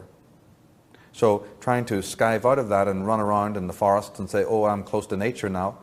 I'm a herbalist and I do this and I do that and I paint my house green and I live in a wooden house instead of a brick house and, I use recycled tires and all of this. That isn't what we're talking about here. We're talking about a deep and reverent, mystical understanding of the nature of the human psyche and its exact connections between psyche, the energy of the mind, and the natural order, the universal order. Now we can ask a question similar to what the ancients, the way they asked their questions. Why has all this happened and how could the ancients know about it in advance? That has to do with a phenomenon in astrology known as the precession of the equinoxes. Now, to make astronomy and astrology possible, there are three basic celestial cycles or movements to be taken into account. One is the rotation of the Earth around the Sun. Two is the rotation of the Earth on its own axis. And three, the slow wobble of the axis as the Earth turns on its own orbit. Now we also have the 12 signs of the zodiac on the ecliptic. As the sun moves around on a path, that path is known as the ecliptic. And the sun moves backwards through each of the 12 signs very gradually, very slowly.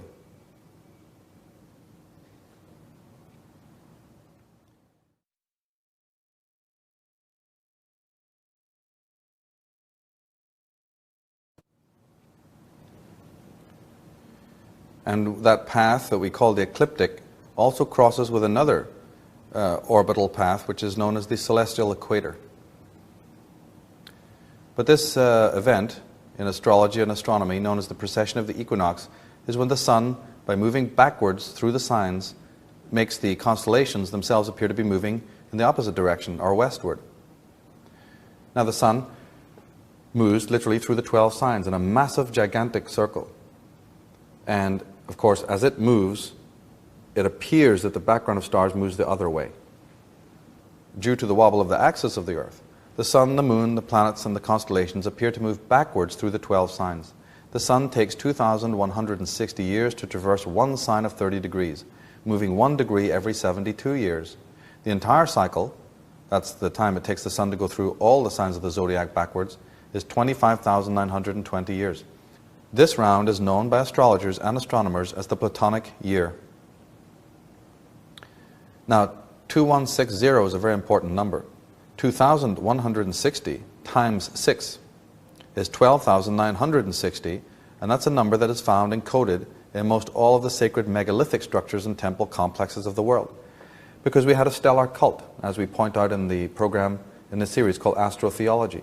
So the numbers which are involved in the movement of the stars, I'm just giving you a few examples here, 2160 or 21,160 or any of the permutations of that number, in order to transmit those to Earth, they would encode those numbers or those degrees of arc or those celestial readings. They would encode those into the temple structures so that literally that earthen building or temple would be based on the harmonics and the numbers associated with the movement and relationship of the planets above them. This was how they honored their goddess. Now, a precessional day is 2,160 years long. This is 1 degree every 72 years for a sign of 30 degrees. And we all know that the signs of the zodiac are 30 degrees. So the sun, in order to move 1 degree, takes 72 years. That's your key. If you're coming to this for the first time and it's a bit confusing, just remember that the sun moves 1 degree of the zodiac every 72 years. To get through 30 signs, 30 degrees of a whole sign, it takes 2,160, or 216 as a code number. 2160, 216. And to go through the entire 12 signs, 25,920. However, this number, 2160, was considered so sacred that its mystery was rarely mentioned to the uninitiated. Instead of it, the number 666 was used, because 6 times 6 times 6 equals 216. So when we delve deeply into Freemasonry, secret societies, and the mysteries of sacred geometry and occultism, you'll discover that triad numbers in particular, and even prime numbers and other numbers, were used as cover numbers. I mean, we've already talked about the fact that there was an exoteric and esoteric tradition, and that these great secrets were not just handed out. And one cult also wanted to preserve their secrets, and of course they were doing it out of love for their God. These were the secrets of the cult that they were in. So cover numbers were also used. This is what we have to realize when we make a study of something like the Bible, which has got more book numbers in it than most mathematic books. This is the real reason why the Orthodox Christian hierarchy have made this number out to be satanic. It is because it has to do with astrotheology, astrology, and the stellar cult. There's nothing satanic about the number 666. However, it might be referred to, or we could acknowledge, that it is the number of the beast. And to explain what I mean by that, that passage in Revelation 18 where it says, "Let him who hath understanding reckon," that's calculate the number of the beast, for it's a human number. Well, indeed it is a human number. We find that man is in the womb for 9 months. Upon his birth he is forever circumambulated by the wheel of the zodiac. And for his personal life, for the life of the earth upon which he lives, for light and energy, he needs the outer sun, the center of the zodiac. 9 months is 270 days. The wheel of the zodiac, like all cycles that man will live in, is defined by 360, and the sacred numeral of the sun, which is the battery of it all, is 36. 270 plus 360 plus 36 is 666, the human number. There's no mystery to it more than that. Gestation, the cycle of the zodiac, which inscribes our life. In fact, that's why we have the degree. The symbol of a degree is a circle. The ovum symbol, the microcosmic zodiac. You're born at a date of birth. That is a particular degree of arc. The very symbol tells you everything. Additionally, as modern biologists have discovered, the human gene is made up of 23 chromosomes. 23 is a very important number in the ancient world, because 3 divided into 2 equals 0.666. Incidentally, the number of the sun, 36, if you add all the digits between 1 and 36, that's 1 plus 2 plus 3 plus 4 plus up to 35 plus 36, it also reaches 666. Now, we all know about astrology in the sense that we go and get a little horoscope done for ourselves, or a chart. That's a very interesting thing to go and have done. It's part of what we've been talking about. It's part of the road to self-discovery and to realize how we can correctly and healthily have mental and emotional hygiene, is to be involved with the divination arts. But have we also learned that there is such a thing as the chart of the earth? The earth itself is a key component in astrology. Well, we find that there is a chart of the earth. And the rising sign of the earth, or the ascendant, what they call the ascendant, because of this precessional movement, the rising sign of the earth is presently in the last few degrees of the sign of Pisces, the fishes.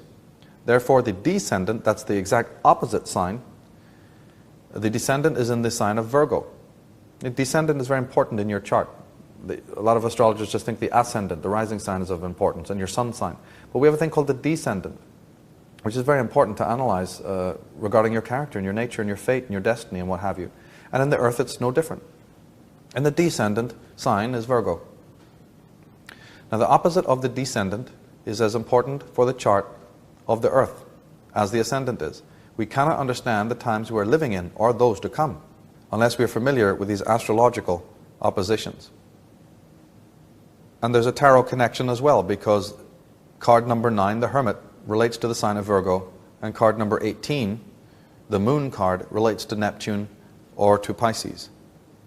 There's another chart that will show you are in the last degrees, we are the sun is, moving towards the very last degrees of the sign of Pisces, soon to enter into the sign of Aquarius. And as it takes 2,160 years or 30 degrees to go through any of these signs, we call those the ages or the aeons. We came into the age of Pisces 2,000 and more years ago, and we're about to leave it.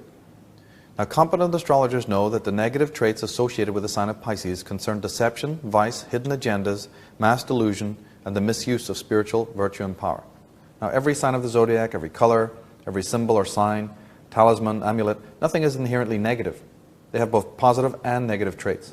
But competent astrologers know that Pisces has some very dark traits associated with it. So in the age of Pisces, it was to be expected that the world would experience its share of these negatives on the macrocosmic level. As the age of Pisces comes to a close, the deceivers know that the paradigm shift which will occur, which does not favor their machinations. This understanding has led them to make many subtle alterations to their age-old stratagems. The study and tracking of these expedient accommodations prompted by astromantic and cosmological phase shifts amounts to an entire subject in itself. Meaning that astrologers who really know what they're doing, and who pay attention to this, know that the sun moving through these different houses of the zodiac, the mythographers of the world, those at the echelons of power, they know about it. They study it. They're, after all, the high descendants of the stellar cult. And they are aware that you need to rescript the mythologies for each of these passing ages. In the age of the Taurus, the bull, cows were worshipped, for instance, as the cow in India is still sacred. When the sun moved into the age of Aries, the ram, and everything to do with the horned ram was considered sacred. And that's when we have this whole cult of war.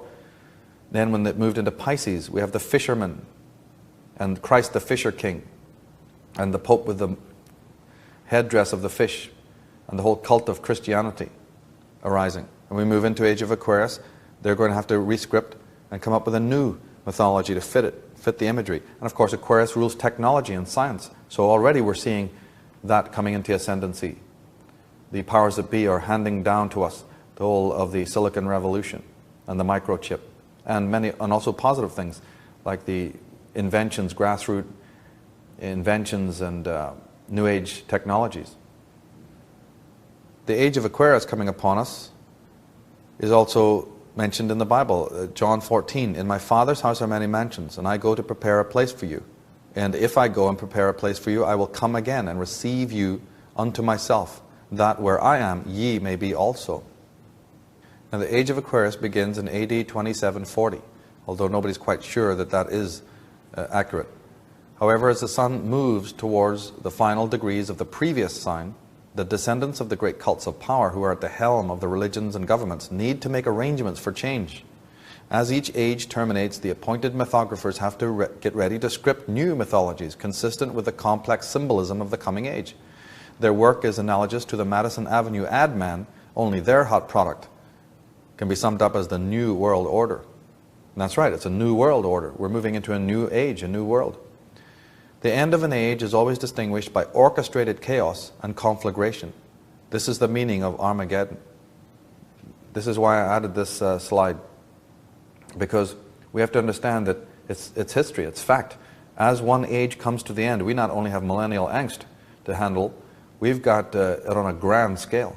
And there's an orchestrated, what Jordan Maxwell, the great historian and scholar in this matter, talks about the Dionysian age, the Saturnian cult letting loose what the Freemasons refer to as ordo ab chaos, unleashing so much nihilism and debauchery and sex, drugs, and rock and roll that nobody can think straight anymore to even notice what's going on, while they move their address and get ready for the new age to come. But this involves a lot of sacrifices. Now, Matthew 13, we hear about the forces that come to end the age. "He that soweth the good seed is the Son of Man. The field is the world. The good seed are the children of the kingdom, but the tares are the children of the wicked one. The enemy that sowed them is the devil. The harvest is the end of the world, and the reapers are the angels. As therefore the tares are gathered and burned in the fire, so shall it be in the end of the world. The Son of Man shall send forth his angels, and they shall gather out of his kingdom all things that offend, and them which do iniquity, and shall cast them into the furnace of the fire. nice religious language there, but remember, take the tone that I've been taking this whole program, the idea that if you convert phraseology like that to the psychological development, take it out of its religious context and understand that what's being talked about here is the releasing of the repressed. We're going to have a time when the masks are coming down. And there's going to be a writing. There's going to be an adjudication. Now, like many of the signs of the zodiac, Aquarius's original feminine symbolism was subverted, so that instead of the lady of the urns, we get the man with a water pitcher.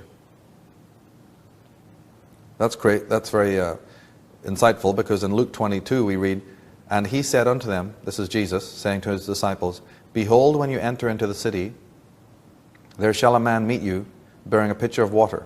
Follow him into the house where he entereth in." This is coming in Luke, when the disciples are saying, you're going to die, you're going to leave us. Where are we going to meet you? Where will we meet you, the Son of God, after you've left us? And he's saying, "And he said to them, Behold, you enter into the city."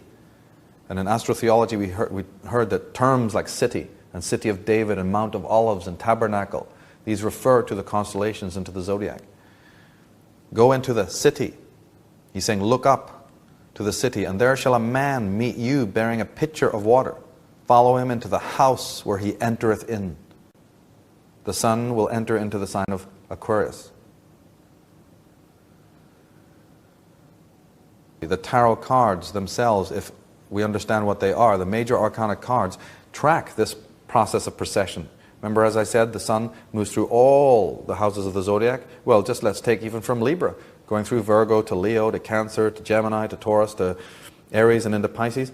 The cards of the major arcana are the little Polaroids for each of those ages. The individuals who designed and created the tarot have this remarkable job of taking one picture and encapsulating 2,160 years of events, experiences, and religious, and even the ideas. And they did it. It's successful. It works. Masudi, the 10th century Arabian historian and author, says, "On the eastern or great pyramid built by the ancients, the celestial spheres were inscribed. Likewise, the position of the stars and their circles, together with the history and chronicles of past times, of that which is to come and of every future event. Also, one may find there the fixed stars and what comes about in their progression from one epoch to another." Perfectly stated. The ancients understood this. Not only could you understand what had come in the past, but the ancients knew what was to come, that there would be an age of iron and tears, where their bequeathments would be thrown to the winds. For instance, the age of Virgo, we said that the age of Virgo is very important in the chart of the earth. It happens to be that in the age of Virgo, the pyramid was constructed. This is why in the present age of Pisces, which is its mirror opposite, antiquarian scholars and speculative laymen have been so interested in uncovering its secrets. And so it can be for the metaphysical practices also. So that's right. Here we are in the age of the Pisces, but that faces the age of Virgo, many thousands of years ago, in which the pyramid and the Sphinx were built by the ancient Egyptians, our forefathers, who constructed these marvels in stone. And that's why the Piscean, Edgar Cayce predicted that it would be in the age of Pisces that we would rediscover or get reinterested in the mysteries of the ancient world, and particularly in Egypt. And we are. This very program and my work with Jordan Maxwell on astrotheology, again, trying to bring this gnosis out to the world, is very much evidence of what Edgar Cayce and the prophets were talking about. Because there's nothing new under the sun. And we now need to look back there, not because we just have nothing better to do and we're fascinated by ancient history, but because we're fascinated by what's happening now, and we realize that our ancestors did things right the first time round because they had the greatest instructress of all, Mother Nature. We've got pornographic-minded politicians raping and mutilating their way through the world. It's your choice.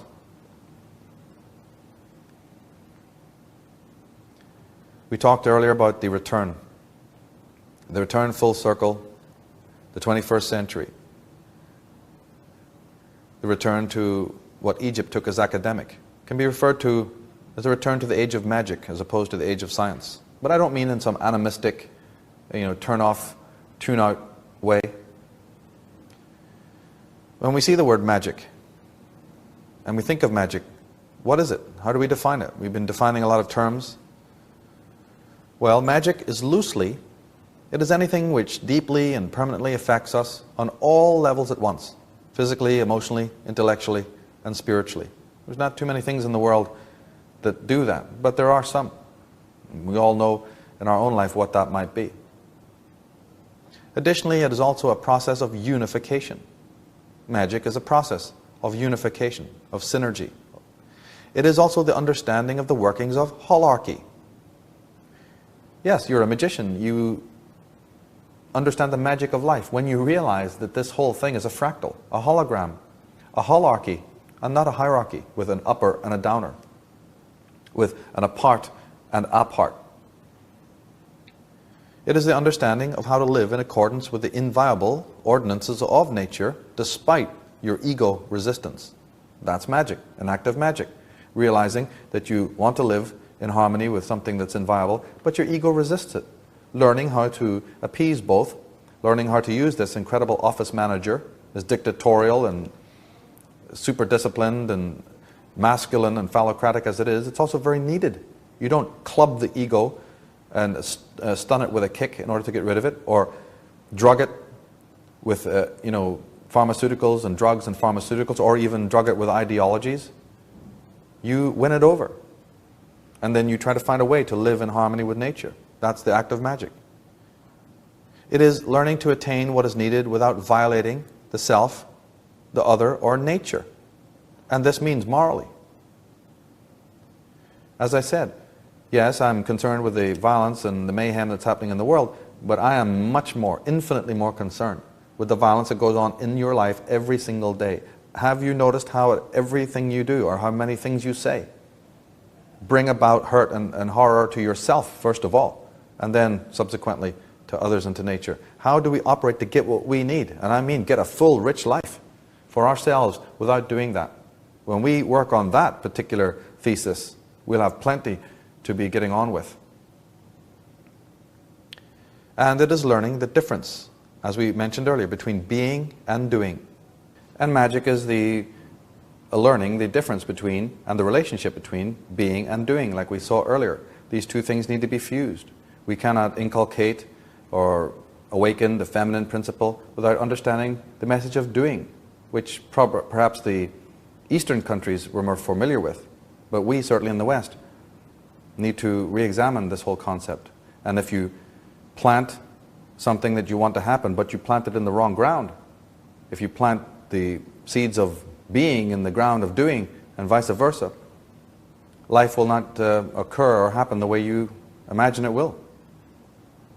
And in a very Socratic way, Aleister Crowley, speaking on this symbiosis and this connection, he says, we see then that we can never affect anything outside ourselves, save only as it is also within us. Whatever I do to another, I also do to myself. If I kill a man, I destroy my own life at the same time. Every vibration awakens all others of its particular pitch. Magic again. The idea that what you do literally does have ramifications. There's an ebb and a flow. There's an absolutely living and vital connection between you and the planet, you and other people, and it all emanates from your relationship with yourself. This is the lodestone, the key theme of the whole movement of magic. In science, you can get away with murder. You can do whatever you want because, of course, we are all working towards hypothetical futures. We believe in progress. We don't need to worry about the mess we're in internally. We just take all our sadism and all of our horror and we say, tomorrow we'll have all the answers. Now this kind of thing that Crowley and the Gnostics have been talking about is really Christianity's core message. Peel away all of the miasma and junk, and you basically have at the core of Christianity the same message, because we are not here just to debunk, as we said. We're not here just to detract. There is purity within these religions. They can serve a purpose. Once the garbage is swept away and cleaned away, we can have something more pristine. If you have to leave it behind completely and move into another phase of thought and life because it's marred your consciousness so much, so be it. But others working within that system can do great good. This has been shown by Professor Tolkien, who in his book Lord of the Rings clearly depicts to us the journey into the underworld, and that there's a need to go into the dark and unholy places of the world in order to save humanity and find light and peace and harmony and freedom to yourself. And also C.S. Lewis from Belfast, the great Christian scholar. Within the framework, George MacDonald, there's many answers, George Russell, that we quoted from earlier, and many, many others. In Acts 7, we read, "The Most High dwells not in temples made with hands." In 1 Corinthians, "You are the temple of God, for the temple of God is holy, which temple you are." And in John 14, "The works I do, you can do, and greater." So man is Adam Kadmon, Adam Ka-Amon, the sun god, the Anthropos. And if he's in perfect order inside himself, which is the act of magic, it's the act of discovering about who you are.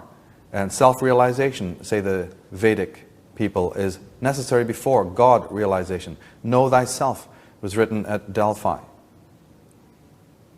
And if you're in harmony, then we can have social harmony. So aware were the ancients that the human being was, in fact, the God incarnate, and that his body was the precise geometrical temple, that they even built their temples, like the famous Temple of Solomon, basing it on the inner architecture of the human mind. From Stedman's Medical Dictionary, we read that there's an outermost layer of the brain, the dura mater, the hard mother, is a tough covering that anchors the brain. And there's an outer holy place. That's the outer holy place. Then there's an innermost layer, the pia mater, the tender mother. That's a thin, delicate membrane. And then between these two, between the outer dura mater, the outer holy place, and the inner pia mater, lies a reticulated layer of tissue, the arachnoids, whose appearance reminds one of a spider's web. So we have the three chambers, the outer, the inner, and the middle veil, which is found in all sacred temples throughout the world. So there's a law of reciprocity operating in the universe. Aleister Crowley in Magic and Theory and Practice says that anyone who is forced from his own course, either through not understanding himself or through external imposition, comes into conflict with the order of the universe and suffers accordingly. How appropriate, how correct, how perceptive. He's summing up the whole predicament. It doesn't matter whether it's suppression from outside or repression from within. You are alienating yourself from yourself. You are violating the inviolate laws of nature and suffering as a result. Aleister Crowley says in Heart of the Master, the true will must be consciously grasped by the mind. And this work is akin to that called the attainment of the knowledge and conversation of the holy guardian angel. In Magic and Theory and Practice, he says, in the knowledge and conversation of his holy guardian angel, the adept is possessed of all he can possibly need. To consult any other is to insult one's angel. We also said that magic was a process of unification.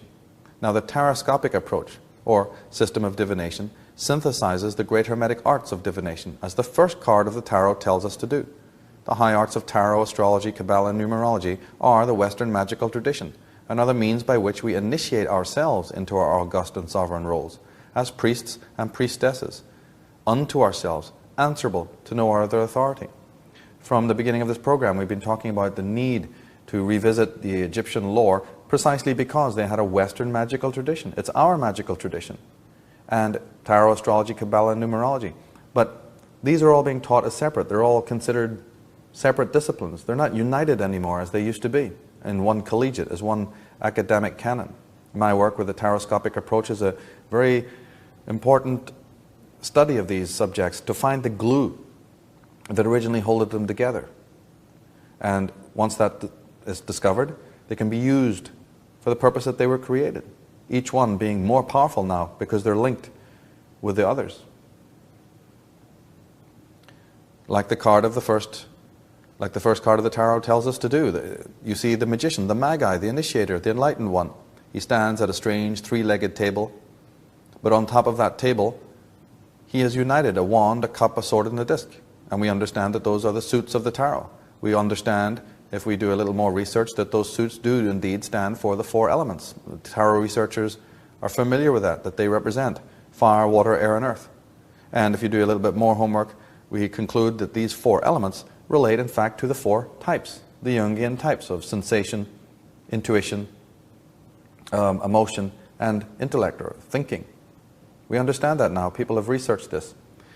But in my work, I also like to show that these 4 implements also represent the 4 arts. The 4 arts themselves that need to be unified. The Magus is number 1. He's the first card. How can you unify consciousness when the tools that are meant to bring that about are not themselves in unison? First, we must unite the 4 disciplines, and then we have the pristine archive of knowledge. We've got the mystery school in which we can now enter in order to matriculate. But magic also involves the awakening of symbolic literacy, pattern recognition. The idea that we realize that there's other forms of communication and not just language in the world, not just words. And the words are very important, so are numbers, but so are colors and vibrations and rhythm and sound and the ways of nature. And how to decode that. We're referring to that as symbol literacy or pattern recognition. As Aleister Crowley said on the subject, it will soon be admitted on all hands that the study of the nature of things in themselves is a work for which the human reason is incompetent. Men will then be led to the development of a faculty superior to reason, whose apprehension is independent of the hieroglyphic representations of which reason so vainly makes use. So he's talking about, in his time and the future time to come, the holism of the brain, the revivification of the act of symbolic representation, but not just as any old artist does it, going into the depth of it. Because in the book of symbolism, there's a master chapter, and that master chapter is the chapter of the tarot. And speaking of magic, there are many levels of magic. There's the magic that happens all around us, and there's a magic that happens inside of us. Let us consider a few points. We say we remember a dream, but surely we were unconscious when we dreamt. So, what part of us was watching the dream? Is dreaming a conscious activity after all? Are we the thinker or the thought, the dreamer or the dreamed? What we don't want to see about ourselves, we forget to think about, and then forget that we forgot about it. Is this what makes up our unconscious, all the things that we have forgotten about ourselves and dislike about ourselves? And if it came for a visit, if it returned, would we actually recognize it as ourselves? We question what consciousness is. It seems like a good activity. But who will answer such questions but consciousness? What we know about consciousness is what consciousness itself tells us. It believes itself to be whatever it wants to believe about itself.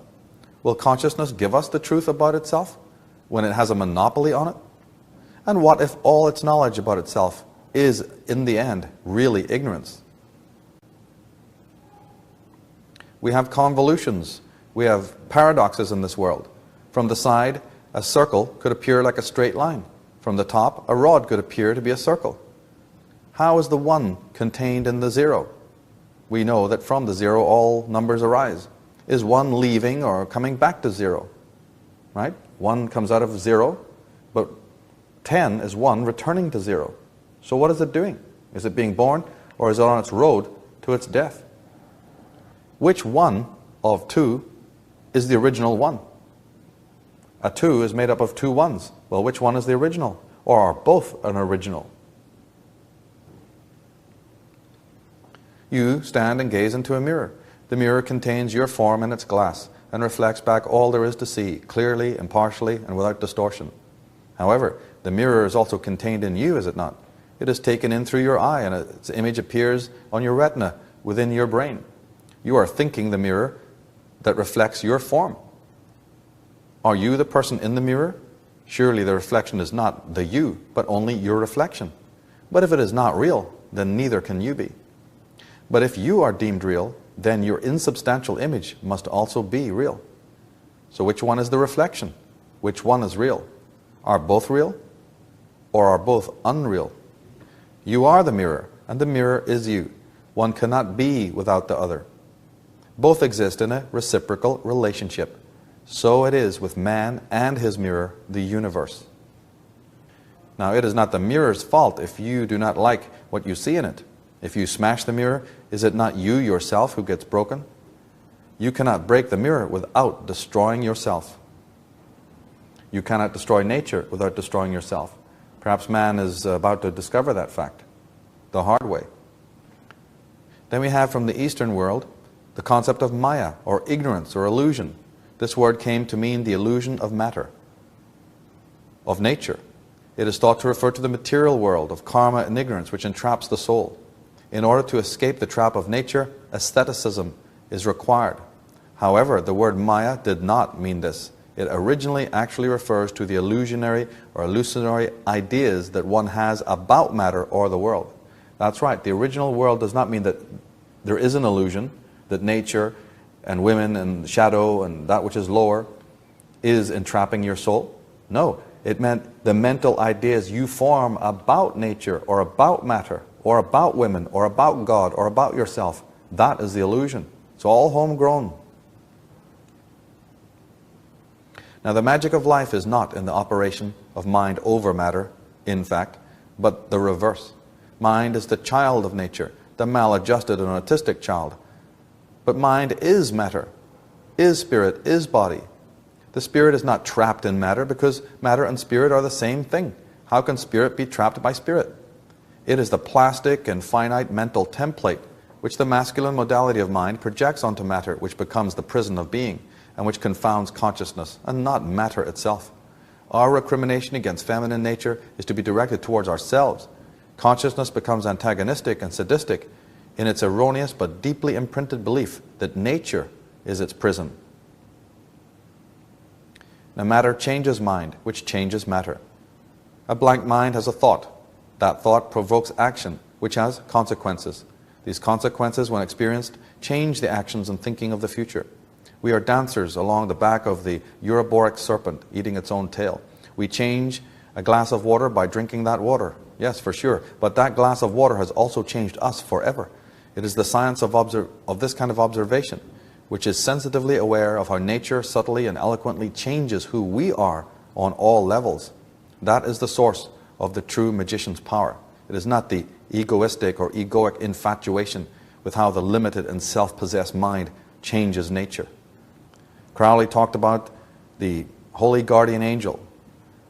In the Bible, we talk about the Holy Spirit, the comforter, the watcher who looks over us. But we understand when we do our homework that that was Sophia, the principle of the feminine, which meant wisdom. Sophia is the dove that overlooks mankind, the paraclete, the comforter. The Holy Spirit was depicted in ancient times. The first images of God that are known come out of the Dravidian culture in India. And they're pictures of Lord Shiva, the Lord Pashupati, Lord of the beasts, Lord of the animals, with horns on his head, sitting in the yoga pose with his eyes closed in meditation, with the forest all about him. The earliest images of God that exist. Shiva. Shiva, however, was known as the destroyer. Durga, Kali, also are connected with underworld and with severance and with cleansing and with cycles of destruction, or more correctly, deconstruction. And we hinted at that earlier, how important that would be. And we hinted also that Western man seems preoccupied by the idea of doing, number one, of blaming others for his mishaps, but also that spiritual development coming out of the religions of the world, coming out of Judeo-Christianity, we have this idea that getting to God is a very, very active and almost competitive and zealous thing. You get enlightenment, you own it, you attain it, you work for it. Well, the same way we work for a car, the same way we attain fame in the world. No, enlightenment is not such. It doesn't come into our grasp that way. Moreover, we have to understand that spiritual life has a catabolic function also. There's a reciprocal letting go, a reciprocal cleansing. Just like there is with a garden. You don't just scream at the garden for the weeds to come out. You have to get down on your knees and do a lot of digging before you'll have the perfect garden. To empty a room full of trash and to get the air to be fresh, you have to open the window, but you can't scream for the wind to come in and clean the room. You've got to remove the garbage from inside the room. And then automatically the natural forces will take over. So it is for the psyche. But we have not learned how to clean our psyche. The shamans are all strangled and murdered and buried. Those who could have helped us heal are all been massacred in a campaign of genocide lasting centuries. So we don't know what the rites and rituals are. But we clean our beds, we clean our plates, we sweep the driveway. But we have lost the ability to clean our emotions and our psyche. So there's an anabolic and a catabolic dimension to spiritual growth. There's a rise and fall in life. There's an evolution and devolution. What the shamans from South America call the nagual and the tonal, or the yin and the yang. There's alchemy and there's physics. There's the masculine and the feminine. It doesn't matter what way you put it. Basically, there's a destructive and a constructive cycle. And in the Gospel of Thomas, Jesus says, what you do not bring forth from within you will destroy you. Jesus said, whoever knows the all but fails to know himself lacks everything. And Carl Jung says, when an inner situation is not made conscious, it appears outside of you as fate. In the Gospel of Thomas, Jesus talks about the repressed content. He says, when you see your likeness, you rejoice. But when you see your image, which came into existence before you, which neither die, nor which made manifest, how much will you bear? He's talking about the unconscious. Will you acknowledge that when suddenly it makes itself apparent, with that other face that you've so carefully hidden behind the persona? Now, the dark aspects of our own psyche, which threaten the ego's autonomy and its vision of itself, are repressed.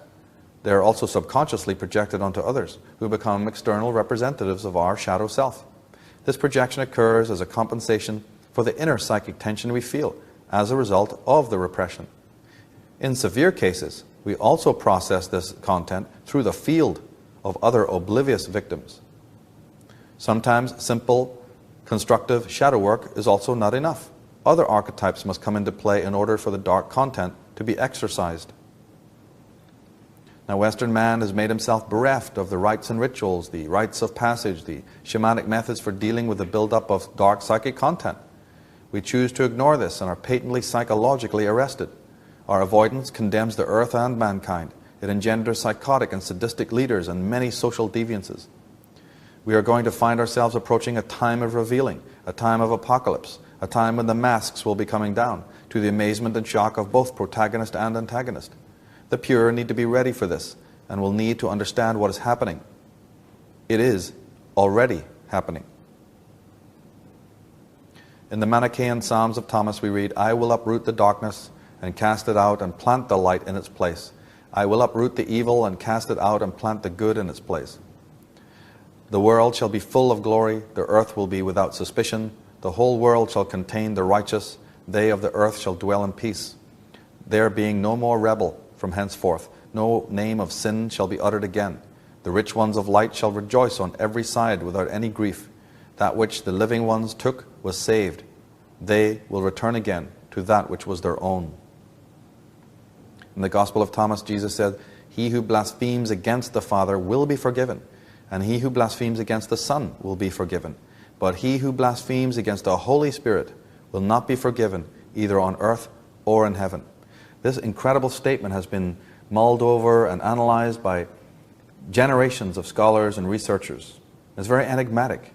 It not only exalts the Holy Spirit, but it says that, hey, if you sin against me, the Son of Man, it's forgiven unto you. And if you even sin, no matter how bad, on God, it's forgiven unto you.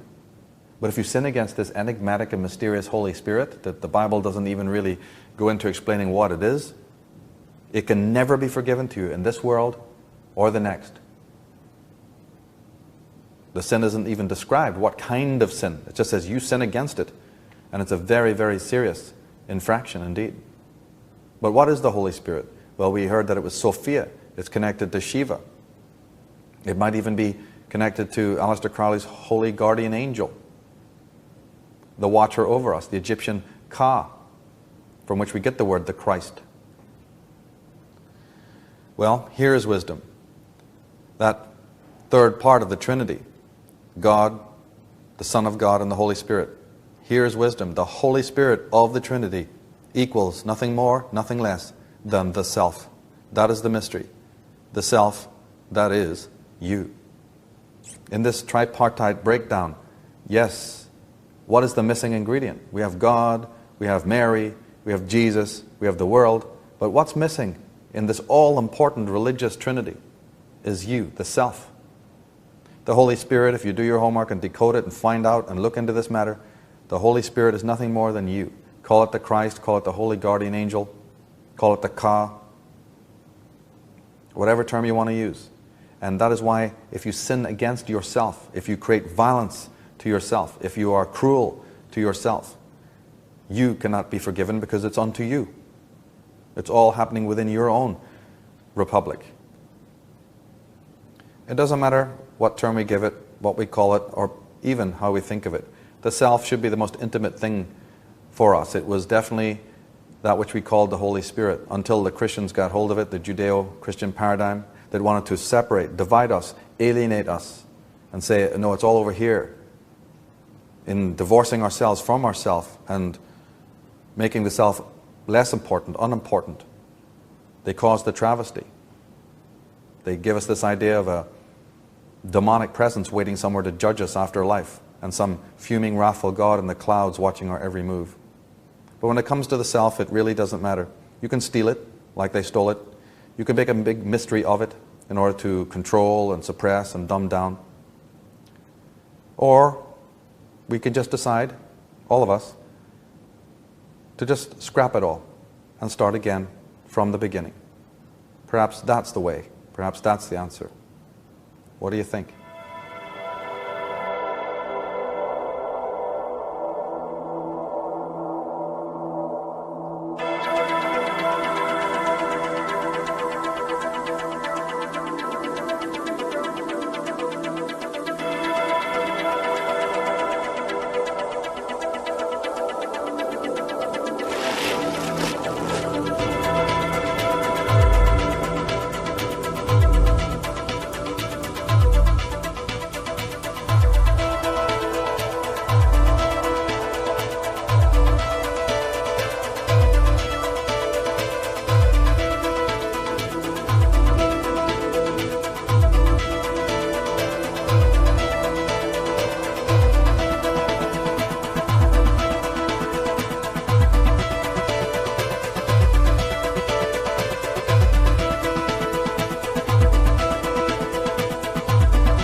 The average human being resides on this planet for a rather limited period of time.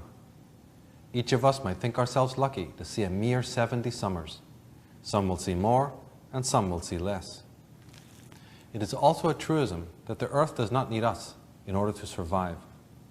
In fact, our very presence has caused her serious injury. But that which we desecrate cannot be destroyed. No matter what atrocities man perpetrates upon her, the earth is destined to survive. After all our tinkering and molestation, and after our expiration as a species, this world will still be turning, undergoing renewal for the next creative cycle. We, the present inhabitants of the earth, exhaust our minds, learning and gaining knowledge, but become great only in connivance and in indifference. What the diviners of old could encapsulate in 22 humble pictograms, we seem unable to comprehend through a lifetime of intellection and abstraction. We certainly have made ourselves regents over the earth, but we rule as power-crazed despots, succeeding only in despoiling, subduing, and eviscerating our charge. As our present age testifies, our insatiable urge to vanquish and desecrate propels us headlong, not to the gates of utopia, but to those of oblivion. For the short season that each of us is here, we have but one raison d'etre, one purpose, which is to leave the planet in a better state than when we found it. Though each of us has a unique manner of achieving this, few seem bothered about it. Each person has their genius, a word which originally meant guardian angel. As the alumni of the mystery schools have been saying, it is only when one is in the presence of their genius that the capacity for right action comes to them. The genius is the force which brings our own being into alignment and which quells the inner struggle with the ego. The ego is not a negative thing, however. It is our floor manager, so to speak. Overzealous and autocratic, to be sure, but extraordinarily competent and quite indispensable. The genius, or daemon, is the self, and the self is the executive director within consciousness. The self outranks the ego and will therefore be obeyed. Its presence is essential for correct attitudinal alignment and psychic health. When the ego follows the designs of the self, a new architecture of being can begin, one which benefits the individual and the world around them. In attending to this purpose of leaving the planet in a better place and in a better way than when we found it, we will, however, almost immediately find ourselves in rivalry to those adversarial agencies who have the diametrically opposite agenda and who seek to leave the earth in a worse condition than it was before they entered it. To be able to attend to our exalted purpose and defeat our rivals in the great game, we must be able to put aside external authorities, the projected representatives of the implanted lower ego, and realize that man is his own priest and woman her own priestess. The high arts of hermetic divination remain the means for becoming initiated into our august roles as custodians of being and of the earth. They are our sacred alternatives to the debased and tyrannical religions and sciences that have been our lot from the industrial age onward. I hope that I have presented enough information here to demonstrate that in our flippant and violent attitude towards the natural order, we have proven beyond all doubt the truth of the passage in Omar Khayyam's Rubaiyat, that we ourselves contain both heaven and hell. Nature suffers because our inner psychic diremption is so systemically unbearable to us that we have each disowned it by projecting it externally, vomiting it out onto the external world, our own psychic, phrenic scission, and then devising the myriad labyrinthine religious and philosophical fallacies to afford temporary and partial alleviation to our existential malaise. In our noetic and ideological delirium, we do not seem to care that our once beauteous, immaculate planet is poisoned by our dark thoughts and actions and is desecrated daily through our chronic neglect and abuse. We seem to be unable to see the contradictions that we have inherited since the industrial age, or question the logic of those who, while musing endlessly on the curse of Adam and sins of Eve, seek union with the dark archon at the center of their psychosis, rather than with the lustrous goddess lying before their voracious and haunted eyes. Our imperious masters play the game of the world as we would play a game of chess. They consider us their disposable pawns and allot us one square apiece on the great board. The strange and significant truth is, however, that though the pawn can move only one square at a time, so can the king. The king's moves are, in fact, terribly restricted and are likewise entirely dependent on the moves of the other pieces around him. Pawn and king are equally restricted or free in their relative movements. Moreover, the pawn can own, if he chooses, the square upon which he stands and be king within that square. He may not be sovereign over the whole board, but he can be sovereign over the area allotted to him, which is the microcosm of the entire game. A single course of a pyramid is, practically, the entire pyramid. A single square on a chessboard is, practically, the entire board. Those who have made a deep study of nature, sacred geometry, art, martial arts, or quantum science know the truth of this. It was this kind of reciprocal thinking which distinguished the Gnostic shamans and mystery school adepts of the past. In our times, it is unlikely that true solution think will become a reality or be applied until these principles are once again actively contemplated and understood. What the humble pawn must understand, and understand as if his life depended upon it, is that from his one square kingdom he can ensure his own survival and even master the game. It is his pawn think which entraps and leaves him open to the subtle and not so subtle controls imposed upon him from the outside. The black and the white, that is, the good and the evil, may be constants outside the pawn's immediate control. However, his attitude towards these realities is within his control. Knowing this, our humble pawn can, like his conniving masters, also play a game of deception. He can appear to move at the behest of his superiors, while moving ever in accordance to his own will. He can wear his royal robes beneath a cloak of gray until he arrives at the place of final confrontation. Then, at the appointed place and time, he can then throw off his outer raiment and stand victorious, with the sword of Mars in one hand and the crystal scepter of Venus in the other. He can ride forth against the gluttonous dragon on his mighty steed and, with his dread lance, pierce its vile and empty heart, freeing the fair and blessed damosel, whose favor he has kept close to his soul through the longest of hours and the darkest of ages.